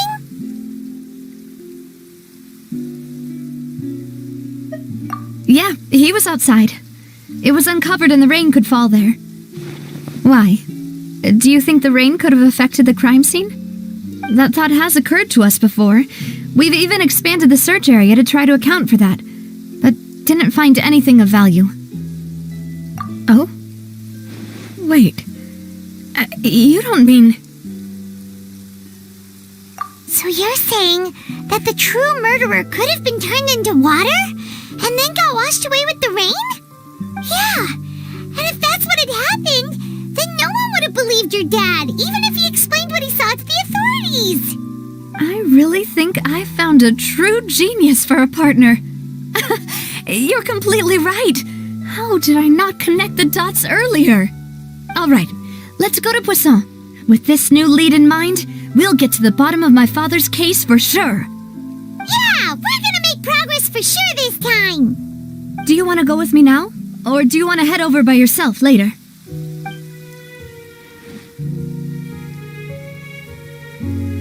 Great, let's go then.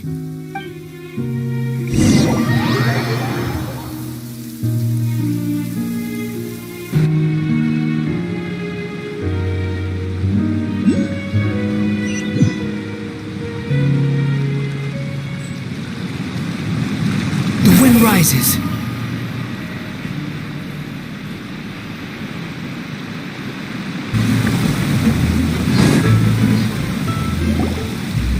Whoa!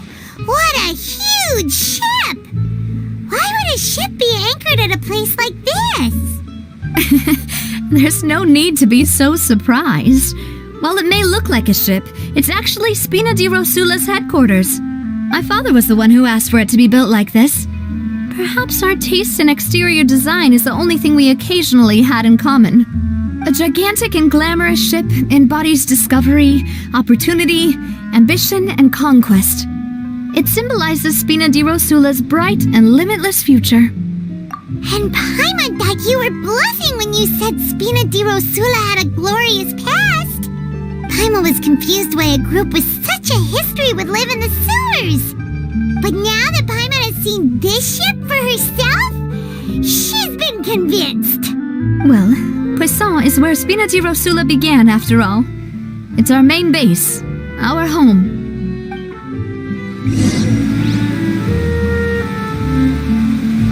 Squall and Fury!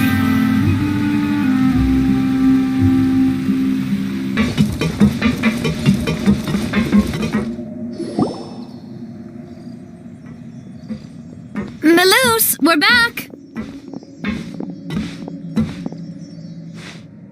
Apologies for the wait, demoiselle, and our most important partners.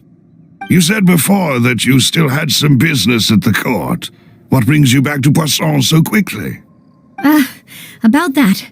It's because my partner here reminded me of something really important. You see, what if my father's case had something to do with water from the primordial sea? You still remember, right, Melus? On that night, it was raining? Yes, the case was quite similar to that of Mr. Linney's. Both were what you'd call impossible murders. Could you tell us a bit more about what happened before? Yeah, of course. Many years ago, something called synth began to gain popularity in Poisson. At a glance, it was a kind of drink that could excite your mood and produce many pleasant hallucinations. Wait! Didn't that guard guy who turned into water also mention that the primordial water could be used to produce some kind of potion? Yes, he did. Considering what we know now, it's almost certain that synth is created using water from the primordial sea. If you drink synth for an extended amount of time, you'll suffer many side effects, such as losing the ability to focus or control your emotions. And if you were to stop drinking it completely, you'll experience flashes of paranoia and anxiety while lacking energy to do anything. It's an extremely dangerous substance. As he oversaw Poisson, my father was compelled to put a stop to synth abuse and called for a complete ban of it. Boss's uncompromising attitude incurred the synth vendor's wrath, but no matter how much they threatened or bribed him, he refused to yield.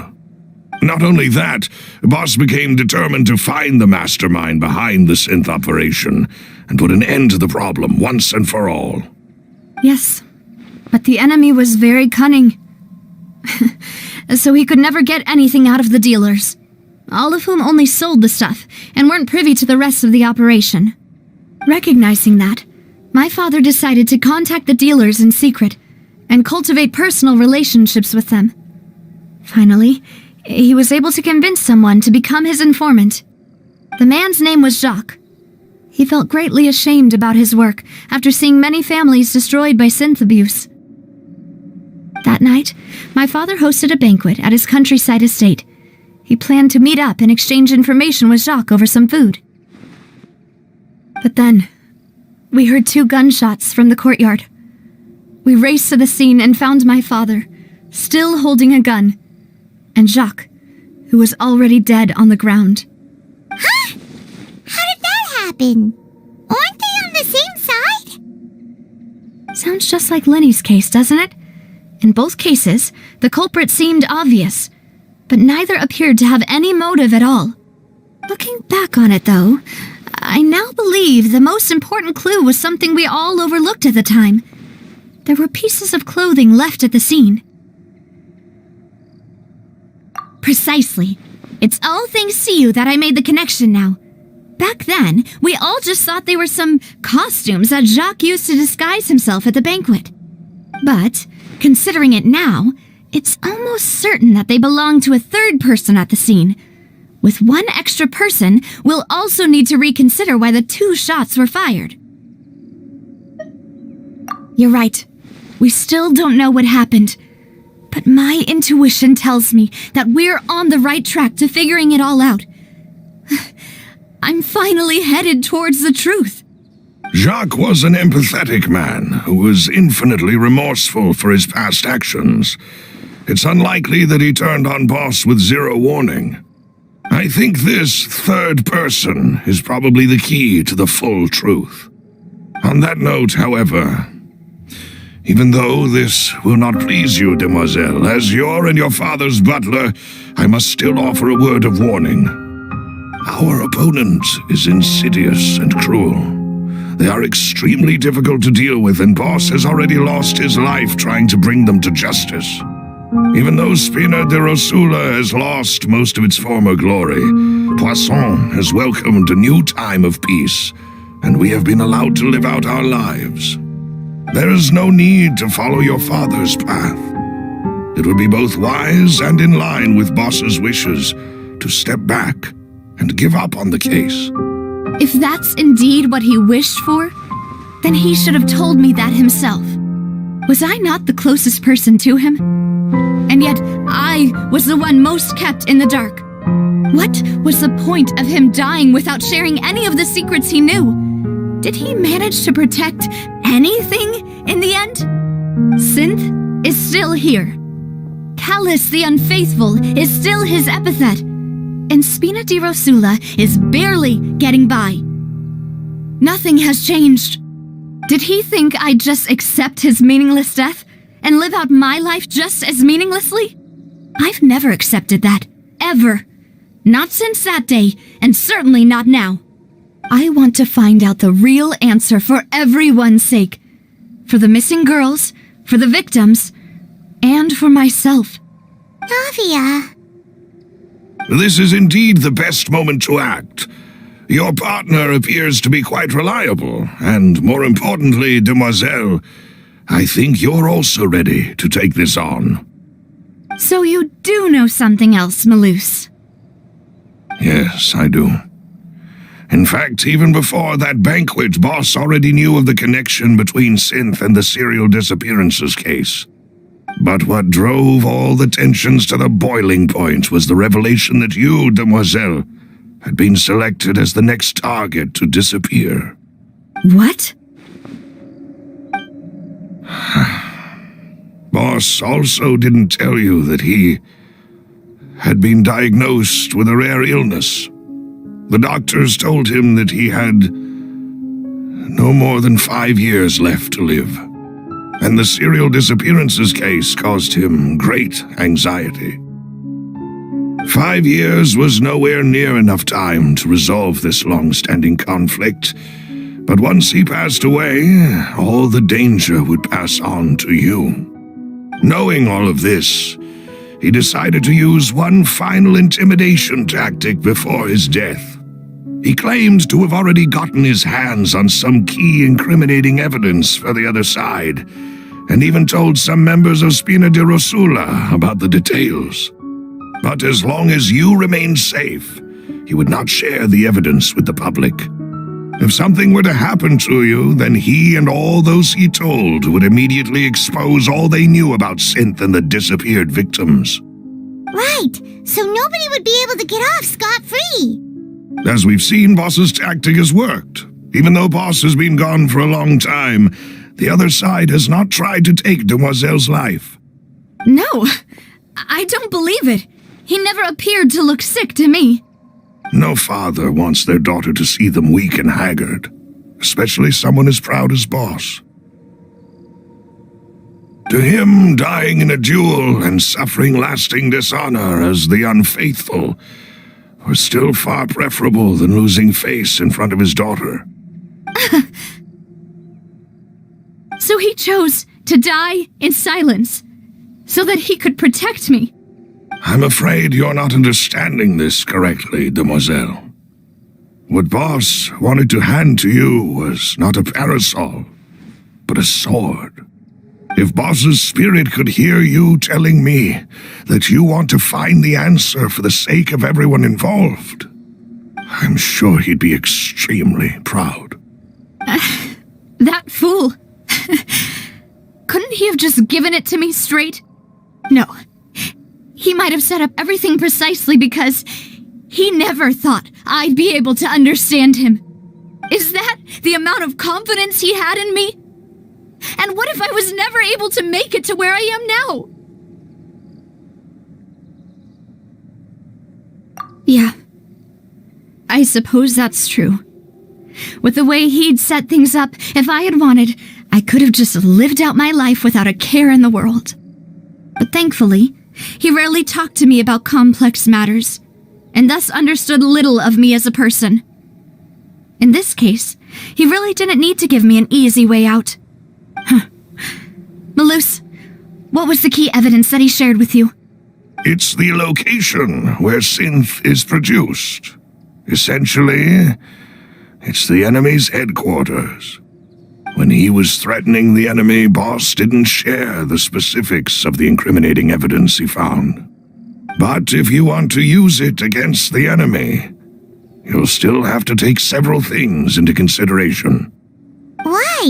If we know where the place is, can't we just go storming in? You mustn't forget that we're fighting against a mysterious and dangerous organization that's been in operation for decades. There's no telling what might be lying in wait at their headquarters. We also have no idea what kind of evidence we may be able to find inside, nor what people we may be able to capture. But a single visit to their headquarters would be tantamount to a formal declaration of war. The worst case would be that we leave empty-handed, but also open ourselves up to full retaliation. Then, in that case, why not work with the Fontaine authorities? Well, you saw one of them dissolve during Mr. Linney's case. We have no idea just how thoroughly they may have been infiltrated. That's true. Seems my father really had no choice. But things are different now. It should be a lot easier to prove the other side's guilt, now that we've connected Synth with the disappearances case. You sound like you've put a lot of thought into this, Malus. I am the butler, after all. I live but to serve the boss and Demoiselle's will. I've always been willing to take on any kind of risk for your sake. But considering my relative lack of ability, I've spent my time keeping secrets, performing basic investigations, and waiting for the right time to come. Thank you for all of that, Malus. Have you discovered anything new in the past few years? Let me think. One conclusion I came to was that the enemy must be quite familiar with Spina di Rosula, or at least have an informant planted here. When I announced orders to the organization's members on Demoiselle's behalf, I used to deliberately keep a few people in the dark and observe the reactions of the synth vendors. If the vendors didn't change their plans, then the individuals informed of our orders must be innocent. If the vendors packed up and fled, however, then someone must have given them the news. After several rounds of testing and investigative tracing, I've narrowed the suspect list down to 3 people. The first is Florent, Spina di Rosula's senior advisor. Huh? Florent? Yes, surprising, isn't it? He was one of the people Boss trusted the most, which also means that he was someone who understood Boss really well. Thanks to his position within Boss's innermost circle, he always knew our upcoming plans and could thus avoid capture this whole time. There's someone else like him too. Marcel, the head of Confrérie of Cabrières. Uncle Marcel. It's a guild in Poisson. Boss helped it to grow to its current size and prominence. In the beginning, they were only reselling some daily goods, but now they're one of the richest guilds around with a lot of business connections in the city. So, they're like a sister organization of Spina di Rosula? Yes, you can say that. When we were fighting against the synth dealers, they provided us with plenty of support. It's a bit difficult to imagine someone using their own money to hunt down themselves. The final suspect is Thierry, the man responsible for coordinating information between Spina di Rosula and the guards. Although the guards mostly leave us to our own devices, there are still many activities we have to report to the local authorities.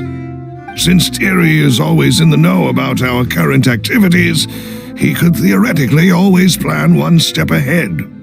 I see. These are all people who I communicate with quite regularly. To think that the enemy we've been fighting against has been right next to me all along, among those I trust the most. It's almost too hard to believe. If you want to investigate them, please take every precaution to not alert the quarry. Judging from our experience, the enemy is extremely cautious. Of course. And thank you, Malus. You've provided us with a lot of great information. You're too kind, my lady. I'm just doing my duty. And before I forget, proving Boss's innocence would also mean clearing him of blame in Jacques' death. After that incident, Jacques' wife and daughter were taken into the Spina's care. If it might help, you could also pay them a visit. I can make the necessary arrangements. Oh, thank you so much, Malus. You really are the best. A new case awaits, my dear partner. I hope we can work together to uncover the truth and end this case once and for all.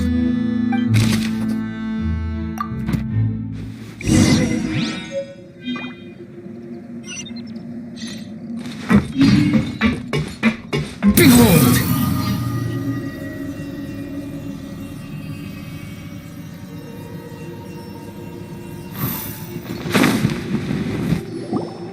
It is settled, then.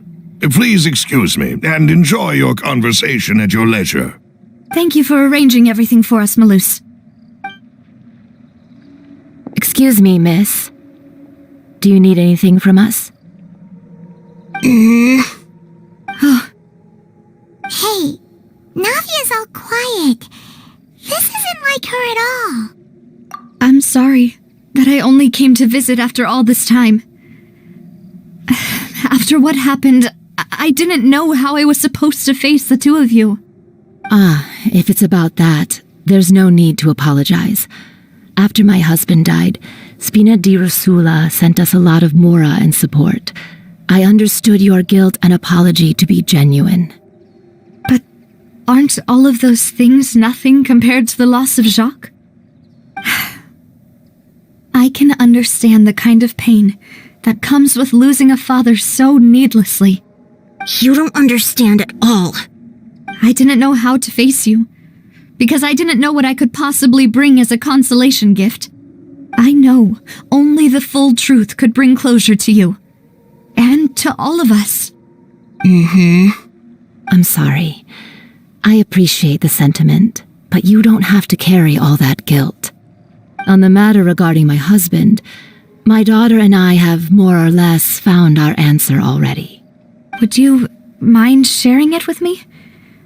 I really can't believe that my father could ever bring himself to shoot Jacques. I always knew that my husband's money was earned through others' suffering. He told me countless times that if he could turn back the clock, he would never go into the synth business again. He had many regrets, and felt that he took the idea of providing for his family too literally. For the longest time, he thought Mora was everything. So when Mr. Callis came to him with a proposal, he accepted it almost immediately. He tried to be as careful as he could, but even so, he was still found out by the higher-ups. They found out about his betrayal? Papa didn't say that exactly, but Papa did tell me that I should never be ungrateful. Before he left that day, he told me that he had no choice. It was only later that I realized it was his final farewell to the two of us. I don't know that for sure, but you could say that's the conclusion I eventually came to. Which is why I'm the one who should feel guilty. Callis had always taken great care of us, both when he was still alive and after he passed away. Even if he fired the shot that killed my husband, it was likely in self-defense. It is impossible for me to hate him for what he had done. But Mama, why is Papa still the bad guy if he did the right thing? Papa always wanted to be a good man, So why did he have to do a bad thing in the end? Well, things aren't always as they seem. You still feel like your papa was a good man, right? Yeah, Papa was a really good man. The best in the whole world. Then you should hold on to that.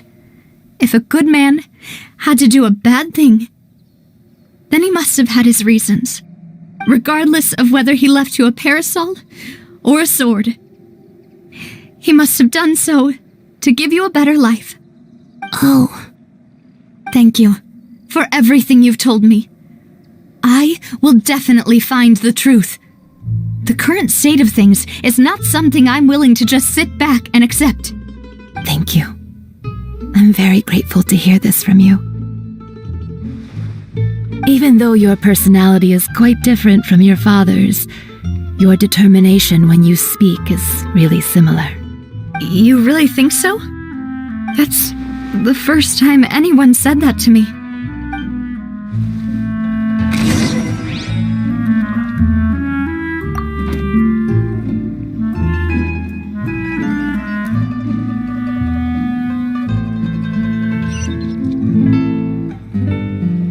Swan Fury! Are you okay, Navia? I'm fine. Don't worry. Let's investigate the 3 suspects next.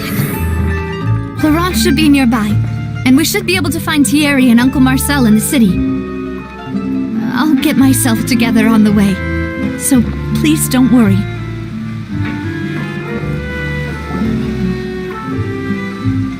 Greetings, boss. How may I be of assistance today? I'm sure you've heard about what happened at the Opera House. Someone got turned into water right in front of us. Yeah, I've heard. With something that dramatic, I'm sure journalists will milk it for all it's worth. And it'll be all the talk for the next several weeks. It also reminded me, on the day that the incident happened with my father, it was raining outside, and we found some clothes left at the scene. After my partner here put the dots together for me, I feel like we should try to reopen his case. Can you do me a favor and try to recall what happened that night? Let me think. Mr. Callis was feeling pretty upbeat that day. So he was drinking and bantering away with us at the table. After that, he told us that he wanted to go get some fresh air. So my first reaction was that Mr. Callis's life was in danger. So I grabbed my holster and made a mad dash toward the scene. But when I got there, it was already too late. Mr. Callis was standing over a dead body with a gun in his hands. All we could do was look back and forth at each other, not knowing what to say. So you also remember 2 gunshots then? Indeed. The guard said that the first shot didn't hit anyone, while the second killed Jacques. But I've never really bought that explanation. Reason being, Mr. Callis had left his gun on the table. I even made sure to confirm that before running to the scene. But according to the guards, that doesn't mean he couldn't have had other guns on his person. About the clothes left at the scene that you mentioned, do you think there was a third person there who was turned into water? At least from our perspective, my father had no reason to kill, so he would also have no reason to bring an extra gun with him. The gun he was holding probably belonged to Jacques, or a third person on the scene. Yeah, that makes a lot of sense. So you're saying Mr. Callis ended up with the gun because he seized it from one of the other guys? But hold on. If that's what had happened, then why didn't he share the truth with any of us? He didn't even want to face the Oratrice machine, and chose instead to prove his honor in a duel. Did he lose all faith in the courts after seeing someone dissolve right in front of his eyes? About that, Malus told me a thing or two, so I think I can understand why he committed to the duel. I'll tell you everything once the whole truth has been revealed. I understand. Then I'll leave Mr. Callis's honor in your hands, boss. And if I may just say one more thing, the whole Callis the Unfaithful epithet has been a thorn in my side since the day it was invented. Many people have laughed at me for still calling him Mr. Callis, even after so many years have passed. But it was Mr. Callus's trust that allowed me to rise through the ranks of Spina di Rasula and live the life I lead today. No matter what others might say, he'll always be the man I respect the most. And he'll always be my boss. Don't worry. I will definitely find the truth. You and all our other comrades at the Spina deserve to know the truth as well.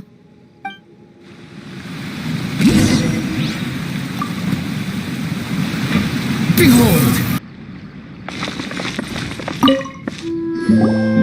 Hey, Thierry! It's me! Oh, now, what brings you here, Miss Navia? I've heard that you made quite the name for yourself at the Opera House. Oh, so you've caught news of that already. Oh, okay. Hey, I'm also a member of the Guards, you know. The way you make it sound, people would think I was sent off to Poisson because I had done something wrong. Are you sure there isn't a little bit of truth in that? Under normal circumstances, shouldn't you have been called back to the city already? I mean, where I work is really up to me. Let's just say I enjoy the ambiance of Poisson. Callus did a fantastic job running the town, building Spina di Rasula from the ground up and clearing many obstructions in my way. It would be next to impossible for me to find a similarly easy but high-paying job in the city. Anyway, enough chit-chat. Are these two friends of yours?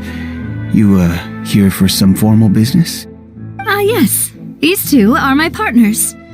What happened at the Opera House made us realize that Linny's case and my father's may be related. We're trying to reinvestigate the details of my father's old case. Ah, I get it. You think there might be more to the case now that we know people can be dissolved into water, right? I was also flabbergasted when I first heard of it. If you want to go through the original files from your father's case, I can help you look for them. That'd be much appreciated. Thank you. Actually, I have another question. Do you have the authority to dispatch Gardamex? Of course. Without them, I couldn't possibly handle Poisson on my own. Why do you ask? We definitely can't use them to forcefully get more evidence for your father's case. Well, you see, just recently, we were attacked by a horde of unnumbered Gardamex in the city. So, if you hypothetically wanted to do something against me, all you would need to do was get rid of the mecha serial numbers and send them after me. Then you think too highly of my abilities. Dispatching mecha is very different from controlling them. If I had to make an analogy, when you order a dish, the chef will make it for you. You can ask the chef to cook, but not to massage your shoulders or carry your baggage. If you try to make unreasonable demands, the chef would just think you're out of your mind and ignore you completely. The same goes for me and my Gardamex. Removing a serial number is also not as easy as you might think. There are a lot of complex steps to it, and it's almost impossible to keep it a secret. So I can promise you, those mecha were definitely private units. They're certainly not cheap. So, whoever their owner is must be super rich, powerful, or both. Now that you mention it, though, being in the synth business would definitely be profitable enough to afford this. Oh, then you're officially in the clear, Thierry. Oh, well, thank you for the vote of confidence, Navia. Jokes aside, I'd like to wish you all the best with your investigation. I'll be staying in the city for a little while, so just come find me if you need any support from the guards.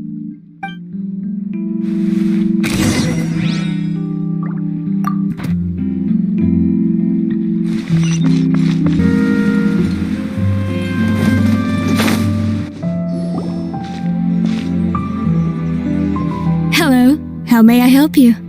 I'm here to see Marcel. Could you please let him know? You can just say Navia's looking for him.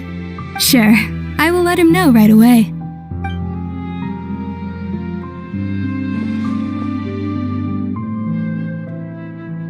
Navia, hello. sorry to keep you waiting. I'm not as young as I used to be, so my legs are giving out a bit. Oh, it's all right, Uncle Marcel. There's no need to stress. I just wanted to talk to you briefly about what happened in the opera house. I'm sure you saw everything too, right? Yes, I've never seen anything so strange. Oh, you were at the opera house too? That's right. I went there with Navia to see the magic show. Who knew it would turn into a whole murder mystery? I also witnessed your marvelous sleuthing work. Quite impressive. To beat the Hydro Archon at her own game on her own turf, I can already imagine everyone in Fontaine discussing your exploits over a few glasses of wine. Oh, Paimon doesn't want to become the talk of drunkards. Apologies. It's just how Fontaine is as a nation. Everyone loves drama and theatrics. Uncle Marcel, you've also noticed that other thing, right? The fact that humans can dissolve in water? Yes, I was reminded of your father's case right away. Is that what you're investigating now? Exactly. I still don't have much solid proof, but I can sense that the other side has already begun to act. Oh, and what makes you say that? We were attacked on Araneus by some unnumbered Gardamex. And there was also an attempt to get me to drink water from the primordial sea. If not for the vigilance of my partner, I probably wouldn't even be here talking to you right now. Oh, you're giving us too much credit. Wasn't it you who protected us? Alas, it seems things are heating up again. The peace that Callus sought so dearly will soon become a thing of the past. But rest assured, Navia, Poisson will always remain a safe haven for you. If you're scared, you can always return there. If anyone dares to lay their hands on you there, the Confrérie of Cabriere will use its funds to the last Mora to bring them to justice. Thank you, Uncle Marcel. But I don't intend to go into hiding. I'm going to strike while the iron's hot. Do you have any new thoughts on my father's case? About that. Sorry, my age is catching up with me, so it'll take me a while to recall my memory. The Confrérie was responsible for that banquet, so I was out and about the whole time making sure things were running smoothly. I didn't even have the time to drink with the guests. Then I heard the sound of a gunshot, and the rest was history. Oh, it's okay. No need to push yourself. We'll ask around some more, see if there are any valuable clues elsewhere. Sounds good. Just let me know if you ever need Mora. All my wealth comes from Callus's patronage and support. I'll spend however much it takes to clear his name.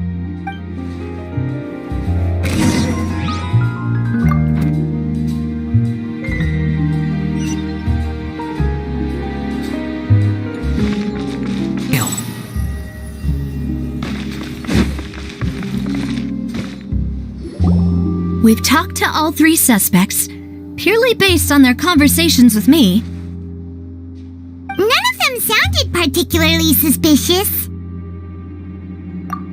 I suppose that's to be expected, though. If a single conversation's all that's needed to find them out, then my father wouldn't have needed to investigate the case for so many years. Anyway, even though we didn't make a breakthrough, let's still compile what we were able to find. But where should we start? Ah, you're right! Flora mentioned that Callus probably only ended up with the gun because of circumstance. That makes sense. According to Jacques' family members, he already told them that he had been discovered and that he had no choice before he left home that day. If I had to guess, he probably received an order from the synth boss to kill my father. Had he refused, he and his family's lives would have been forfeit. So, Jacques fired the first shot? Oh? And why is that?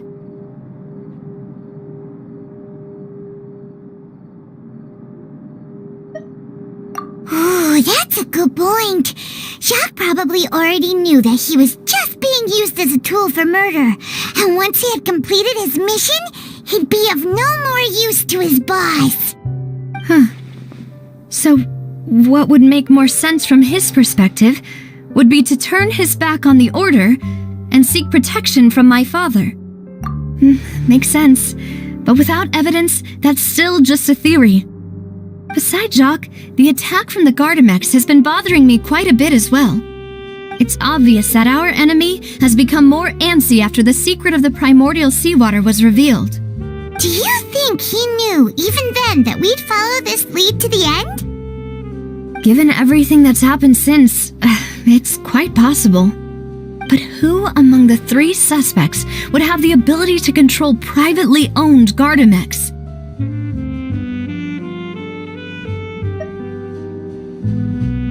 Thierry, you say? Huh. It is possible that he's figured out a way to convert the Gardamex for personal use. But I didn't feel like he was lying when he was talking to us about the mecha. I also don't think he'd be able to keep that kind of tampering under wraps.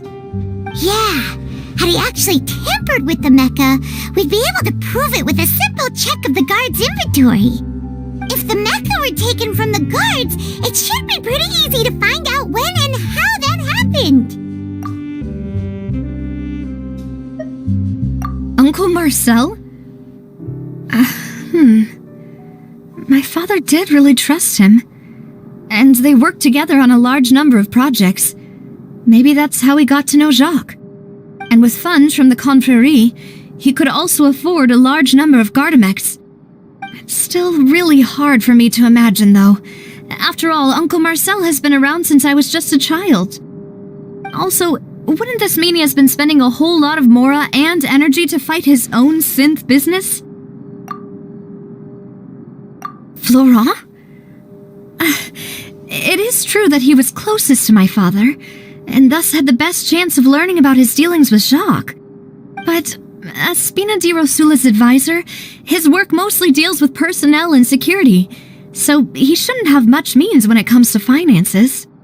So you're saying he's too broke to afford a mecha army? Exactly. He can't. And even if he could, I don't think he would be able to dispatch a whole group so quickly. Who could it be?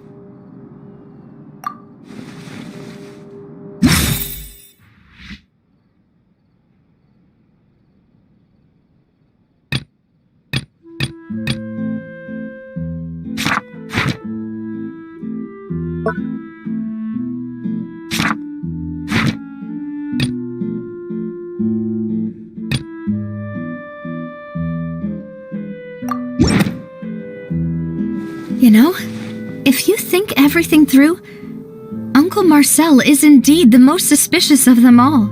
Could we be missing other suspects? Malus didn't know about the people turning into water thing when he narrowed it down to these 3, did he? Malus has always been very reliable, and his judgment of others' trustworthiness has been fair and well considered. The suspect is knowledgeable about the Spina's internal affairs, has the means to dispatch Mecha to assassinate us, and possesses significant intellect and foresight. Even if I don't want to believe it, I'm starting to see how things could all tie back to Uncle Marcel. Well, we still have another trump card on top of all the theorizing and speculating. Yes, Malus did say that charging straight in there would be extremely risky, but we don't have any other options right now. We need far more solid proof before we can hope to go charging in on our enemy. Navia, here you are. Oh, I've been looking for you. Huh? Aren't you the guy from the guards? Did something happen? Yeah. News came from Irenaeus just after you left. We've got another trial on our hands. Wasn't that place built specifically for holding trials? What's so newsworthy about this one? I know. But they said the person they're putting on trial is a Fatui harbinger called Tartaglia. What? Is that someone you know? Yeah, we know him. Maybe even a little too well.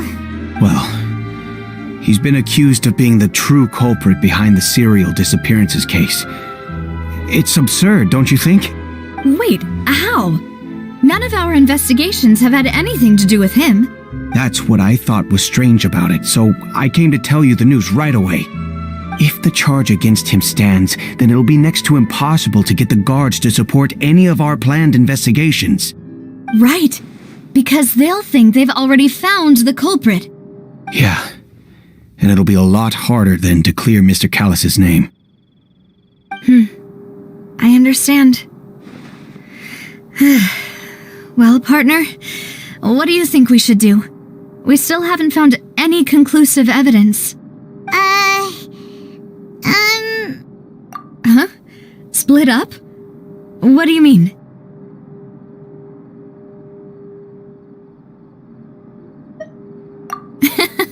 Just as expected of my partner. Since this is a trial about the serial disappearances case, the culprit's attention will be focused on Irenaeus, leaving his home base wide open. You're right. This is our best opportunity. All right then, let's do this.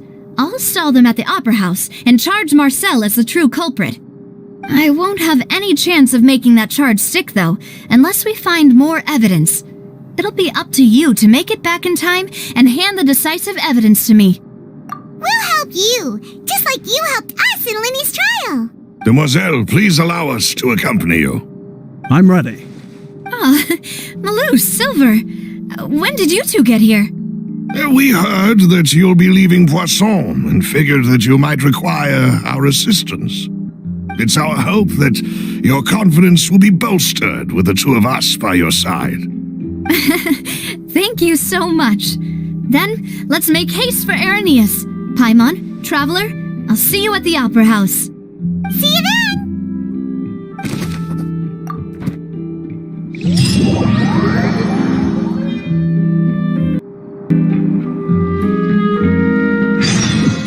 Now that Navia has set out for Irenaeus, we should also get going. The location has already been marked on the map, so let's head over. According to Malus's info, the synth production base is underwater. Let's go and try to find the entrance.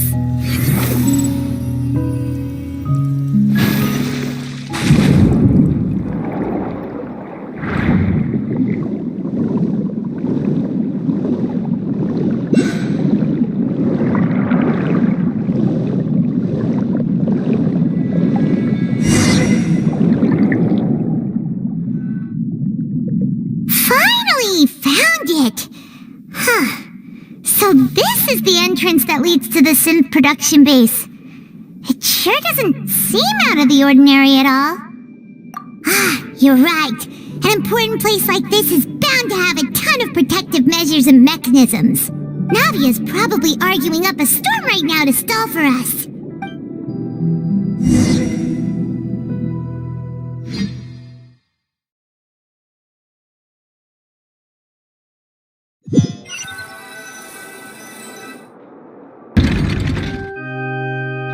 It would appear that I must repeat my question again, Mr. Tartaglia. Do you accept the charge that you are the true culprit behind the serial disappearances case? To be perfectly honest, I don't understand your country's complicated court system, or the reason why I'm being charged with something I've never even heard of. However, I did hear that people who have been charged can choose to participate in a duel to clear their name. Is that right? In which case, as long as I accept the charge, I can have an all-out fight with that champion duelist Clorend, right? I've got to admit, that's one of the most enticing offers I've ever received. When I privately sparred with her last time, she was obviously holding back. Real disappointing. Hey! Don't you understand? You're currently the prime suspect for a major case. This isn't the place for you to be looking for fights. Oh? Sounds like the Hydro Archon wants to lecture me on the ways of the Opera House. Then why don't you duel me too? I'm the kind of student that learns best in the heat of battle. No. That's not what I meant. Alas, it would appear that communication with the defendant is going poorly, and we have made very little progress. In that case, let me explain everything from the very beginning again. The goal of this trial is to determine the culprit behind the serial disappearances case.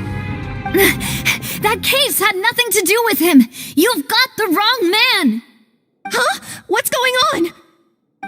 Why is she interjecting again? I told you it couldn't be one of the Fatui harbingers. Miss Navia, this is the second time you've interrupted the court proceedings. I only tolerated your behavior last time because you were able to provide the court with a key eyewitness. But that was an exception rather than standard court protocol.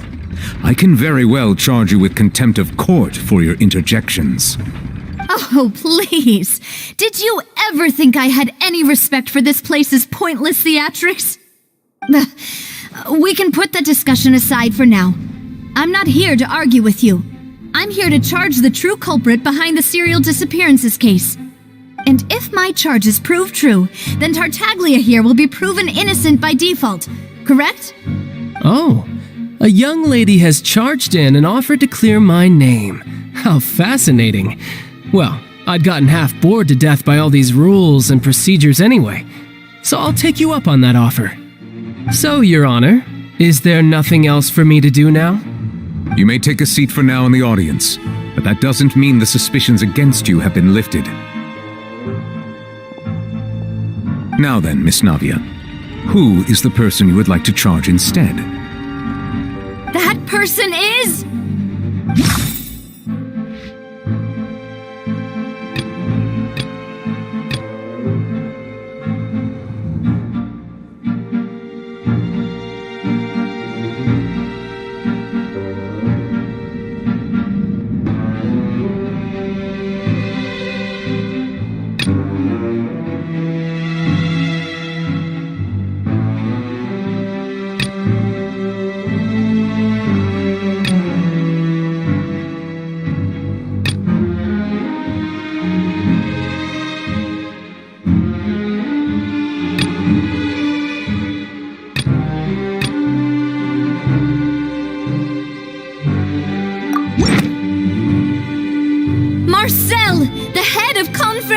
of Cabriere!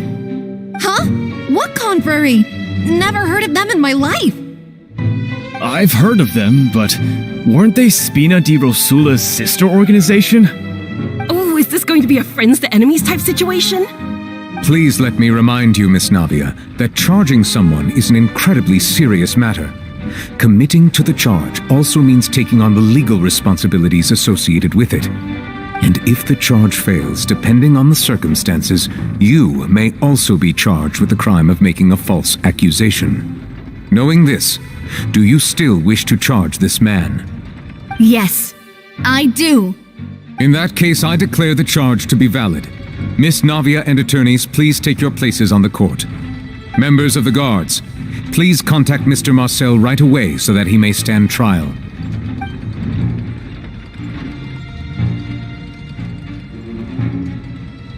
Mr. Marcel, you will not require an attorney. Is that correct? Apologies, sir. It all just happened so quickly. I still haven't figured out what's going on. I think an attorney won't be necessary. This is probably just a misunderstanding between me and Navia. Very well. In that case, since both sides have now arrived, Miss Navia, please present your charges. I would like to take everyone back to 3 years ago, to the case of Callus the Unfaithful. Only through elucidating what really happened in that case can we connect all the dots for the serial disappearances case. Navia, do you really think that I was the one who killed your father? Come on, why would I do that? Callus was my benefactor, and remember, both you and I only ran to the scene when we heard the sound of a gun. If that's enough to make me a suspect, wouldn't that make everyone at that banquet a suspect as well? I think there's no point in getting into the specifics right now. The audience doesn't even have the big picture yet. Even I'm struggling to remember some details of that case. Exactly correct, Your Honor. I must refresh everyone's memory about that case before I can explain my charge and reasoning. I see. In which case, I will recount the findings about that case as originally recorded by Maison Gardiennage.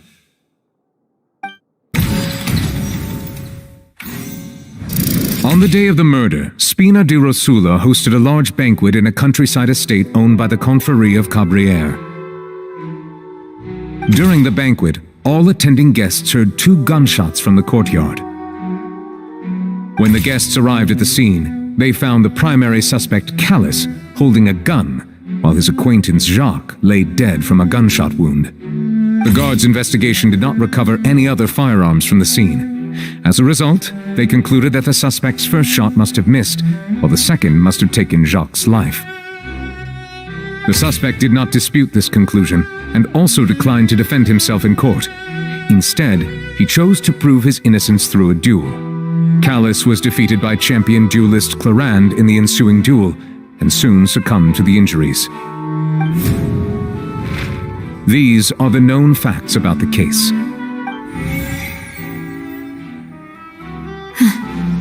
The one with the motive to kill was Jacques, not my father.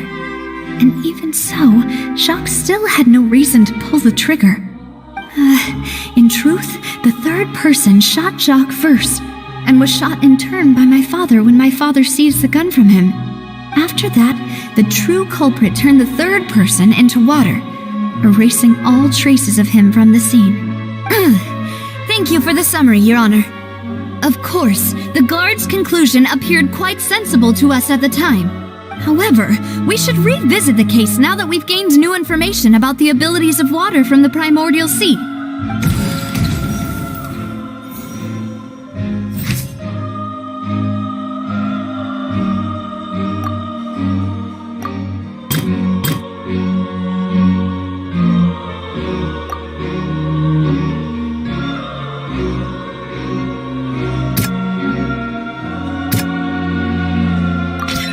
The testimony of the victim's family confirms that Jacques had thoughts of assassinating Callus when he set out for the banquet. However, in the end he reconsidered, and instead shared everything with Callus, hoping to seek the latter's protection. Unfortunately for Jacques, the true culprit had already considered this possibility, and had sent out another assassin.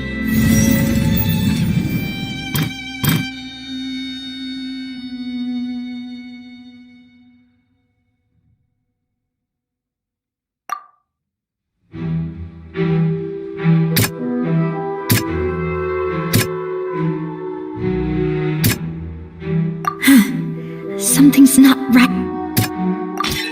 This assassin first shot Jacques, then turned to shoot Callus, only for Callus to wrestle the gun from him and kill him instead.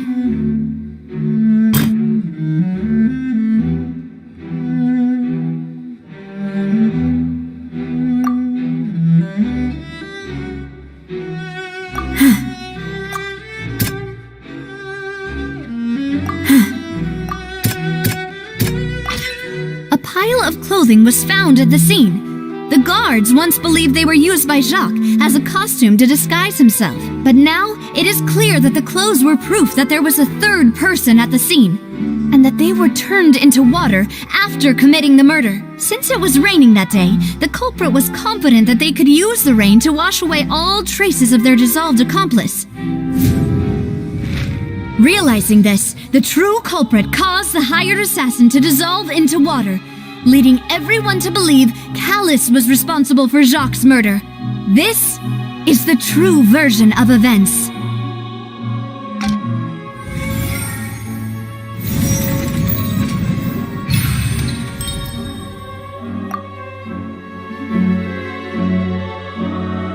So that's what happened.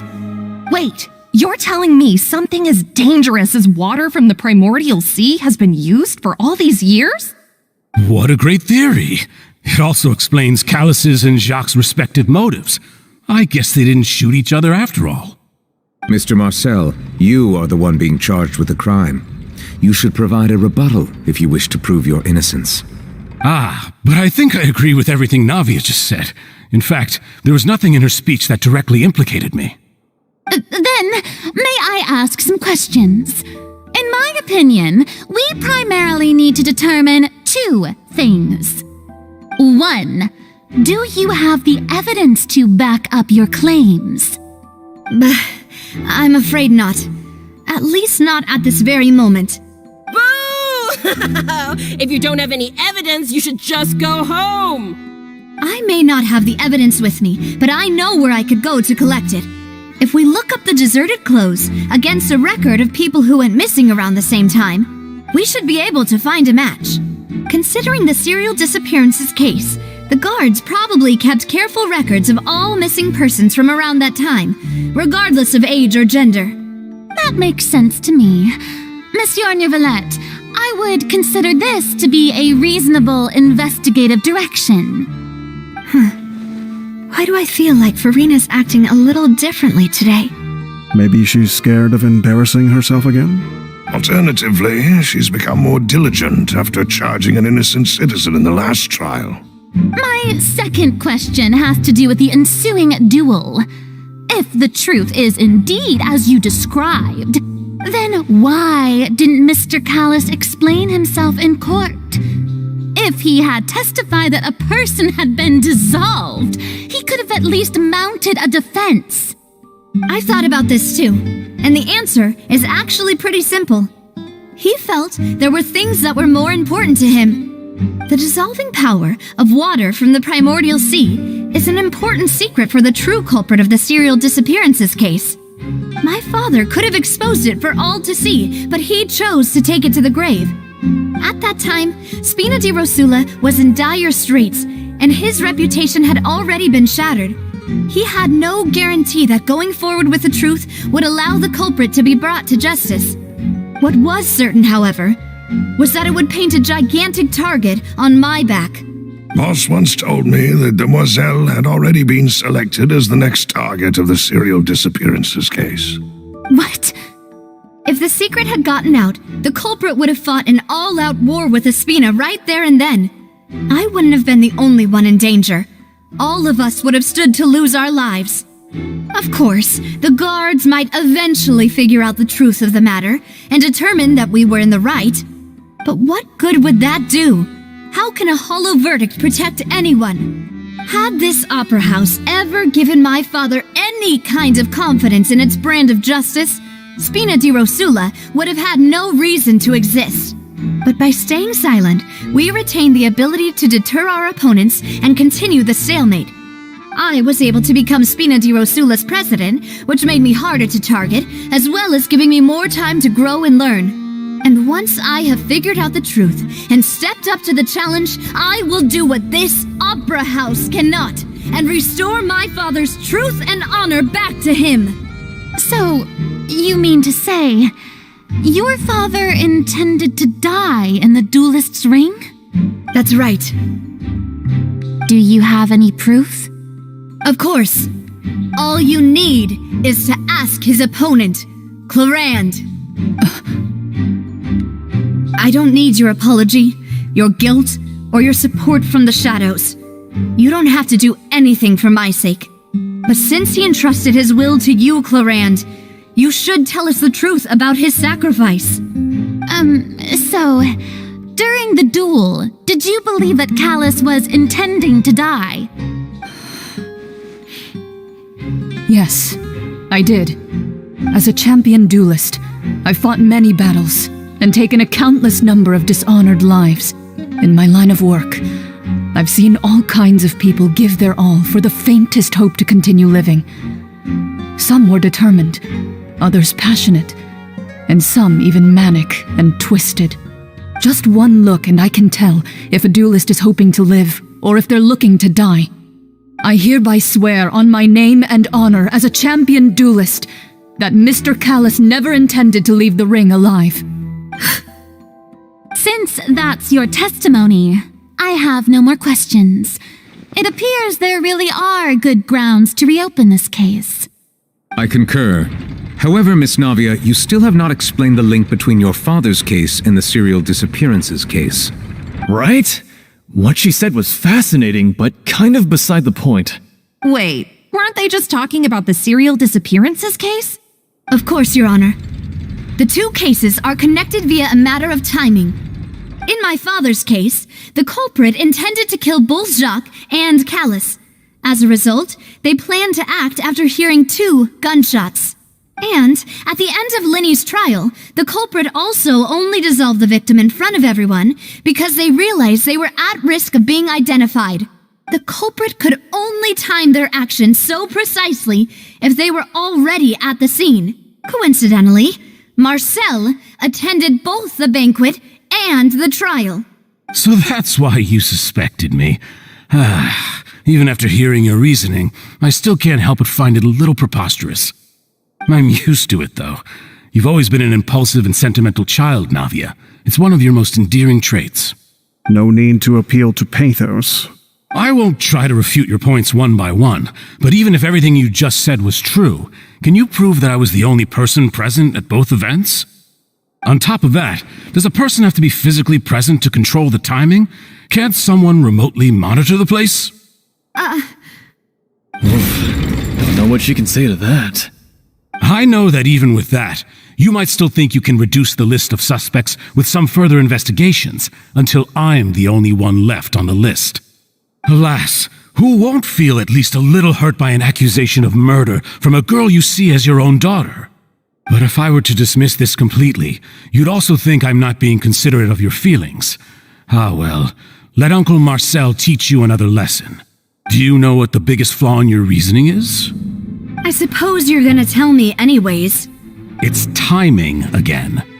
I'm a businessman by trade. From that standpoint, there's no reason for me to kidnap young women. It's a high-risk action with nothing to gain. In addition, I left my home in Snezhnaya when I was young to come to Poisson and work in some trade. My business only thrived when I received Callus's patronage. But the disappearances began before I ever stepped foot in Fontaine. I do apologize, demoiselle. This was my mistake. No, it's not your fault. I'm sure he had come prepared. Is there anything else you'd like to say? Would you like to check the date of my first business license against the first known case of the serial disappearances? You can also take a look at my border entry records, or ask my friends and family when I left Snezhnaya for the first time. Could those records and testimonies do something to appease the unspeakable anguish in your heart? Seems like she got the wrong guy.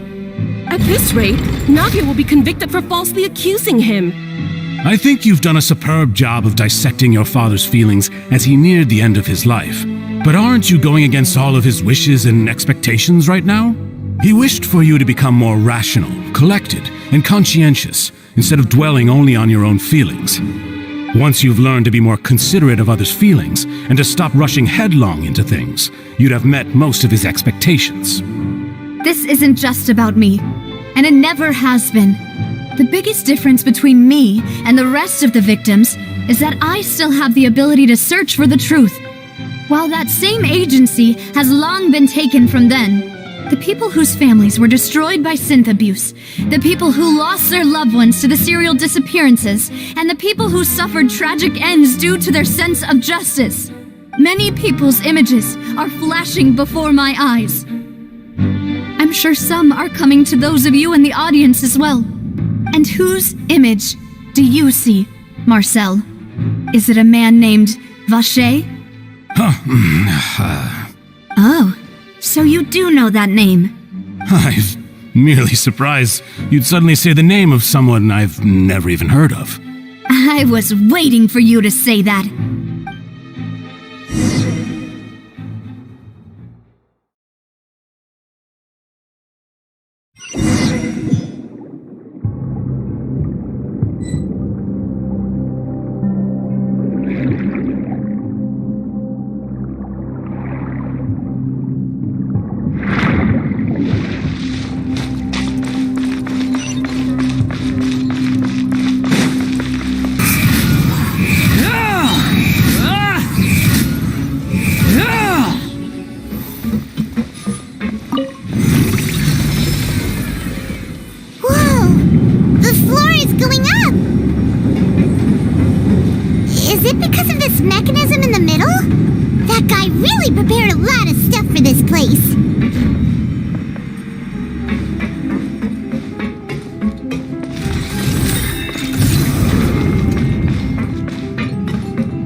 Go up, but Paimon doesn't see a way.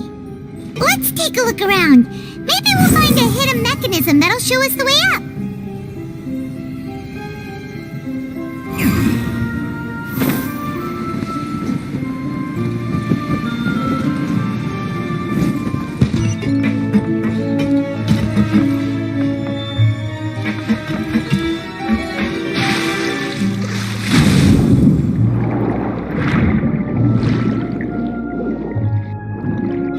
The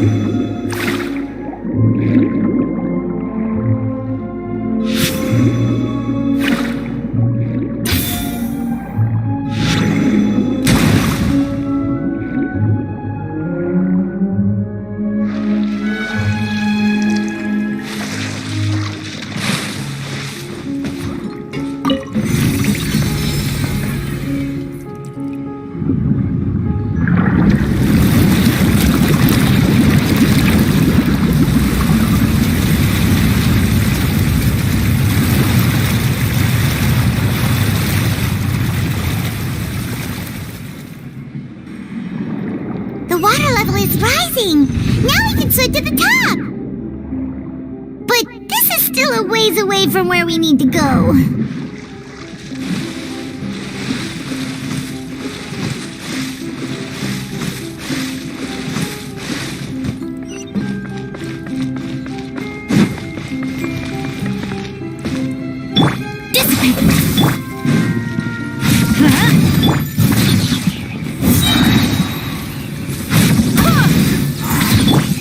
Unsightly insects! Wind, hear me! Behold! Ha! Ah! Ah! Ah! Ha! Stand with me!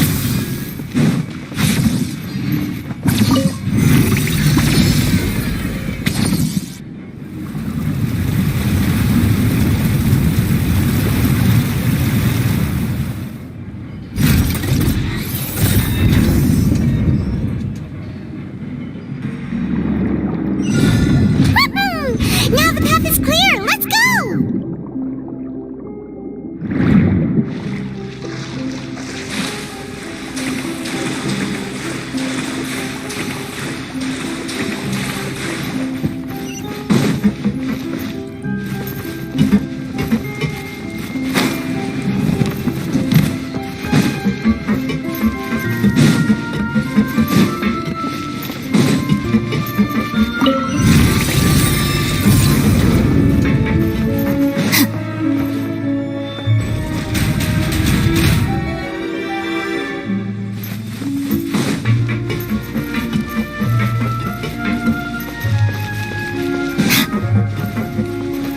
Our bond is strong. I'll settle this. Barbados, guide us. Squall and Fury! Ah! Ah! Ah! Ah! Ah! Ha! Ja! Yeah!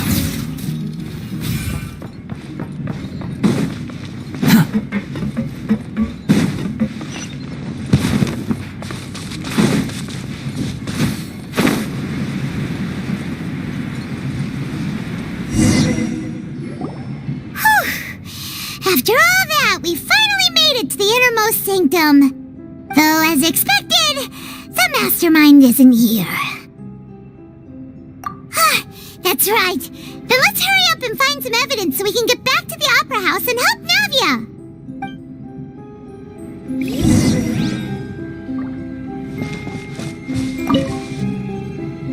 What's all this? It's a bunch of really cute things. Pink accessories, a hair tie, a necklace, even a makeup box. Oh, Paimon sees it too, but why are all these cute things labeled with different girls' names? Huh? You mean the girls from the serial disappearances? They were brought here? And then they were turned into water. And all the boxes of things, these names. That means... Oh, this is terrible!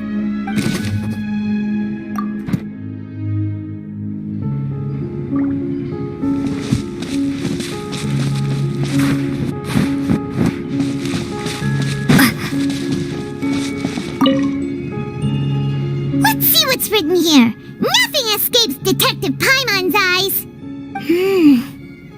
Callus. Navia's father. Oh, this seems to be an investigation report on him. Yep, it's about finding someone to assassinate eliminate Jacques and Callus because of a lack of confidence that Jacques himself would go through with it. This should prove the existence of the third person, right? We still have not determined the exact content of the key information Callus has passed on to certain members of his organization. The old dog's a real menace to deal with. Even if he abides by the promise he's made to us, he will still have the upper hand. He can act whenever he wants to make our lives miserable. The only option left is to remove him from the picture entirely. I concur. Let's send someone to kill him. He won't declare war as long as we don't touch Navia. Oh, seems like we've got a bunch of correspondence between the higher-ups. They're all just so evil.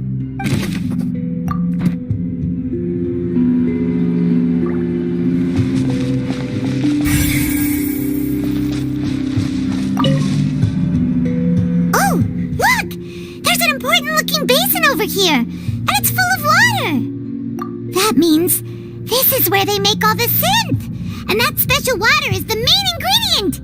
If you dilute it with normal water, you'll get synth, but the pure stuff can dissolve a human. Paimon will take notes on this incriminating evidence.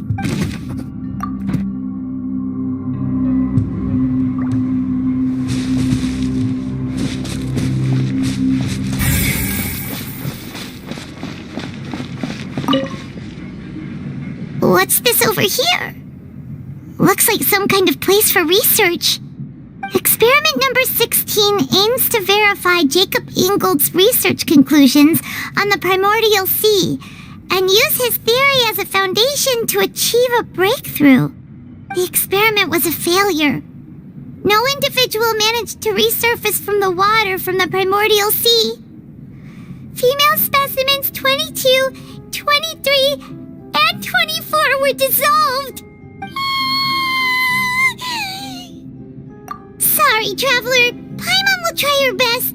It's just that Paimon's never read something so scary before. How can someone write something that terrible in such a matter-of-fact tone? You read the rest. Paimon's too scared to keep going.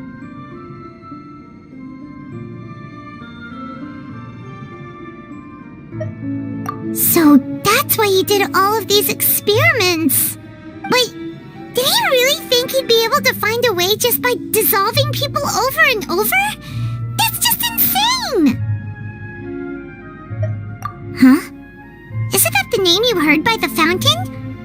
Paimon thought he was an eyewitness in the serial disappearances case. You mean Vache is the one who did all of these... experiments?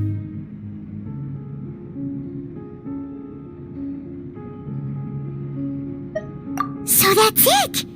Vache was no victim, but personally took his lover and... No, that's not it either! If that's the case, why would he want people to resurface from the water? In any case, Paimon will write it all down.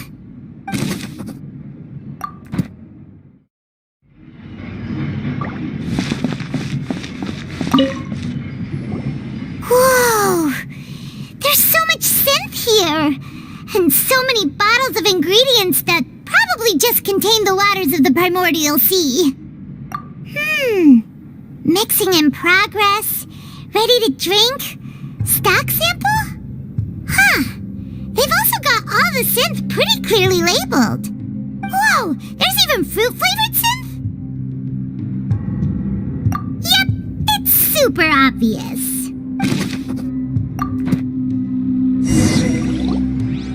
We've looked at almost everything here, and it seems like our theories were spot on. But...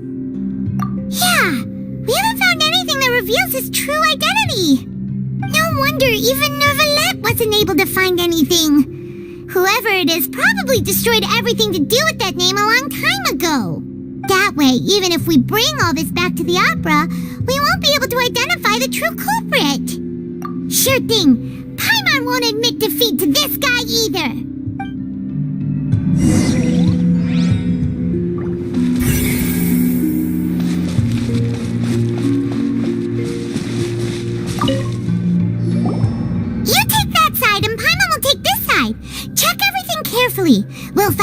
thing for sure.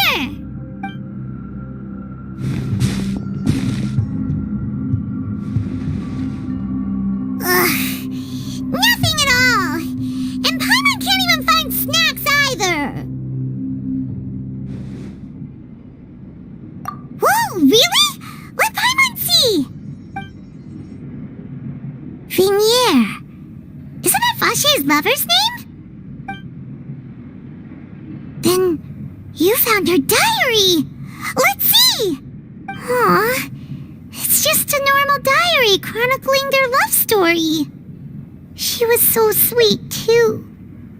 Oh, Paimon feels even worse for her now.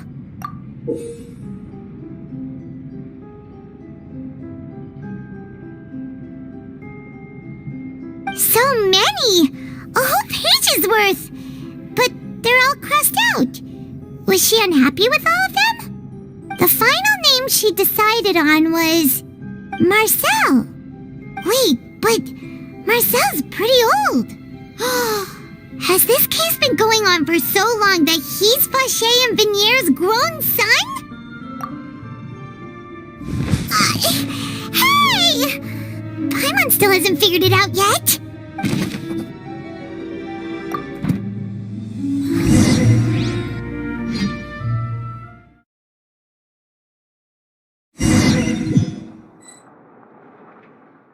And whose image do you see, Marcel? Is it a man named Vache? Oh, so you do know that name. I'm merely surprised you'd suddenly say the name of someone I've never even heard of. I was waiting for you to say that. Navia! We're back! As expected of my partner. I just knew you'd return in the nick of time. Just how often do you intend to flout the rules of this court? It's all right, Monsieur Nervalette. Given their confidence, I expect they've found the crucial evidence.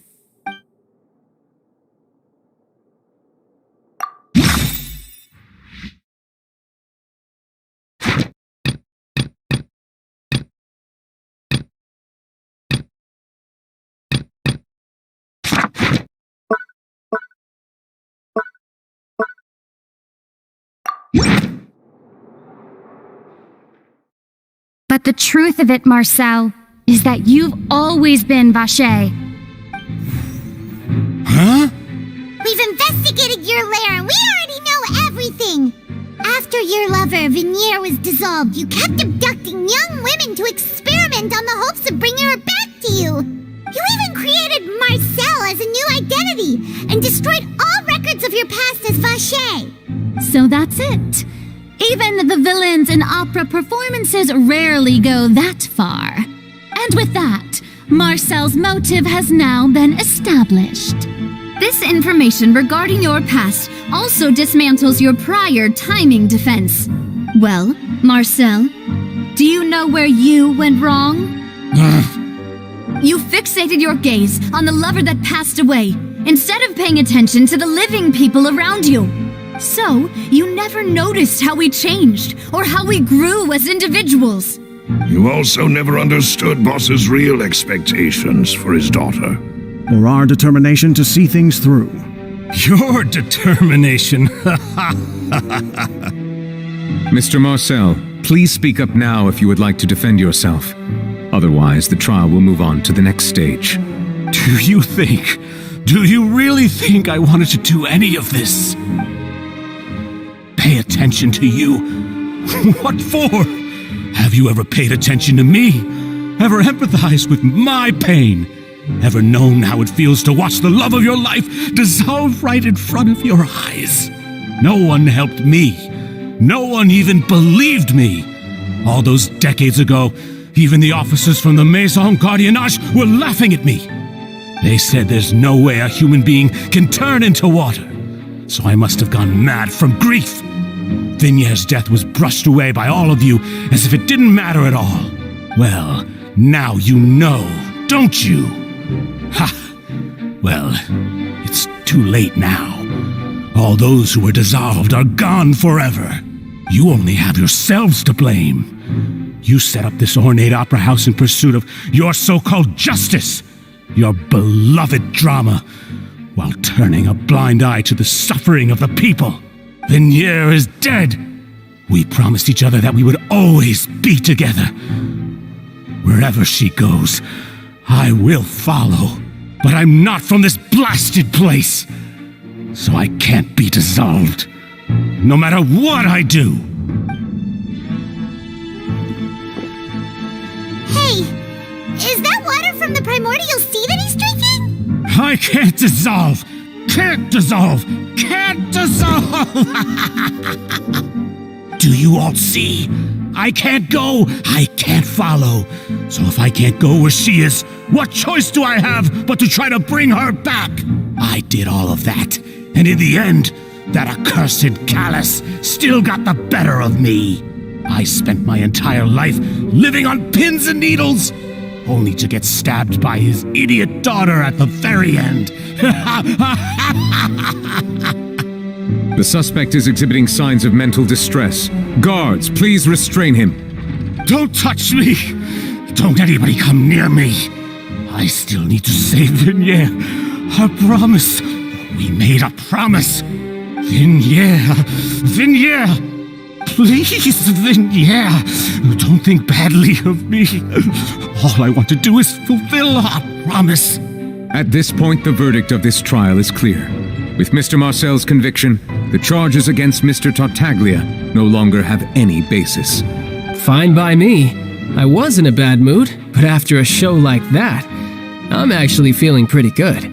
Traveler, please submit all the evidence you have collected to the guards, so that I might review and summarize the truth behind the serial disappearances case. The man now known as Marcel was originally named Vacher and worked as an adventurer with his partner and lover Vignier. During an underwater expedition, Vignier accidentally came into contact with water from the primordial sea and was dissolved in front of Vacher as a result. Vacher learned of the primordial water's existence through the work of others and began to kidnap young women for research, with the goal of discovering a method to restore Vignier back to life. To cover his tracks, he invented the new alias of Marcel and began to operate a business in Poisson. During the course of his research, Vacher discovered that a diluted concoction of water from the primordial sea can induce feelings of euphoria, and began to manufacture and market synth. However, as he accumulated wealth to fund his continued research and expanded the scope, he came into conflict with Spina di Rosula. After exchanging blows with Spina di Rosula for many years, Vacher decided to assassinate their president Callus at a banquet. Although the assassination did not go as Vacher expected, he was able to turn Callus into the murder suspect by dissolving the assassin he sent to the scene. And just recently, Vacher attempted to frame Linny as the culprit of the serial disappearances case, using a similar method. However, his attempt to frame Linny failed, and the power of water from the primordial sea became public knowledge. This case also exposed enough of Vacher's machinations that he was eventually successfully charged in court. Thus concludes the enigmatic history of the serial disappearances case, with the truth revealed to all. The oratrice will now deliver the final verdict regarding the charges against Mr. Vacher.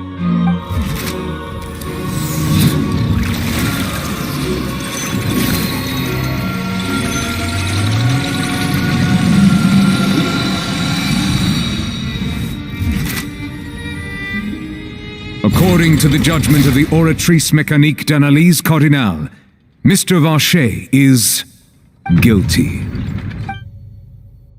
Guards! Take Vacher away. Good. It's what he deserves. With that, the serial disappearances case is over now.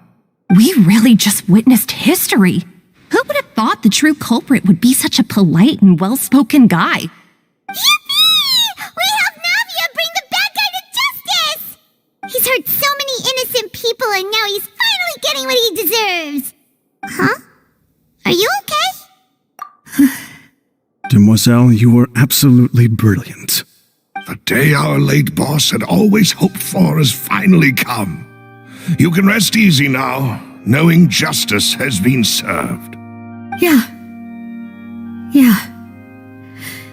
It's finally over. It's all thanks to you guys. And my partner. See, Papa? Spina di Rosula's still doing well with me at the helm.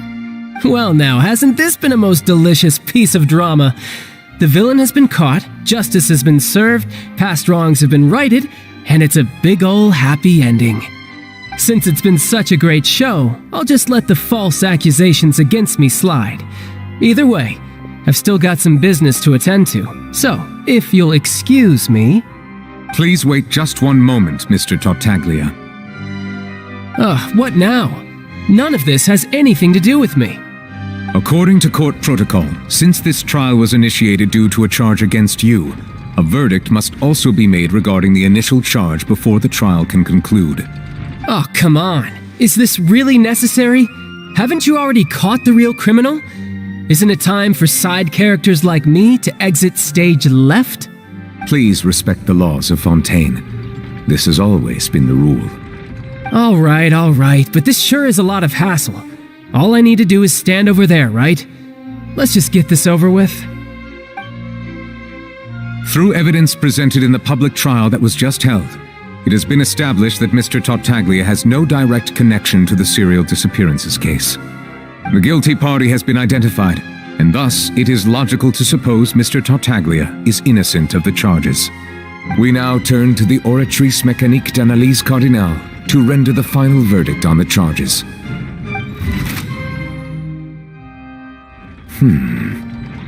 According to the judgment of the Oratrice Mécanique d'Analyse Cardinale, Mr. Tartaglia is guilty. What? Hey! That's not funny! Didn't you just say I'm supposed to be innocent? What's with this verdict? Is your justice machine malfunctioning? Huh? This has never happened before. The Oratrice actually returned a different verdict from the Chief Justice. I mean, have you ever heard of an innocent Fatui Harbinger? Do you think the Oratrice might have just convicted him on general principle? But weren't the charges about the serial disappearances case? No matter what else he's guilty of, it shouldn't affect the verdict in this case, right? The judgment of the Oratrice Mécanique d'Analyse Cardinale is, by law, the final verdict of the court. We must accept the guilty verdict. Guards, please take the suspect into custody per court protocol.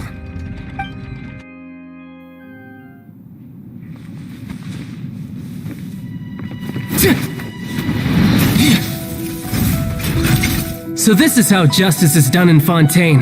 What a joke. You've got your rules. Well, I've got mine too!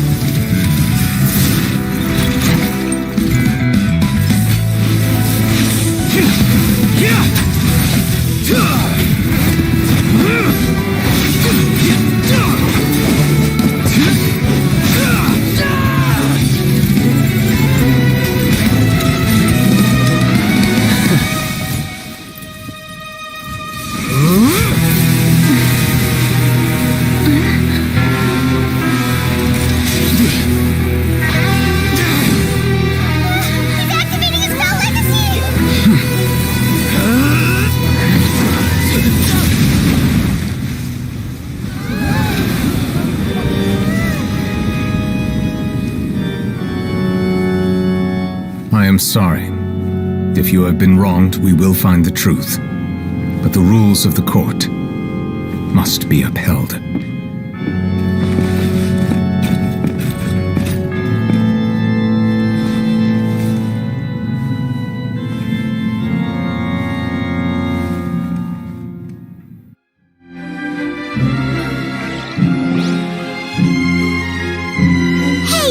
Monsieur Novelette, what's going on? Ship may have been cleared already? Apologies. This is also the first time I've encountered such a situation.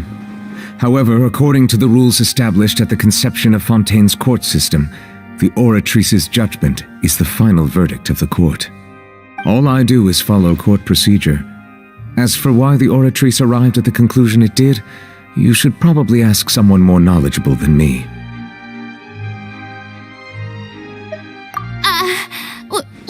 are you looking at me? I had nothing to do with it! I don't know what happened there either! Hey, stop staring at me! What does Lady Farina mean by that? She says she has no idea either? But that's impossible. Didn't she create the Oratrice herself? Yeah, so are the verdicts reliable or not? Can results like this really be called justice? My dearest citizens, did you really think we'd allow an incorrect verdict to be handed out in this court? Did you really believe that the judgment could be mistaken or be the result of some sort of random mishap? Don't tell me you thought even I had been blindsided by the Oratrice's result. But the way she looked just now, it was pretty obvious she had no idea what was going on. However, given the state of things, I shall give you an explanation. Everything that just took place, including my supposed shock and bafflement, was a part of an elaborate performance, with every action meant to stir up drama and excitement. And, of course, for every performance there is a script. Everything has unfolded exactly as I expected from the very beginning. As the embodiment of the very concept of justice, the Oratrice shall never render an arbitrary judgment! If you thought Child had nothing to do with the serial disappearances case, it is only because you've been blinded by the superficial appearance of innocence. Everything he's done, not to mention the danger he poses, are beyond ordinary comprehension and completely unforgivable. All shall be revealed in time. You will come to understand my noble intentions, as well as the absolute correctness of the Oratrice's verdict.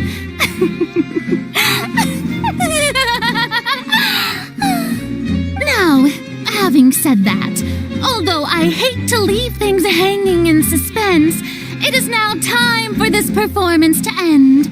As the lead actress, I shall be the first to take my leave. Toodaloo! So she chose to make her escape after all, did she? So you're saying we shouldn't put much stock into what she just said? She probably just put on that performance to save face. As for the truth, it's unlikely that she actually has any idea. However, please be assured that I will continue to investigate this case in a personal capacity. Just as I promised, if the judgment has been incorrect, we will do our utmost to clear his name. All right. Even though we feel pretty badly for him, we'll take your word for it for now. After all, he's done plenty of bad stuff, so he should have known he'd go to prison someday, right?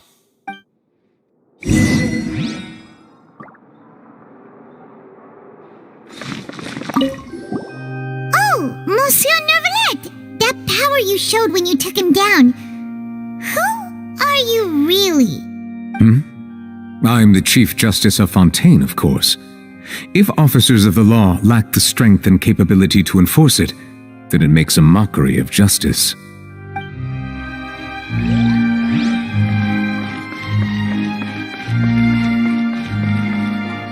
The wind rises.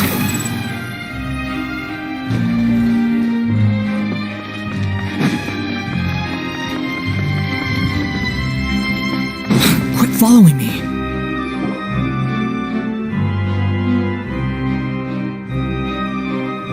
Hey, what are you doing? Quick, stop him!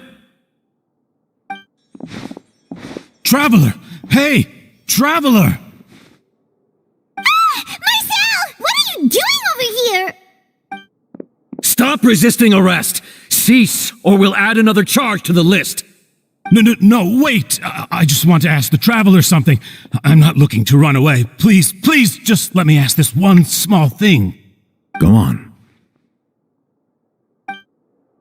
Thank you.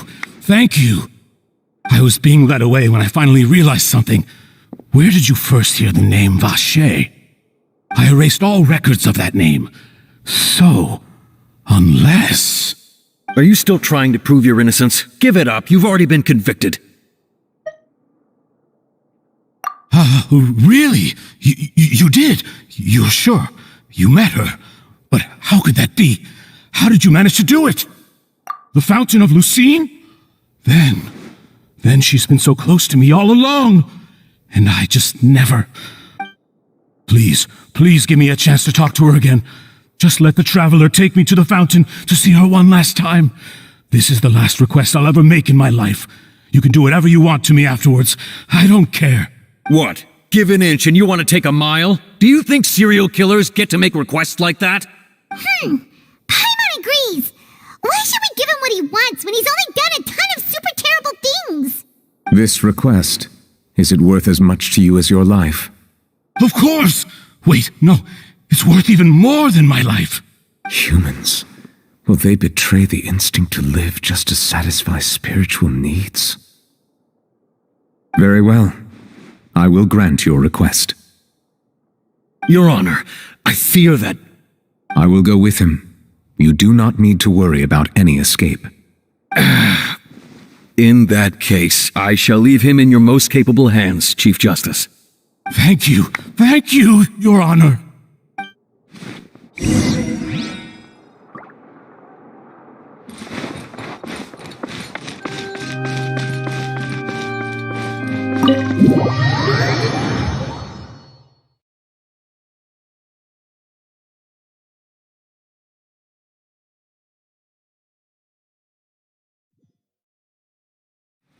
Swarm Fury!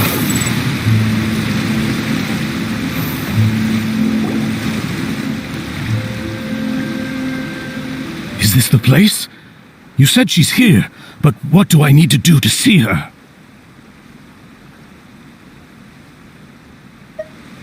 Yeah, and even Paimon could hear her after drinking that thing. Didn't you just drink a lot of it on the stage as well?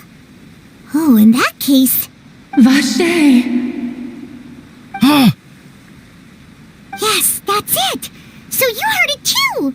Vignier, it's me! It's me, Vache! Vache?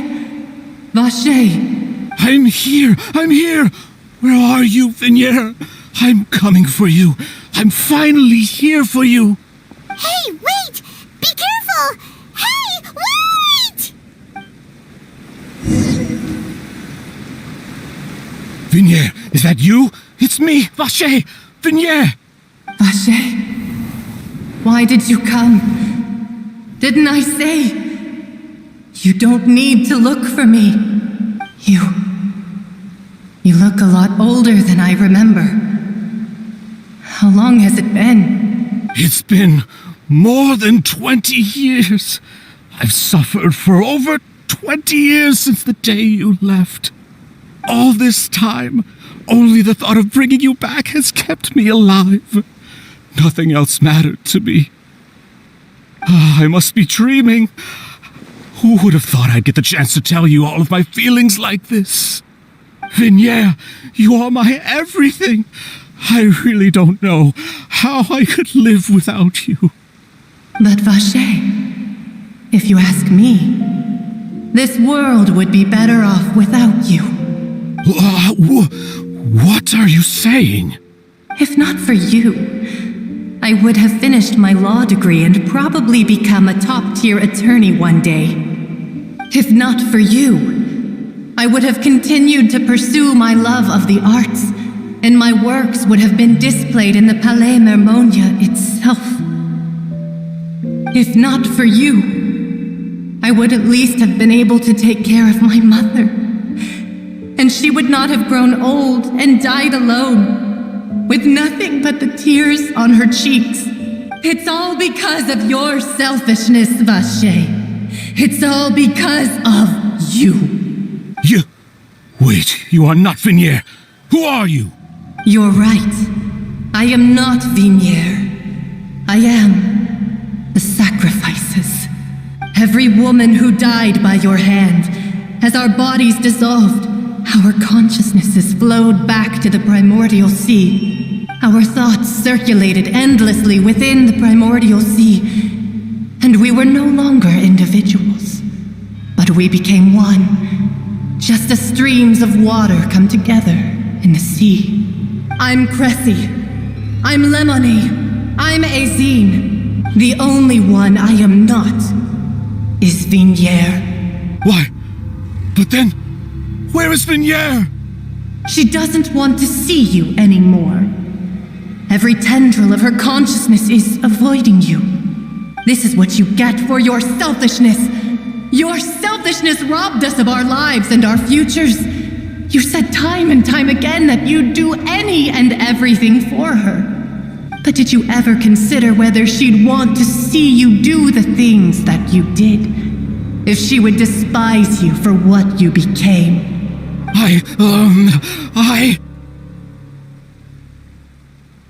You are a liar, a heartless murderer, and a cowardly narcissist. The only thing you are not is Vignier's beloved. From the moment your first victim died and her consciousness merged with Vignier's, she has had nothing but pure hatred for you.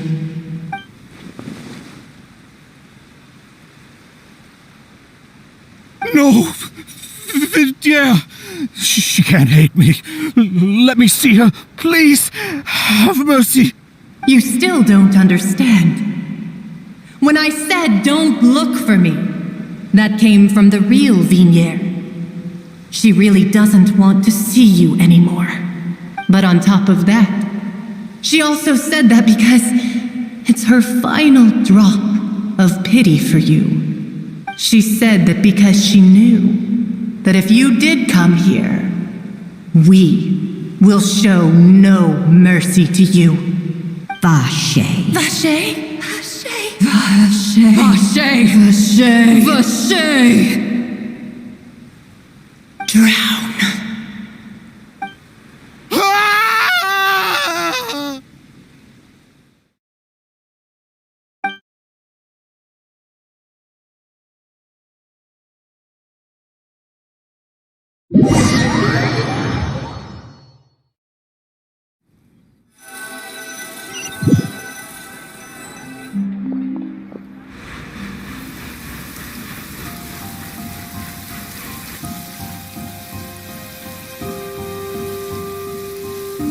Finally, we have some time to do shopping.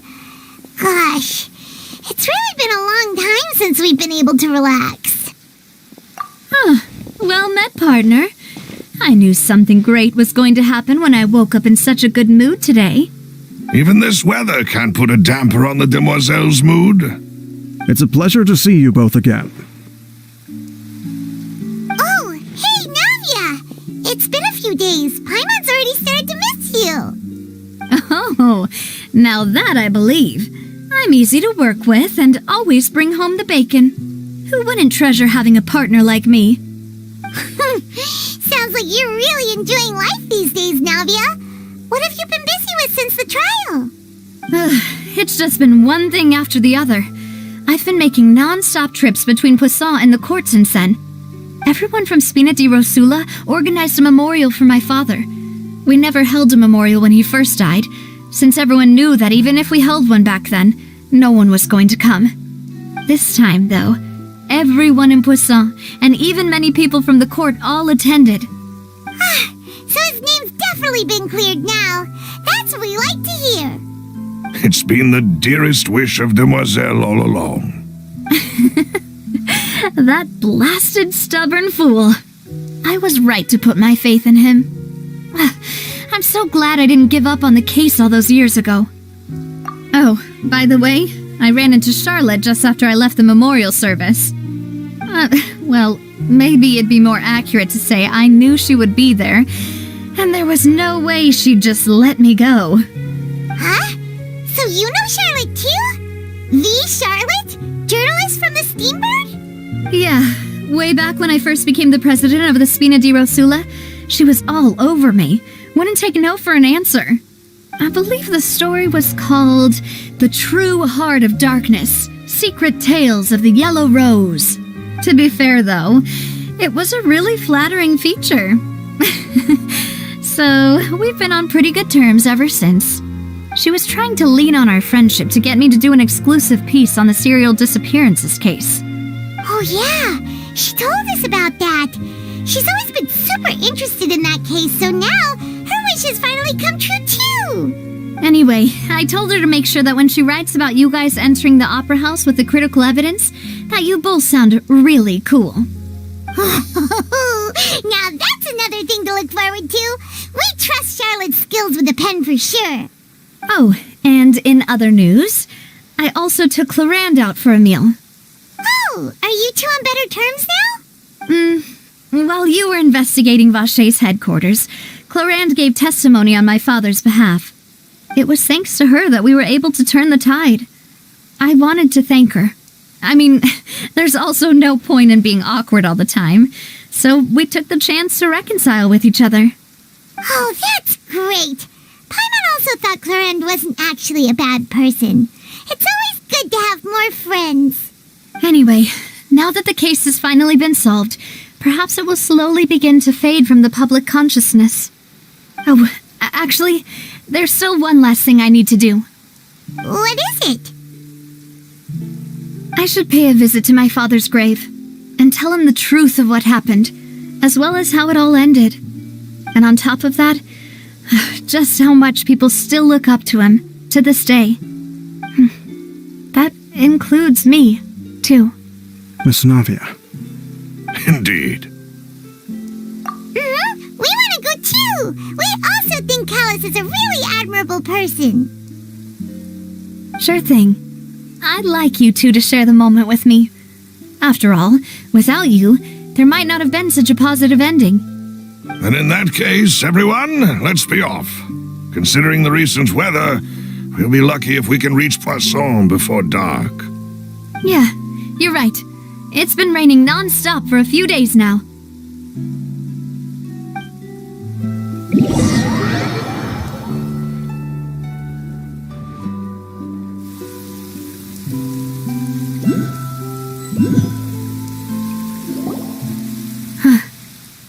This is where my father's grave is.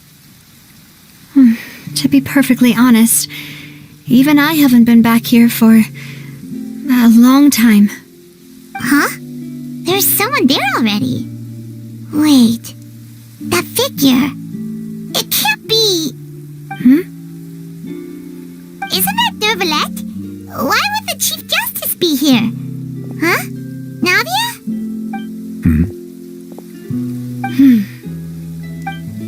My apologies.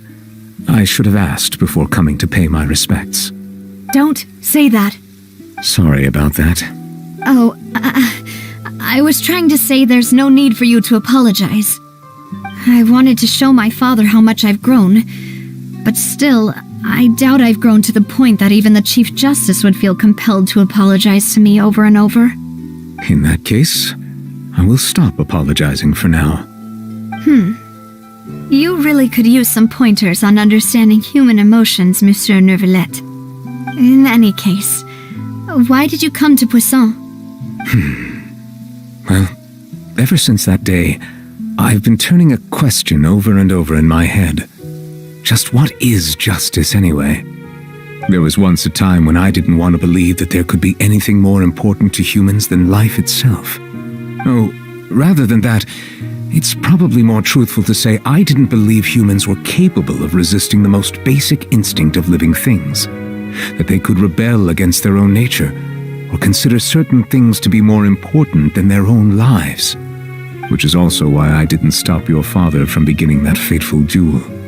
I believed that a truly innocent man would never throw away his life like that.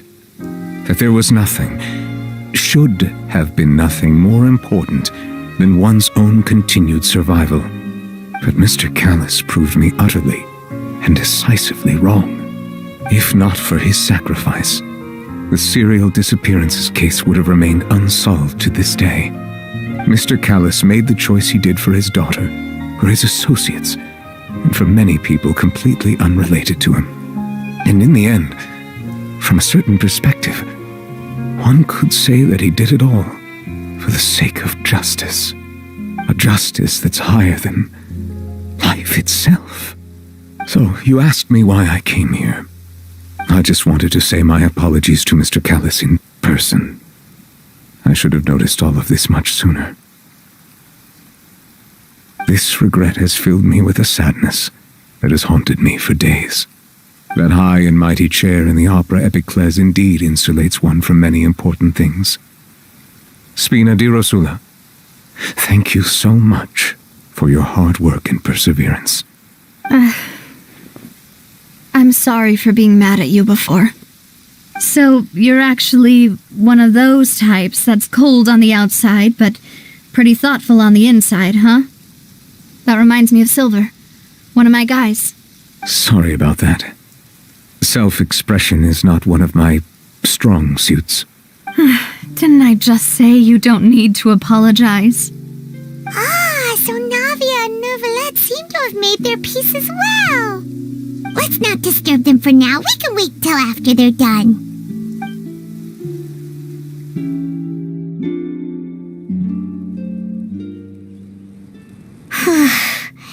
Paimon's never paid respects at someone's grave before.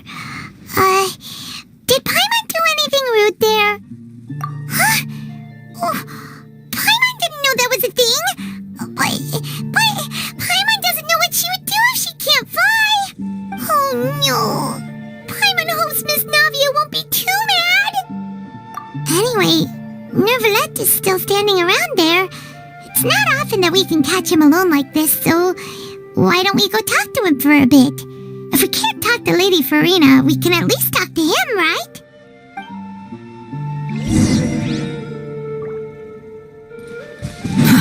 Too slow. Oh, it's you two. Did Miss Navia invite you to come pay your respects to her father? Mm-hmm. We ran into Navia on the streets today, so we just followed her here. I see. Then is there something that I can help you with? Well, it's pretty hard to run into you like this since you're usually super busy. So we figured we could try to ask you a few questions, if that's okay. Please feel free. Though outsiders, you helped us solve one of the greatest mysteries in Fontaine, and it would be my pleasure to return the favor. So, at court, the bad guys referred to that special water as water from the primordial sea. But what is it really? Truthfully, that name is already quite accurate. I can only surmise that Vacher and his ilk only learned of its nature and existence after extensive research. There used to be a special sea on the surface of this planet. The nature of its seawater was rather different from that of the sea we know today. Most of Teyvat's life forms were first born in that special sea. You could say it nurtured much of the life on this planet. Huh. So it really was where everything began. It makes sense to call it primordial then. But today, the primordial sea no longer exists on the planet's surface. What Vacher discovered must have been some kind of special case, or a remnant from a truly ancient age. Huh. So that's how it is. Oh, you really know everything, Monsieur Neuvillette. But if that's the case, then why would people, at least people from Fontaine, dissolve in that kind of water? Indeed. Why would the primordial sea, which was known to engender and nurture life, suddenly reverse itself and devour life instead? To be frank, that also doesn't match my understanding of this world and its laws. There must still be some unknown secrets around the people of this land. Is there anything else you'd like to ask me about?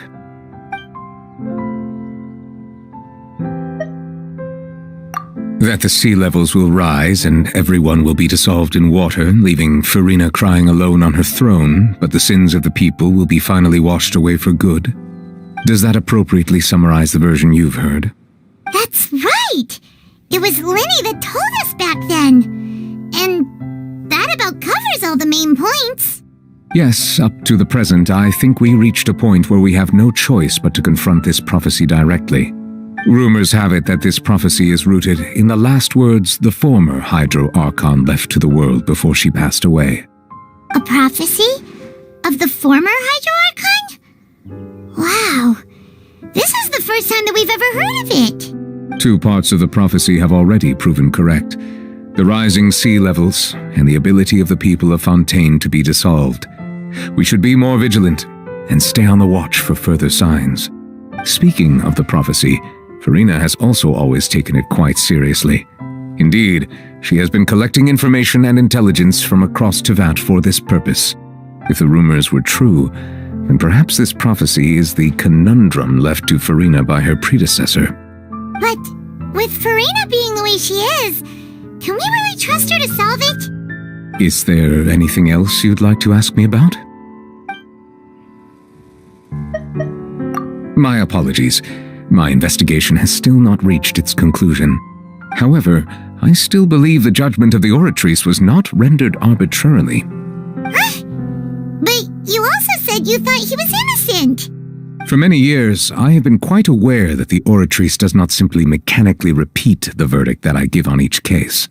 As a divinely created mechanism, the people's unified faith in the concept of justice is integrated into it. Not only can it produce the incredible power of indemnitium, but it likely also possesses other traits, such as self-awareness. Which is all to say, I have been prepared for a situation like this for a long time. Huh. So when Lenny told us that he heard a human voice from the room where the Oratrice's core is stored... I was not aware such a thing had occurred. Perhaps that could serve to prove my conjecture. I will add that to the list of items to investigate. In any case, I am inclined to believe that the Oratrice does have a methodology all its own. We just do not have enough information. Based on Farina's reaction, I doubt even she had any idea what was going on. She managed to bluff her way through it, though, with her time-tested twin tricks of bravado and drama. While we do intend to get to the bottom of this, for now, we regret to say that the Fatui Harbinger will just have to bide his time in the fortress of Meripede. If we did incorrectly convict him of crimes he did not commit, we will most certainly compensate him to the fullest extent allowed by the law. If you ask Paimon, the only compensation he'll want is a no-holds-barred fight with you. Is there anything else you'd like to ask me about? Your sibling, another blonde-haired traveler.